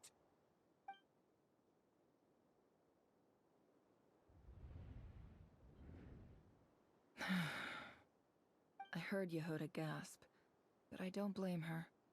Most people are terrified by the sight of blood. Corpses strewn across the ground. The wounds are clearly from scimitars and daggers. The desert dwellers' weapons of choice. There's a handwritten note on the ground. Let's see what it says. Halil, this is Sinuhe, chief of the Shimti tribe. Surely you remember me. I was the one who helped you and your colleagues avoid the quicksand in the desert. This is my second time writing to you. I assume my last letter must have gotten lost in the mail, as I didn't receive a reply. I hope this one makes it to you safely. I'm writing to you because I need some help. That sandstorm the other day completely blocked up our well, forcing me to look for another water source in Iab and Unut territory. It was a matter of survival. Praise the gods. The well of the Iab tribe was intact. It was my last resort. I drew what water I could and left, but not without being spotted. I fear they will retaliate. You told me to write to you if I ever needed help. You said you'd be my ally in the academia. I urgently need you to formally recognize my title of Special Ambassador and send some of your people to assist me for a few days. It's the only way I can convince them that this was the academia's decision and prevent them from retaliating. This is an emergency. Please send help as soon as possible. Looks like this letter never got sent. The writer died a grisly death, and the letter was trampled into the ground. It's badly defaced. Some parts are barely legible. What a ridiculous lie the surviving Shimti tell. Their whole village was butchered over a sip of water.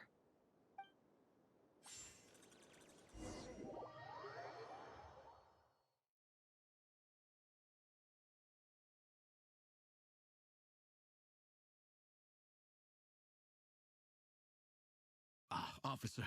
Welcome. Welcome to our humble village. I thought you would at least have the courtesy to provide some respectable libations. This is the finest wine Aru village has to offer. I promise.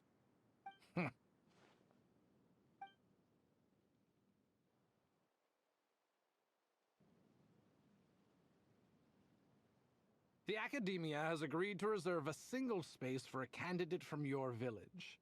But I remain skeptical of this entire endeavor. I highly doubt anyone in this desert possesses serious academic potential. Please, have faith. If not in us, then in our god. The child we found shows great promise. I beg you, take her away from this place. Give her a chance.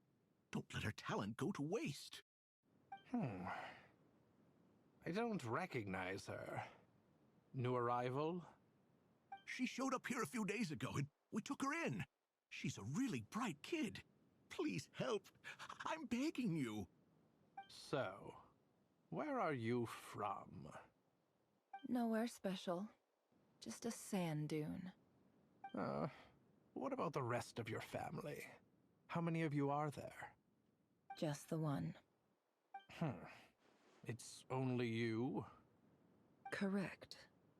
So, no brothers, no sisters, no mother or father?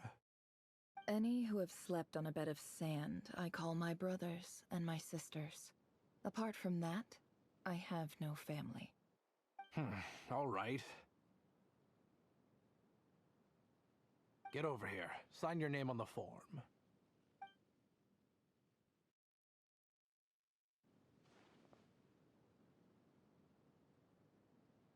Never?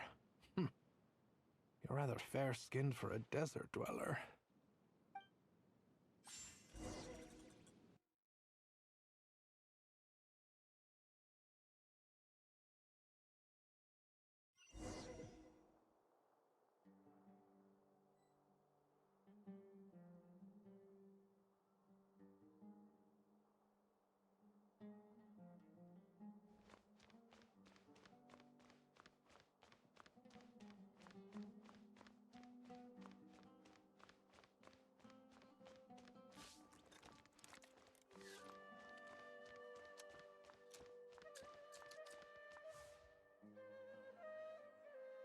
Nefer, this term's assignments have been issued already.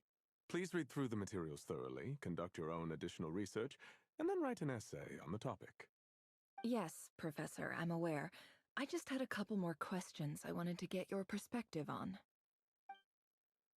Oh? Please ask away. Well, I saw the other students' problem sheets, and I couldn't help but notice that my assignment is much easier than theirs. Do you really think I'm a weak student? A weak student? Goodness, no. Quite the opposite. You have a sharp mind. Almost too sharp. I complain about the lighter workload. You see, sharp as they come. You see things the way they are, and I'm sure you know why they're like that. Because of where I come from. Because I'm different. I'm sorry, Nefer. I don't like it any more than you do. It's just... Anyway, you said you had a couple of questions. What's the other one? I wanted to check. If someone sent me a letter to the academia, where do I go to collect it? Ah, your family wrote to you. Well, as long as they put your name on the envelope, someone should hand it right to you. Not exactly. It's not even a recent letter. I was just curious where the mail would end up if no one collects it. The House of Dana, I expect. I know there's a box for unclaimed mail somewhere in there, probably sitting on a shelf. Whatever you're looking for, that'd be the place to start. Okay, got it. Thank you, Professor. Oh, don't mention it. Honestly, I feel like I failed you. I'm supposed to be your teacher, but I haven't taught you anything. Hey, don't say that. You're a great teacher, and you do your best for all your students. But the rules are the rules. You're not allowed to teach students like me. It's not just the academia either. The whole world bends over backwards for the successful, and leaves the losers to suffer and die. Oh, my dear child. Don't tell me you've given up on life already. I haven't. I just think that if you want to make it in this world, you have to find a way to become successful.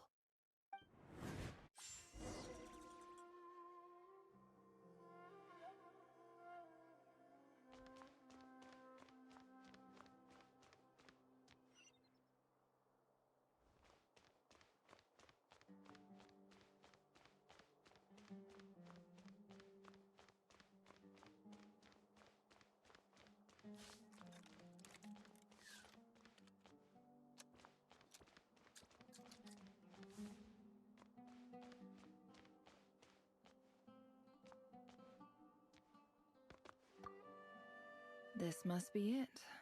A big cardboard box full of unclaimed mail. And probably some letters that ended up here by mistake, too. Let's take a look.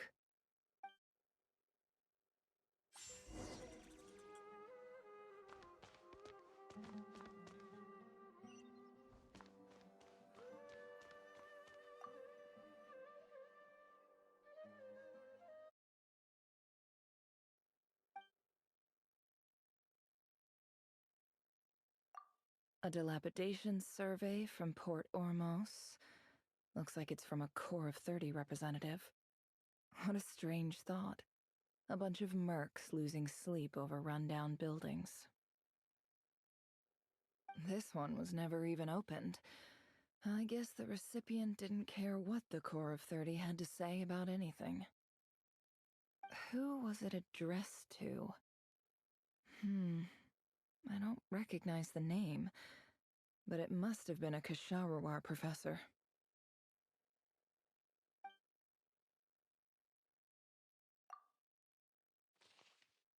This one is addressed to the Immorta Sage. The title is Changes Observed in Satyavada Life Symptoms. Why do all these letters read like full-blown dissertations? Guided by the incense, we became lost somewhere in the forest. All the barriers between levels of consciousness disappeared as our minds soared around in circles, looking for a branch to seek refuge on. In clinical terms, these symptoms fit the description of incense poisoning. The Immorta Darshan strictly prohibits the use of hallucinogenic substances, but I believe there are still people getting away with it.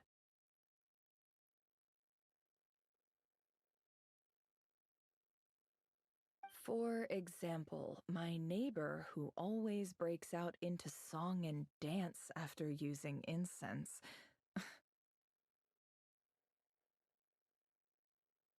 This seems like something the academia would want to know about.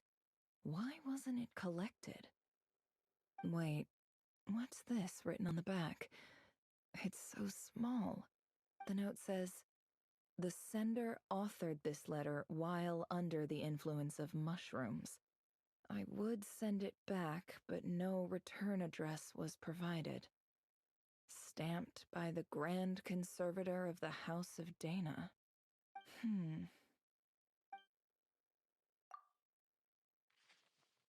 This next one is addressed to Grand Sage Azar. A few words of protest regarding recent changes in Sumeru's educational policy. In recent years, the academia has taken on a small number of students from the desert region, as per the policy to this effect. However, it appears to me that these students have not, in fact, been provided with educational opportunities that are, in any meaningful sense, equal to those enjoyed by their peers, as well as receiving dumbed-down assignments and perfunctory tutoring. They do not even have full access to the Akasha system. Education is the fundamental purpose of this institution, which should go without saying in a nation whose founding virtues are knowledge and wisdom. I ask you, is the lip service we pay to the policy of education for desert students truly the standard of pedagogy to which the academia aspires? As Grand Sage, policy decisions are your prerogative, but do not forget your roots. You and I were once students too, as was everyone else in this institution. I do hope you will give some serious attention to this matter. I encourage you to discuss issues like this with myself and others, and listen to some alternative opinions. Great letter. Shame it didn't get to where it needed to go. And the sender is... Huh? Sage Cyrus of Spontamod. I didn't realize anyone else even knew how bad students like me have it in this place. So this is where letters from the Sage of Spontamod end up? Nice one, Grand Sage. Really enlightened leadership. Whatever. This isn't what I came here for. Moving. I'm not exactly holding out hope that a letter sent from the desert would even make it here. But if it did, where else would it end up if not in this box? I can't believe how much discarded mail there is. Must have been years since someone last went through it all. And this is just one box. The whole House of Dana is boxes on shelves. I don't believe for one second that any human being has sat down and read through all the documents in this place. Who has that much free time on their hands?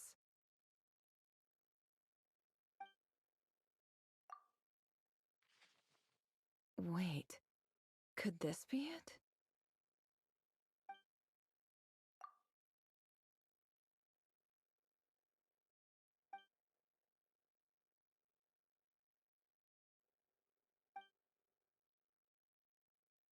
Greetings, Halil. My name is Sinue, chief of the Shimti tribe. I was the one who came to you and your colleague's aid when you ran into trouble in the Great Red Sand. I don't know how well you remember it now, but I brought you to safety and gave you some water and other supplies. You seemed very pleased, and told me your name. In my tribe, learning a person's true name is serious business, and I therefore see you all as friends. You were kind enough to leave your contact details, so we could stay in touch. The Shimti tribe lives a harsh, nomadic existence in the desert. You were sympathetic towards my plight, promising to make me a special ambassador of the Academia and help us find a way to make a better living. This brings me to my reason for writing. Our tribe has fallen on particularly hard times, and I would like to ask for your assistance. There was a terrible sandstorm a few days ago, which blocked up the well in our land. To ensure my people's survival, I had no choice but to venture into Eob and Unut territory in search of an alternate water source. The Eob and Unut are descended from the Thamudians, while we trace our ancestry to Tulatula. We worship the Lord of Flowers and have had relatively good relations with our fellow tribes up until now. I found a well belonging to the Eob tribe. They declined to help us, but I really had no other option, so I took some water to keep me and my tribe alive. My actions are certain to incur their wrath. When we met, you assured me that you would be my ally in the Academia. I would like to take you up on that offer, because I really need your help. I wonder if you could send an Academia representative to meet with me.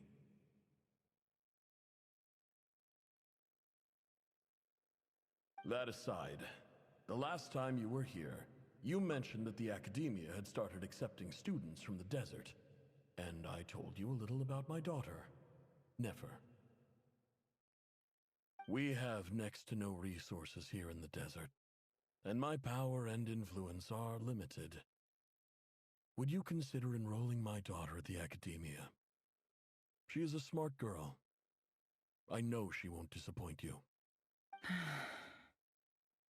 From the outset, the Academia never took you seriously.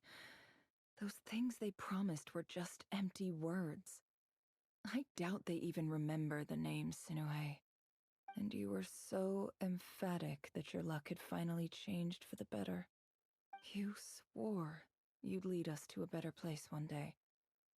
You spoke with such conviction, like you were the most powerful chief in the whole desert. You liar. You lied about everything. You promised the world and delivered on none of it. And who fell for it? Just me, by the looks of it. Despite your best efforts. Which makes you a pathetic liar.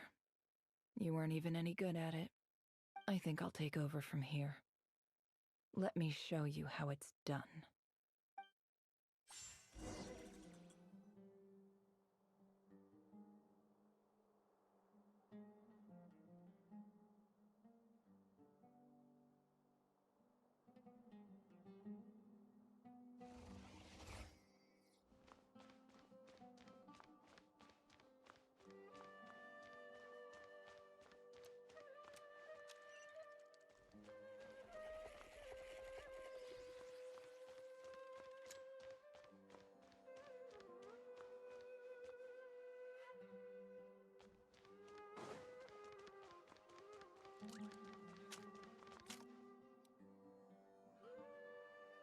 I just came to say goodbye.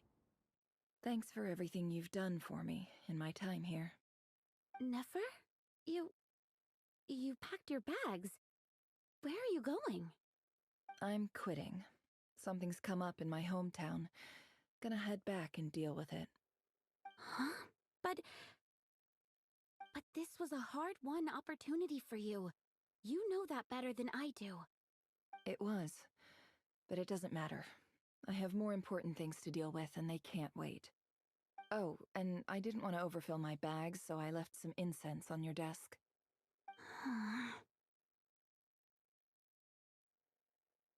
What's wrong? I thought you liked incense. Although, I did read somewhere in the House of Dana that it has hallucinogenic effects. Don't use it all at once, alright? Isn't this the stuff you brought from your hometown? You're just letting me have it? But you said it's a rare and valuable commodity. Yeah, about that. I lied.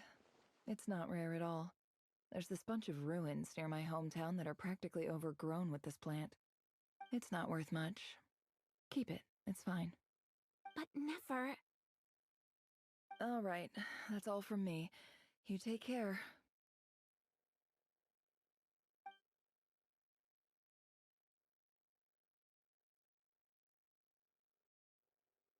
Don't forget me, okay? I mean, we're more than just classmates, right? We're friends. Yeah, I'll remember you. I lied again. That incense is worth a fortune, and it's a rare find even in those ruins.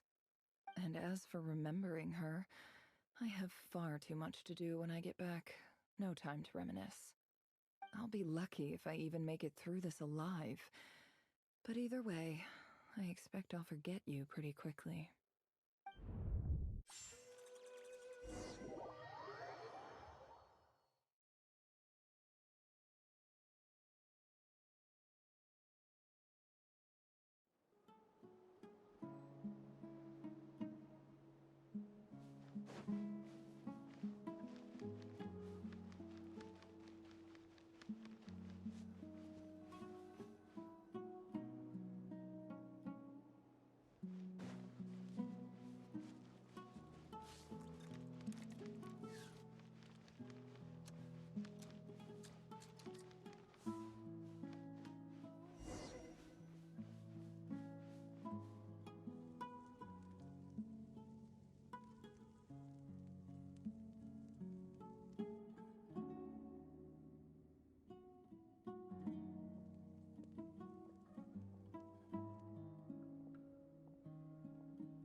It's a pleasure to meet you, Mr. Arif. So, what does the Academia want? Since they've sent their special ambassador, I assume there's a big business deal to be made. If not, I'd be very disappointed. Please, sir, lower your blade. You're lucky I'm the one they sent. Not all special ambassadors share my admiration for the Eab people. The ever-shifting balance of power in the desert reduced the once great civilizations of this region to rubble and sand. But the story of the Eab has a very different trajectory. Others grew weak, but you grew strong, beginning in obscurity and moving to prosperity. You're the only ones who defied the trend. Huh. So, you do know who you're dealing with? This well is the perfect symbol of your strength, is it not? It used to belong to the Unut, but it looks like you have control over it now. You're not wrong. But I'm sure you didn't come all this way just to flatter us. Of course not. I came to bring you some very good news. Some information that recently came to light, which might just be your ticket to freedom. Records uncovered by the Vahumana Darshan show that a certain well currently under Eab control is built on top of some ancient ruins. These ruins are of great archaeological interest to the Academia. I checked the map carefully on my way over here, and I'm confident that this is the well in question. The Academia is offering 50 million mora in return for excavation rights. 50 million? No, wait. If these ruins are as important as you say, 50 million's a little low, don't you think? Don't get greedy, Eab. We know far more than you think. We know that you seized this well by force. Wasn't that the first step in your rise to power? To drive away the Unut and steal their water supply? So what if it was?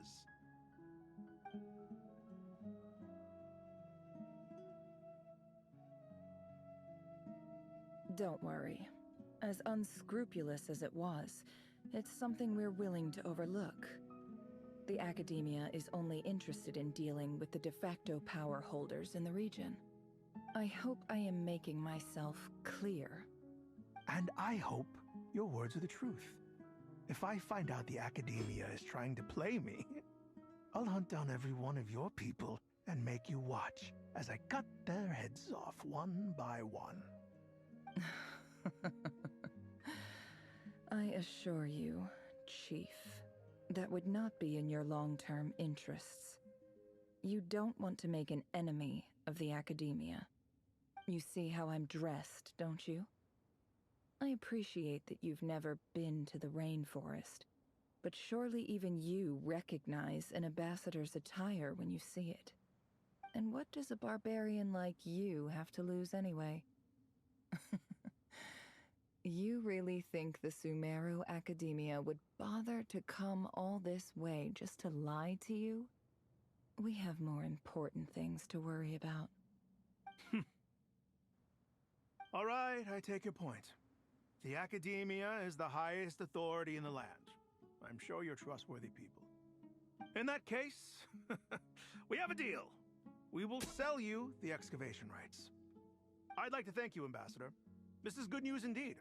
Excellent news. In fact, it calls for a celebration. Would you do us the honor of staying a while and enjoying some Eob hospitality? Gladly. I am partial to wine myself, and I trust you are as well. So let's indulge in a few drinks together, in celebration of this momentous occasion.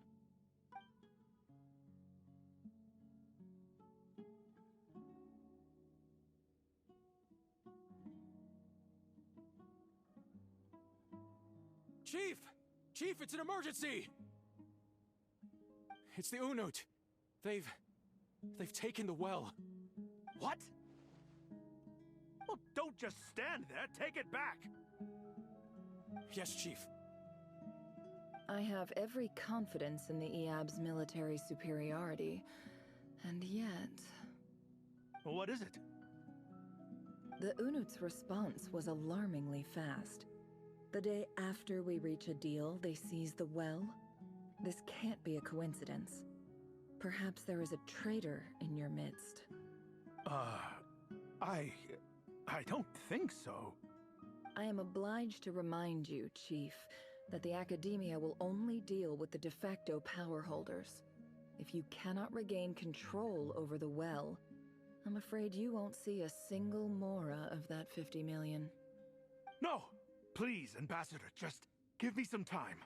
I swear the Unut will not get away with this. That well is ours, and so is the Mora. Glad to hear it. I will wait here for an update. If there is a traitor, I will find them. In the meantime, make yourself at home. I'll report back as soon as I have an update. Much obliged. Wow. All it took was a few words and I've got him wrapped around my finger. What an amazing feeling.